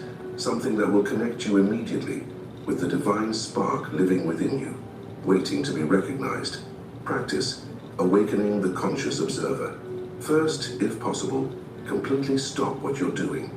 If you're walking, pause for a moment. If you're doing something with your hands, set it down. If you're lying down, sit up if you can. We're going to create a sacred space within you. An interior temple the Archons cannot touch. Close your eyes if you feel comfortable doing so. Now, breathe deeply. This isn't ordinary breathing. It's conscious breathing. Inhale slowly through your nose. Feel the cool air entering. Count mentally. 1, 2, 3, 4. Hold the air gently in your lungs. Feel the fullness. 1, 2, 3, 4. Exhale completely through your mouth, emptying to the end. 1, 2, 3, 4, 5, 6. Pause. Total emptiness. 1, 2. Do it again. Inhale. 2, 3, 4. Hold. 2, 3, 4. Exhale. 2, 3, 4, 5, 6. Pause. Feel how with each breath, something in you quiets, centers, returns home. Now, while breathing naturally, without forcing anything, place your attention on the space between your thoughts. Don't try to stop thoughts. That only creates more resistance, more internal struggle. Simply observe them, like clouds passing through the infinite sky of your consciousness. A thought appears, maybe about what you'll do next, about something you said yesterday, about a future worry. You notice it. You don't hook into it. You don't judge it. You don't follow it. You just observe it pass. Another thought appears. You notice it. It passes. Now, from that place of calm observation, ask yourself, who is noticing these thoughts? Don't answer with words. Don't seek an intellectual response. Just feel. Who observes? It's not the thought itself because you're observing it. It's not the emotion because you can also observe it when it appears. It's not the body because you can observe the body's sensations. It's something deeper, vaster, more silent. It's the pure awareness that observes everything. That awareness is you. Not the you that thinks, not the you that worries, not the you that doubts or fears, but the real you, the conscious presence behind everything else. That presence is the divine spark. It's the fragment of the pleroma living within you. And the Archons, they cannot touch it. They can influence your thoughts. They manipulate them constantly. They can agitate your emotions. They know exactly which buttons to press. They can control your impulses. They make you desire things you don't need. But they cannot contaminate. They cannot corrupt. They cannot reach the observing consciousness, because it operates on a frequency completely beyond their realm of influence. It's as if they exist in 2 dimensions, but your divine spark exists in 10. They can't even perceive that level of reality, much less control it. Now, from that space of conscious observation, we're going to anchor something powerful. Repeat these words internally, not mechanically, but with real feeling, as if you're remembering an ancient truth you always knew. I am divine awareness. Pause. Feel those words resonate in your body. I am eternal light. Feel how something in your chest responds, expands. I am sovereign. No external force can imprison your true nature. Repeat it complete now, with your hand over your heart. I am divine awareness. I am eternal light. I am sovereign. You're not inventing this. You're not pretending. It's not empty positive affirmation. You're remembering what you've always been, beneath all the layers of programming and forgetting. Now breathe deeply again, and observe what happens in your body when you make this declaration from your center. Maybe you feel warmth in your chest, like an interior sun igniting. Maybe a sensation of expansion, as if your consciousness became larger than your body. Maybe tears because something profound is finally being recognized. Maybe a peace that has no logical explanation, but is absolutely real. Whatever you feel is valid, is real, is your divine spark responding to recognition. This isn't creative visualization. This isn't psychological autosuggestion. This is gnosis, direct knowledge, experiential, impossible to deny once you feel it. And each time you return to this practice, to this conscious observation, to this connection with your true nature, the archons lose power over you, not gradually, not eventually, immediately. The precise moment you become conscious, they lose their entry point. Their influence depends completely on your unconsciousness. Do it every day, even if just for 5 minutes. Upon waking, before sleeping, in moments of stress, when you feel negative thoughts invading, return to the observer, return to conscious breathing, return to the spark, and watch how your entire life begins transforming from within. Now that you've experienced this directly, it's time to know something comforting and powerful. You're not alone on this path. What you just experienced isn't new. It's not strange. It's not rare. It's not some modern New Age invention. It's ancient. More ancient than the organized religions we know. More ancient than empires that have risen and fallen. As ancient as human consciousness itself. The Christian Gnostics of the early centuries weren't the only ones who taught these profound truths. This essential wisdom appears again and again throughout all human history, in different cultures, with different names, in different languages, but always pointing to the same fundamental truth. Within you lives the divine. You are not separated from the source. In Islamic Sufism, Sufi mystics taught 1,000 years ago, whoever knows himself knows his Lord. They weren't talking about intellectual knowledge about theology. They were talking about gnosis, direct, immediate, undeniable experience of the divine within one's own being. Rumi, the most beloved Sufi poet, wrote, "Why do I bow before you when you live within me?" See? The same understanding, almost the same words, different tradition. In European Christian mysticism, masters like Meister Eckhart, a Dominican friar of the 14th century, boldly declared, "The eye through which I see God is the same eye through which God sees me. My eye and God's eye are one eye, one vision, one knowledge, one love." This wasn't blasphemous heresy. It was pure truth expressed with perfect clarity, but ecclesiastical authorities condemned him anyway, because it threatened their monopoly on the divine. Saint Teresa of Avila, another Christian mystic, described experiences of direct union with God that required no priests, external rituals, or institutional mediation. Only silence, only presence, only the divine spark recognizing itself. In Jewish Kabbalah, ancient Hebrew mysticism, it's taught that each human being contains a spark of the original divine light, the Ein Sof, the infinite. The famous Kabbalist Isaac Luria taught that the purpose of human existence is precisely to remember and reactivate that interior divine spark. The exact same teaching, different words, same map. In Hindu Vedanta, which is thousands of years old, we find the Mahavakya, the great declarations, Tat Tvam Asi, you are that. Individual consciousness, Atman, and universal consciousness, Brahman, aren't two separate things. They are one, always have been, always will be. Separation is illusion, Maya, the veil of forgetting. In Buddhism, especially in Mahayana and Vajrayana traditions, awakening Bodhi is the direct recognition of Buddha nature, the seed of enlightenment that already exists, complete and perfect within all sentient beings. You don't need to create it. You don't need to earn it. You don't need to deserve it. You only need to recognize it. In Egyptian Hermeticism, preserved in texts like the Corpus Hermeticum, it's taught, know the all by yourself, and thus you shall know the gods and the universe. Direct knowledge, personal experience, gnosis, not blind faith, not obedience to external authorities. Do you see the pattern emerging with perfect clarity? Across continents separated by oceans, across centuries and millennia, across traditions that apparently have no connection to each other, the same essential truth emerges again and again. You are not separated from the divine. Have you ever wondered why the Wright brothers actually wanted to fly? We get it, Wilbur. You get a hot dog, and you get a hot dog, and you get a hot dog. Maybe not. But either way, try Bar S, the #1 hot dog in American history.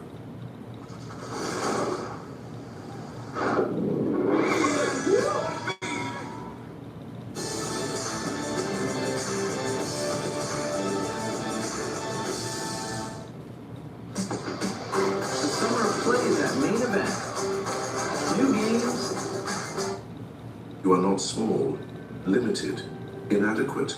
You are a conscious expression of the absolute itself. And when you remember it, when you experience it directly beyond intellectual belief, everything in your life changes irreversibly. The Gnostics didn't invent this truth from nothing. They preserved it when it was being systematically destroyed. In a dark age where religious institutions were building massive empires of power based on mass control, the Gnostics dared to say, to whisper, to teach in secret, you need no intermediaries. You need no one to save you. The true temple is within you. It always has been. And for that they were persecuted with ferocity, tortured, executed, erased from official history. But truth never really dies. It only waits, patient, eternal, waiting for the exact moment when enough consciousnesses are ready to receive it again. And that moment is now. You're part of a massive global awakening. You're not alone. You're not the only one feeling this. Millions of people across the planet are simultaneously beginning to question the narratives that have kept us asleep for generations. They're remembering, they're awakening, they're recognizing the spark.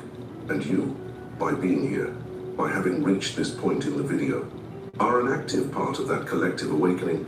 I want to know something from you. What part of this message reached deepest into your being? Was it the revelation about the Archons and their control system? The conscious observation practice we just did?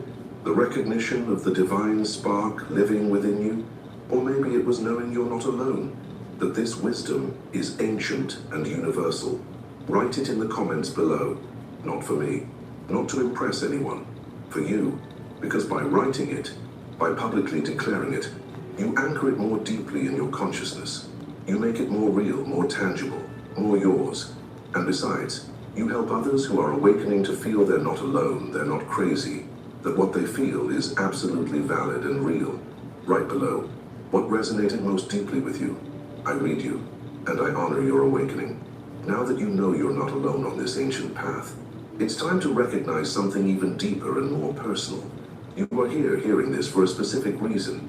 If you're here in this moment, hearing these words, it's not by chance. You didn't arrive at this video by random algorithmic accident. You're not here because you had nothing better to do. It's not coincidence that out of millions of available videos, your fingers guided you exactly here. You're here because something within you, something deeper than your conscious mind, guided you toward this knowledge. That divine spark living within you is awakening, and it's actively seeking to remember its true nature. Not everyone feels this call, you know. Most people can live their entire existence without ever questioning the reality presented to them, without wondering if their thoughts are really theirs, without seeking something deeper than the constant distractions of the material world, without feeling that interior restlessness saying, there has to be something more. But you're not like most.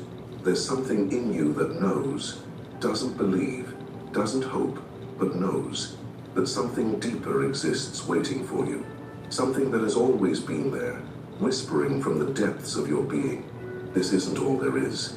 There's something more real, more true, more yours waiting for you. Maybe you felt it as a child, that sense you saw the world differently than others. Maybe in moments of profound silence when the world's noise quiets and you feel an inexplicable presence. Maybe in experiences you couldn't explain with words but knew were absolutely real. That feeling, that persistent intuition, is your divine spark calling you back home, back to yourself, to your true nature, to what you've always been beneath the layers of conditioning. The Gnostics called it the call, klesis in Greek, the voice of the pleroma whispering through the dense veil of matter. Remember who you are. Awaken. You are far more than they told you. You are light disguised as flesh, and you answered that call.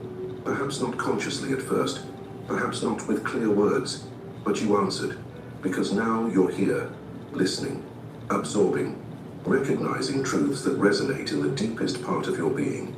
And that simple act of being here, present, open, makes you part of something infinitely larger than yourself. You're part of the collective awakening of human consciousness, a massive wave of recognition sweeping the planet in this precise moment. People on every continent, in every country, speaking different languages, living completely different lives, but all responding simultaneously to the same ancestral call: awaken, remember, return to truth. And each person who awakens makes it exponentially easier for others to awaken, because consciousness is contagious. Freedom is contagious. Truth once seen expands.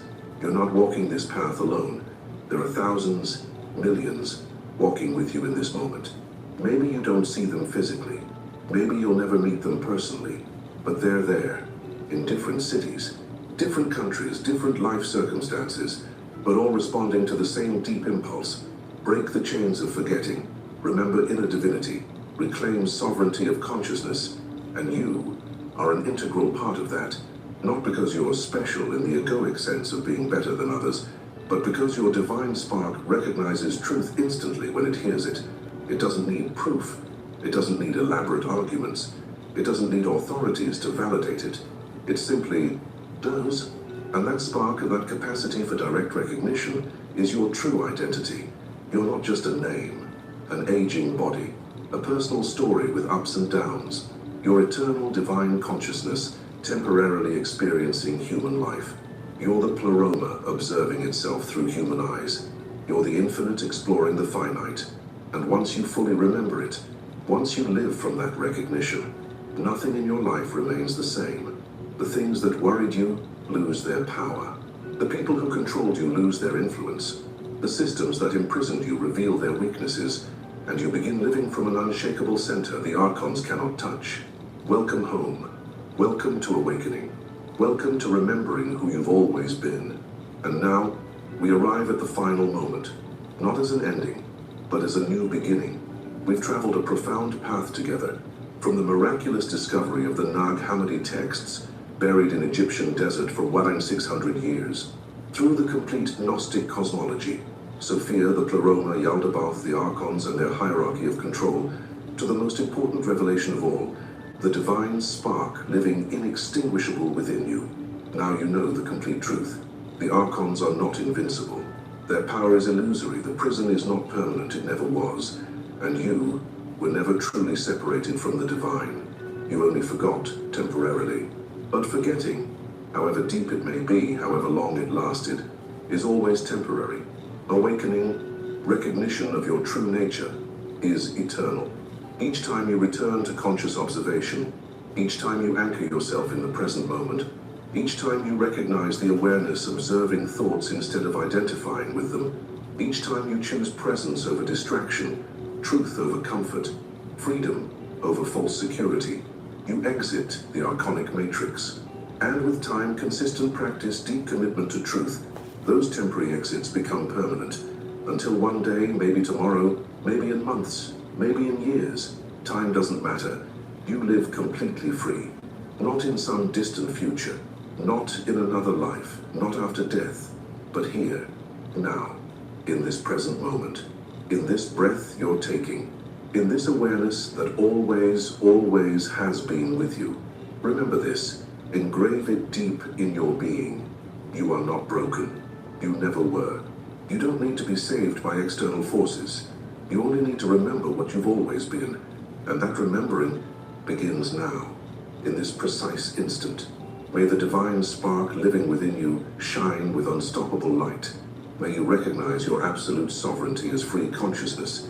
May you live from your true nature, without fear, without doubt, without forgetting. May you walk in this world, but no longer be of this world. May the Archons lose all power over you. And may you never, never forget the fundamental truth. You are free. You always have been. You always will be. The prison only exists while you believe in it. And you'll just watch the bars dissolve. This profound path of liberation doesn't end here. We're only beginning to explore territories most will never see. In the next video, we're going to reveal something even more disturbing. How the Archons manipulate time itself.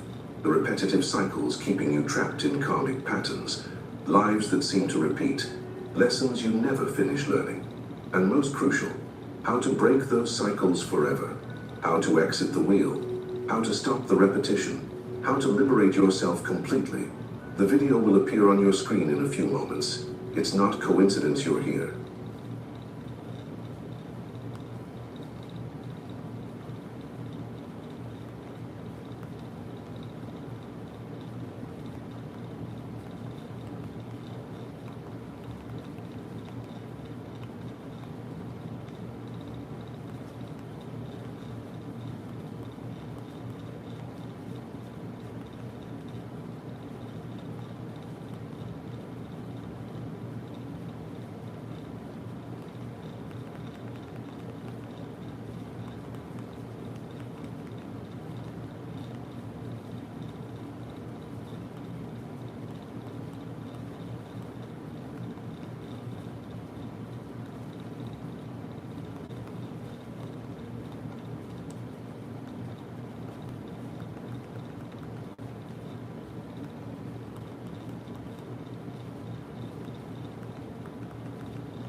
Fuck.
There is a tab.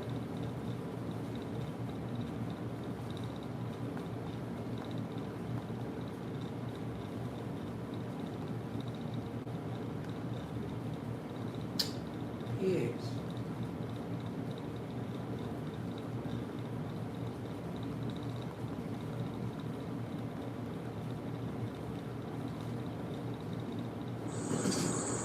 Get outside that with an edible. Oh, my leak filter? I just scheduled an appointment online and the inspection was a breeze. Thanks. There are images that the mind is taught to overlook, and there are images that quietly reshape the soul the moment you truly see them. One of them is a dark, serene Madonna holding the Christ child, not radiant in the way modern spirituality expects divinity to appear, but deep, ancient, and shadowed like midnight soaked in gold. She is called the Black Madonna, and across centuries, hidden beneath layers of doctrine, fear, and misinterpretation, she has remained one of the most enigmatic spiritual symbols in human history. But here is the question that unsettles everything. What if she was never meant to be understood as a figure of worship alone, but as a map of consciousness itself? And what if Sophia, the forgotten wisdom of the divine feminine in Gnostic tradition, is not separate from her at all, but the same living principle appearing through different veils of time, culture, and symbol? Because when you begin tracing the threads carefully, beyond the churches, beyond the icons, beyond the softened narratives, you find something unusual, a pattern, a presence, a recurring signal pointing toward a hidden layer of reality where wisdom is not abstract, but alive, embodied, and waiting to be remembered. This is not the kind of knowledge that announces itself loudly. It doesn't demand belief. It invites recognition. The Gnostics called it gnosis, not faith, not doctrine, but direct inner knowing. A kind of awakening that cannot be handed down through authority, only uncovered through experience. And Sophia, in their sacred cosmology, is the one who initiates that awakening. She is the spark of divine wisdom that descends into darkness, not to remain trapped there, but to transform it from within. Yet the Black Madonna complicates everything. She appears in cathedrals, caves, and forgotten shrines across Europe and beyond, often associated with miracles, healing waters, and pilgrimages that defy explanation. Still, she remains officially undefined, her darkness unexplained, her symbolism softened, her deeper meaning left unspoken. So we are left with a tension that has never truly been resolved. Is she simply a religious icon shaped by history? Or is she something far older, echoing a pre-Christian memory of divine wisdom hidden within matter itself? In this exploration, we will trace the hidden relationship between Sophia and the Black Madonna, moving through ancient Gnostic thought, suppressed feminine archetypes, and the symbolic language of darkness as sacred wisdom. We will uncover why the blackness is not absence, but depth, not ignorance, but unilluminated potential, and why gnosis itself is not an idea to believe in, but a transformation to undergo. Because if Sophia is real in the way the mystics claim, then she is not outside you. She is the part of you that remembers what the world taught you to forget. And what follows may quietly change the way you see wisdom, divinity, and even your own mind. To understand why Sophia and the Black Madonna continue to echo through time like a half-remembered dream, we have to step into a world where spirituality was not yet confined to doctrine, but still fluid, still dangerous in its freedom. In the early centuries of the Common Era, alongside emerging institutional Christianity, there existed a constellation of spiritual movements often labeled as Gnostic. But that word itself is a later simplification. These were not a single group, but a spectrum of seekers who believed something radically different from the dominant theological narrative. That divine truth was not primarily found in external authority, but in direct inner revelation. They spoke of gnosis, a kind of experiential knowing that bypassed intellectual belief, and at the center of many of their cosmologies was Sophia, meaning wisdom in Greek. But Sophia was not merely an abstract concept. In texts such as those found in the Nag Hammadi library, she appears as a living, dynamic presence, sometimes a divine emanation, sometimes a tragic figure, sometimes the spark of awakening trapped within the material world itself. In these accounts, Sophia's story is deeply symbolic. She descends or falls into density, not as punishment, but as a consequence of seeking to know the unknowable from within. And in doing so, she becomes entangled with creation itself. This descent is not portrayed as failure in the moral sense, but as a cosmic event. Wisdom entering matter, light interwoven with shadow. It is here that things begin to echo across cultures in unexpected ways. Long before theological debates defined her role, images of a dark mother holding a child already existed across Europe. The Black Madonna appears in places like Montserrat in Spain, Chartres in France, Czestochowa in Poland, and many others. Despite regional differences, they share a striking similarity: a dark-skinned or blackened figure of the Madonna, often associated with miracles, healing waters, caves, and ancient sacred sites that predate Christianity itself. Official explanations often attribute the darkness to aging pigments, candle soot, or artistic style. And while some statues may indeed have darkened over time, this explanation does not fully account for the consistency of the motif across geography, time, and cultural boundaries. In pre-Christian symbolism, darkness was never simply absence of light. It was the fertile unknown, the womb, the unmanifest potential from which all form arises. In Egyptian thought, in certain strands of Neoplatonism, and even in later mystical traditions, darkness was not opposed to divinity, it was part of it. This is where Sophia and the Black Madonna begin to overlap in meaning. Sophia, as divine wisdom descending into matter, mirrors the archetype of the sacred feminine hidden within the depths of creation. The Black Madonna, seated in her stillness, often associated with caves, underground chapels, and hidden sanctuaries, reflects the same symbolic movement: divinity concealed within matter, waiting to be recognized rather than worshipped from a distance. Philosophically, this challenges a foundational assumption in many modern spiritual interpretations, that enlightenment is a movement upward, away from darkness, toward purity and abstraction. The Sophia tradition suggests something far more unsettling, that wisdom is found not by escaping darkness, but by entering it consciously. In this sense, Sophia is not the opposite of matter. She is the intelligence within it. And the Black Madonna is not a relic of forgotten religious art.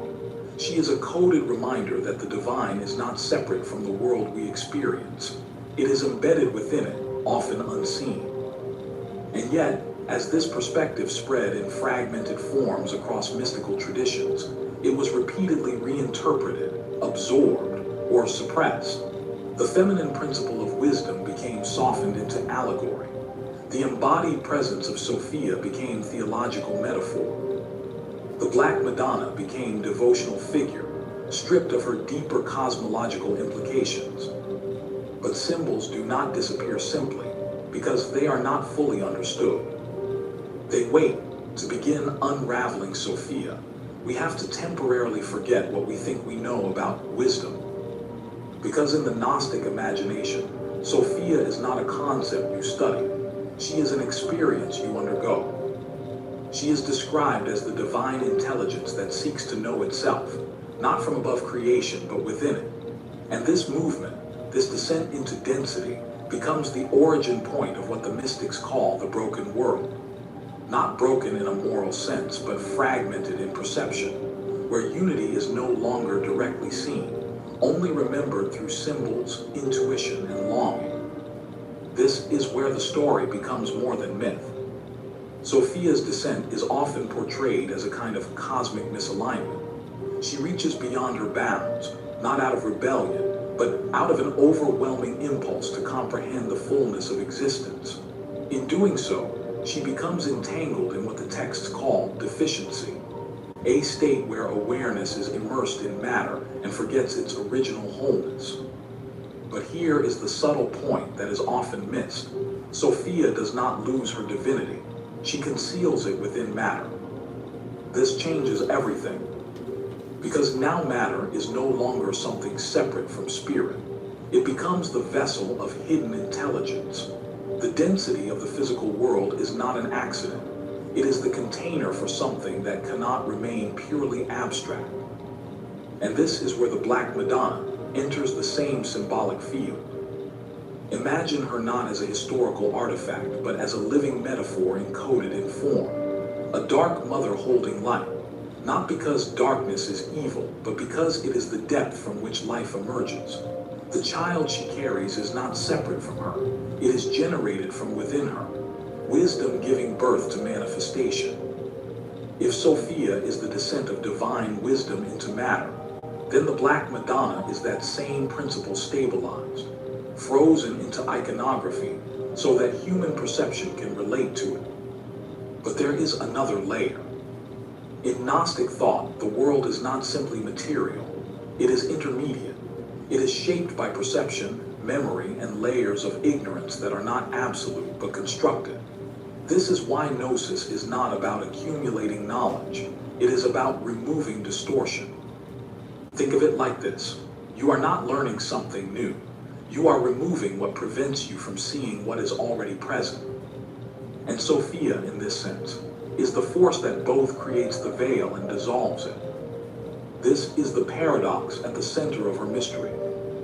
She is the one who becomes lost in matter, and also the one who whispers from within it, calling awareness back to itself. The Black Madonna, often placed in caves or hidden sanctuaries, reflects this exact dynamic. She is not presented in open brilliance, but in enclosed darkness, suggesting that what is sacred is not always outwardly visible. It must be entered, approached, experienced from within. Across traditions, caves have always symbolized this inward journey. The womb, the underworld, the place where transformation occurs out of sight. And it is no coincidence that many Black Madonna shrines are associated with subterranean spaces or ancient earth sites that predate organized religion. This is not just historical layering, it is symbolic continuity. But the most challenging idea comes next. If Sophia is present within matter, and if matter itself is the field of forgetfulness and remembrance, then spiritual awakening is not escape from the world. It is a change in how the world is perceived. The ordinary becomes transparent, not because it disappears, but because its hidden structure begins to reveal itself. And yet most people miss this because they are looking for something dramatic, visions, ascension, escape. But Gnosis, as the tradition suggests, is quieter than that. It is the moment when perception stops assuming separation, when the observer and the observed are no longer experienced as fully divided.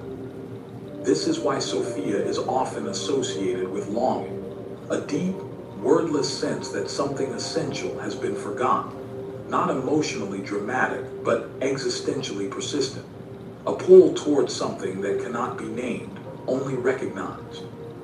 And the Black Madonna holds that same quality, still dark, silent, yet somehow saturated with presence.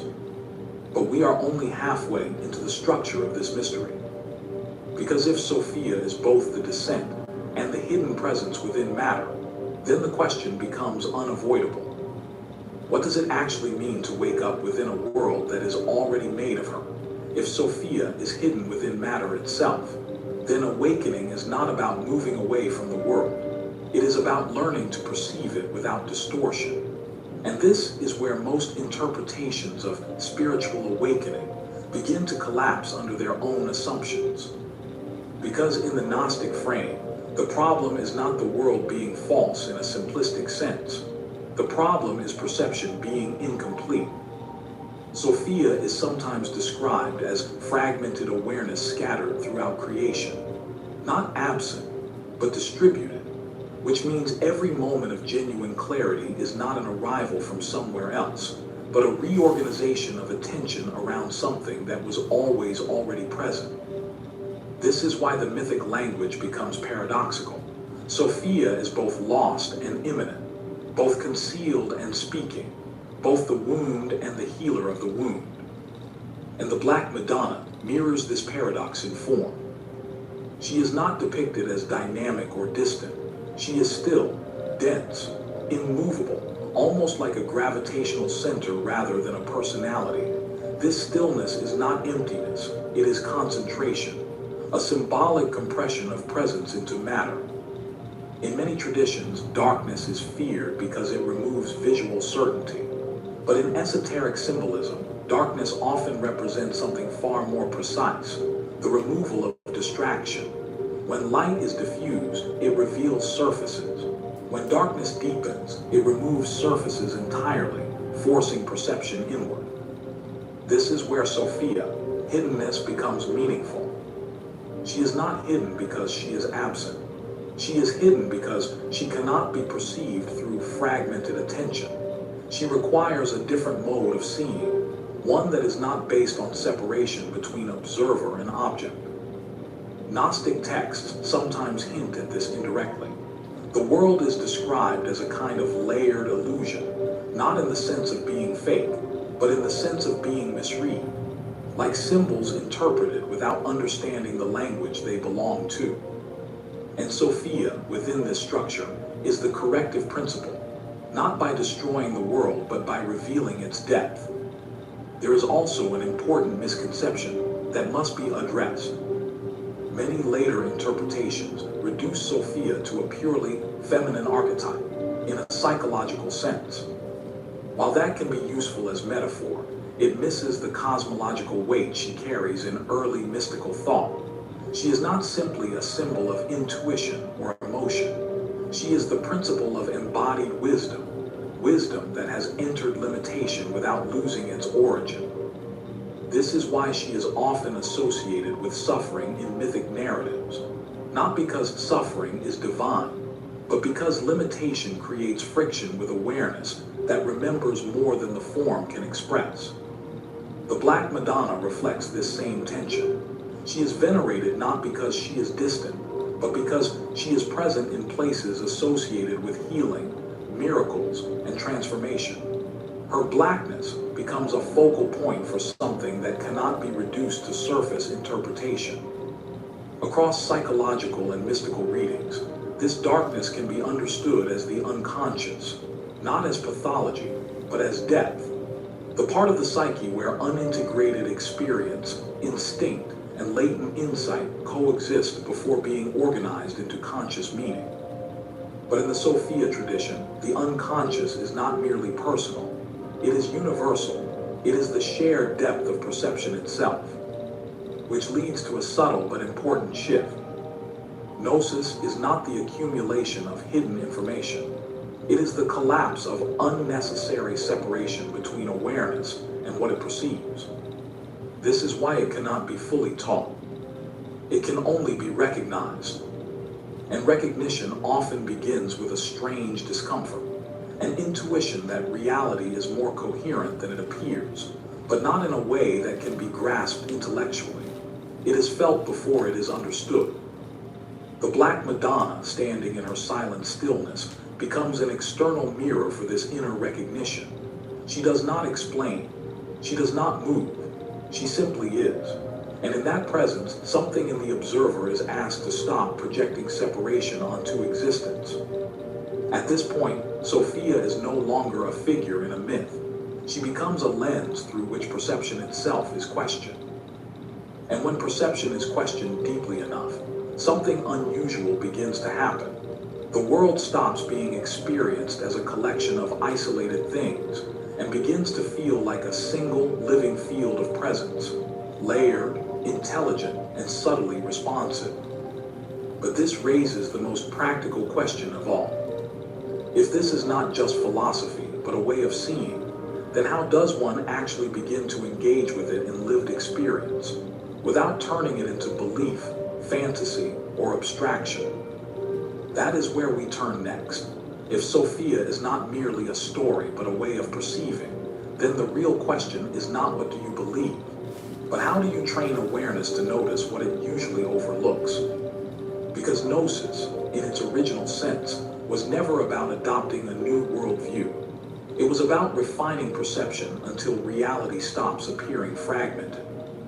The first step is deceptively simple, but it requires consistency, learning to observe without immediate interpretation. Most people don't actually see the world directly. They see conclusions, labels, assumptions that arrive so quickly they feel like perception itself. A chair is not seen. It is immediately categorized as chair, function, utility, background object. But in the Sophia tradition, the world is not something to be reduced. It is something to be encountered. So one practice is to spend moments throughout the day deliberately delaying interpretation. Look at ordinary things, light on a wall, a passing face, a shadow moving across the ground, and resist the impulse to name it too quickly. Not as a mental trick, but as a subtle pause in the habit of automatic meaning. In that pause, something begins to shift, not dramatically, but quietly. The sense of separation between observer and observed becomes slightly less rigid. Another practice involves attention to inner movement. Notice the constant flow of thoughts, reactions, and emotional impressions as they arise. Instead of following them or resisting them, treat them as appearances within awareness itself. Not your thoughts in a possessive sense, but events occurring within a field of perception. This is important because Sophia, in the symbolic language we've been exploring, is not outside of awareness. She is what becomes visible when awareness is no longer fully identified with its contents. There is also a deeper layer to this work, often overlooked because it is subtle rather than dramatic, the recognition of longing. At certain moments, a quiet sense of incompleteness may arise, not as anxiety, but as a kind of metaphysical remembering. Something feels known but inaccessible. Something feels close but ungraspable. Instead of immediately filling this feeling with distraction or explanation, it can be held gently, not analyzed, not suppressed, simply acknowledged. In many mystical traditions, this is considered the edge of gnosis itself, the point where ordinary perception begins to thin and something more fundamental begins to reveal itself underneath.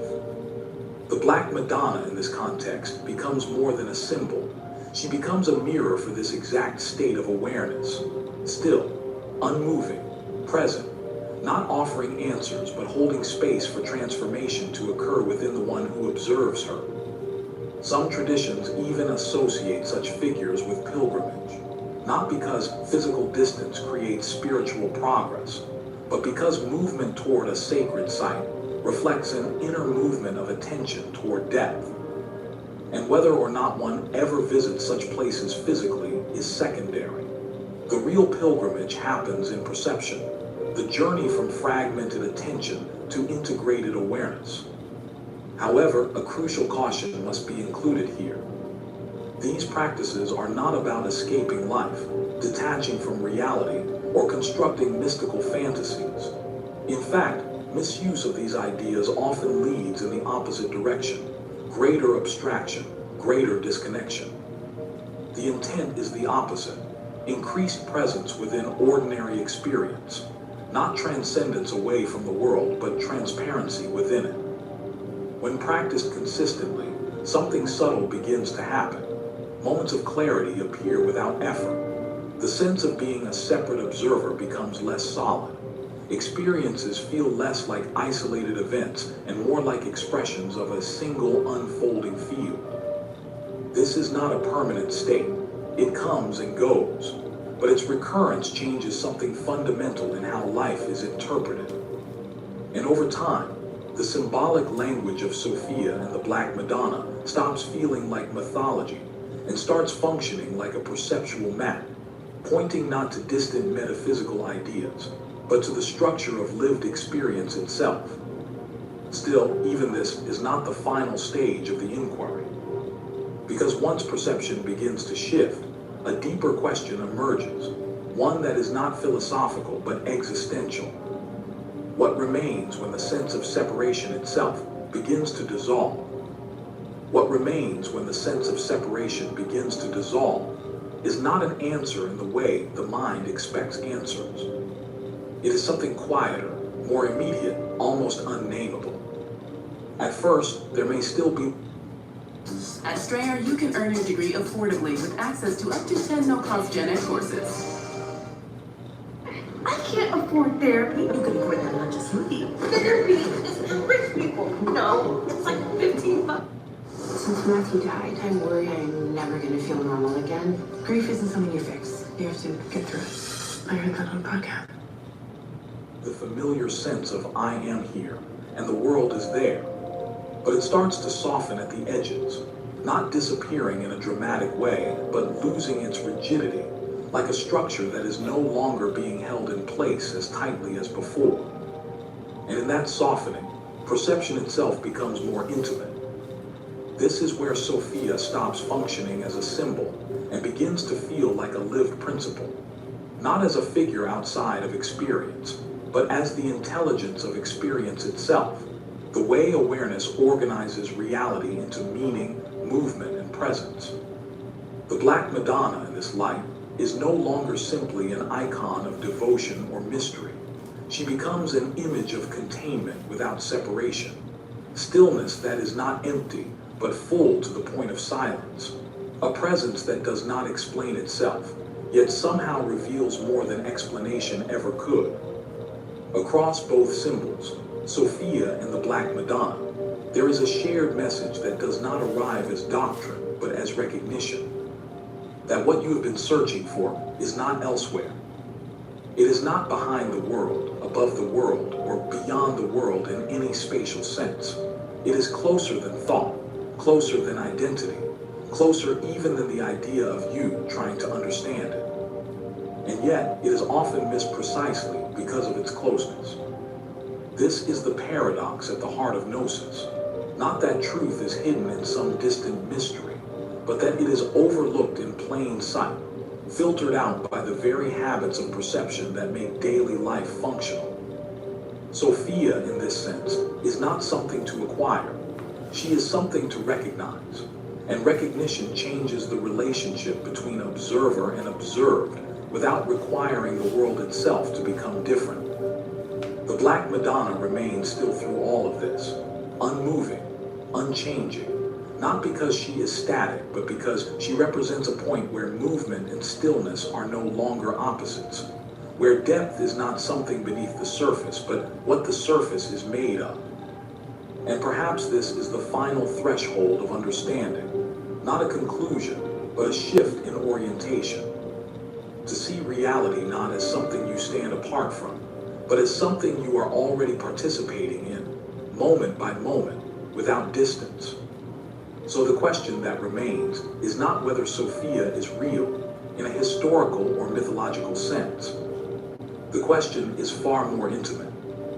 If wisdom is already present within the fabric of perception itself, what would change if you stopped treating it as something to find and started noticing it as something that is already here, quietly shaping the way you see? And in that silence, the inquiry does not end. It continues, living, subtle, and already unfolding in the background of your awareness.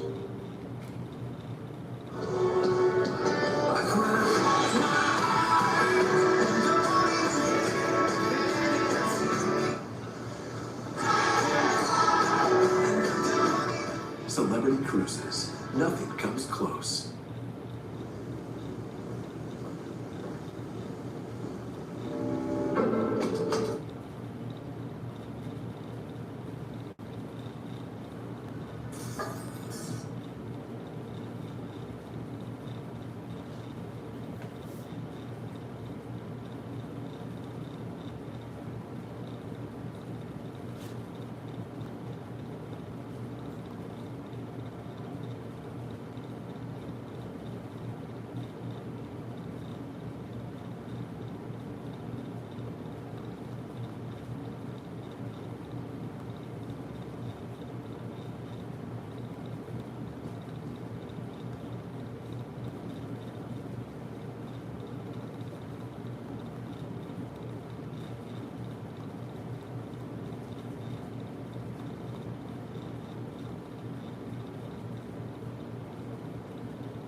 In the movie Selfless, which hits theaters July 10th, Sir Ben King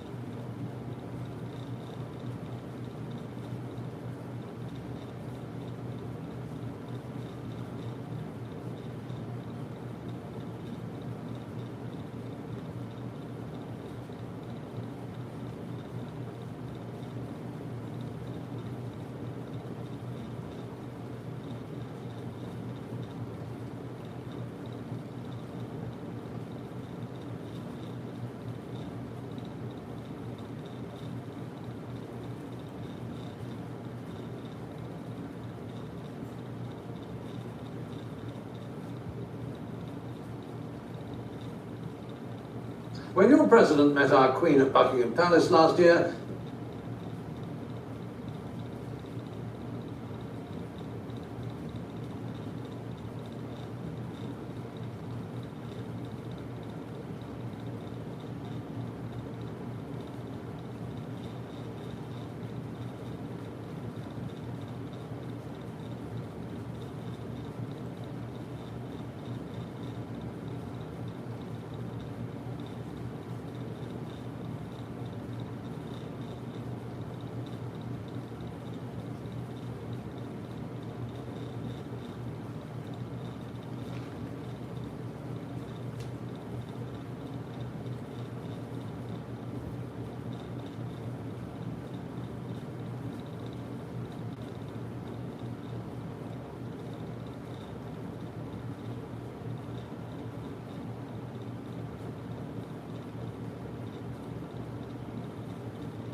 is really dangerous. They're cannibals.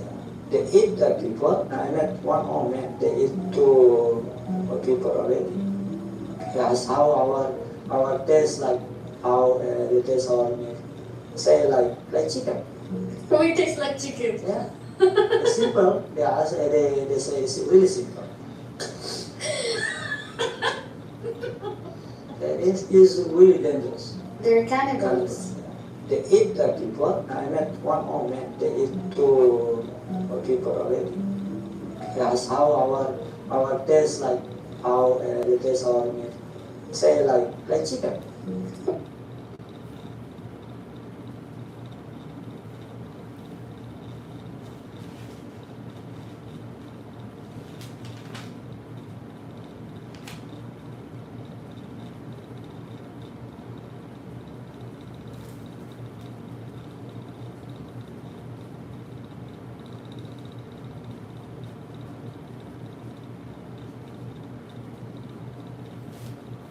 There are a lot of opinions on what's healthy, but what really matters is what's healthy for you.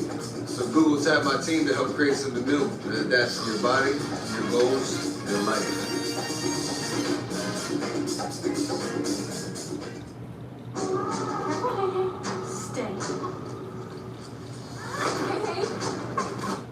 All right, really quick, if there was ever a Tale Foundry video you actually paused to read the content warnings on, let it be this one.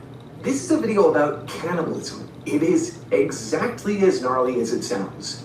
You've been warned. One of the most shocking, grotesque, surprisingly funny pieces of literature I've ever read is an 18th century pamphlet about meat. It's called A Modest Proposal. You may have heard of it. A Modest Proposal is a sick little piece of satire. It imagines a whole industry built around cannibalism. Not just any cannibalism, mind you, the mass consumption of human babies. Helpfully, the narrator lays out a meticulous plan detailing how exactly this would all work. There are whole paragraphs about how to farm children, descriptions of every possible way you could cook and eat them. Impoverished parents would raise their children like livestock, fattening them up to be eaten by the rich. A young, healthy child, the narrator notes, would be delicious when stewed, roasted, baked, or boiled. On special occasions, a whole roast child would make a perfect centerpiece to feed the whole community. By selling their children to be eaten, the narrator claims, Ireland's poor could finally make themselves useful. The writer of this piece, Jonathan Swift, is, as you can see, a master of satire. And this is perhaps his best-known piece. It's also almost unbelievably direct. So hideous, so absurd, that it flies almost straight past the realm of horror and into that of comedy. You can't deny this idea of an industrialized cannibalism is, if nothing else, effective. So effective, in fact, you see it in all kinds of media, even today. In the game Little Nightmares, you get to watch children be processed into meat and devoured by grotesque, monstrous adults. In movie Daybreakers, a post-human society of vampires farm humans for their blood. The movie Soylent Green, you already know the twist. That stuff everyone is eating, it's made of people. The idea of an entire cannibalism industry is so ridiculous, so hyperbolic, it's hard to read as anything but satire. Undoubtedly horrifying, utterly unbelievable. People just wouldn't get on board with something so taboo, so repulsive. Sure, you always have your Ed Geins and Hannibal Lecters, but it would never be allowed to expand into an entire industry. Humans would just never be able to stomach cannibalism like that. Right?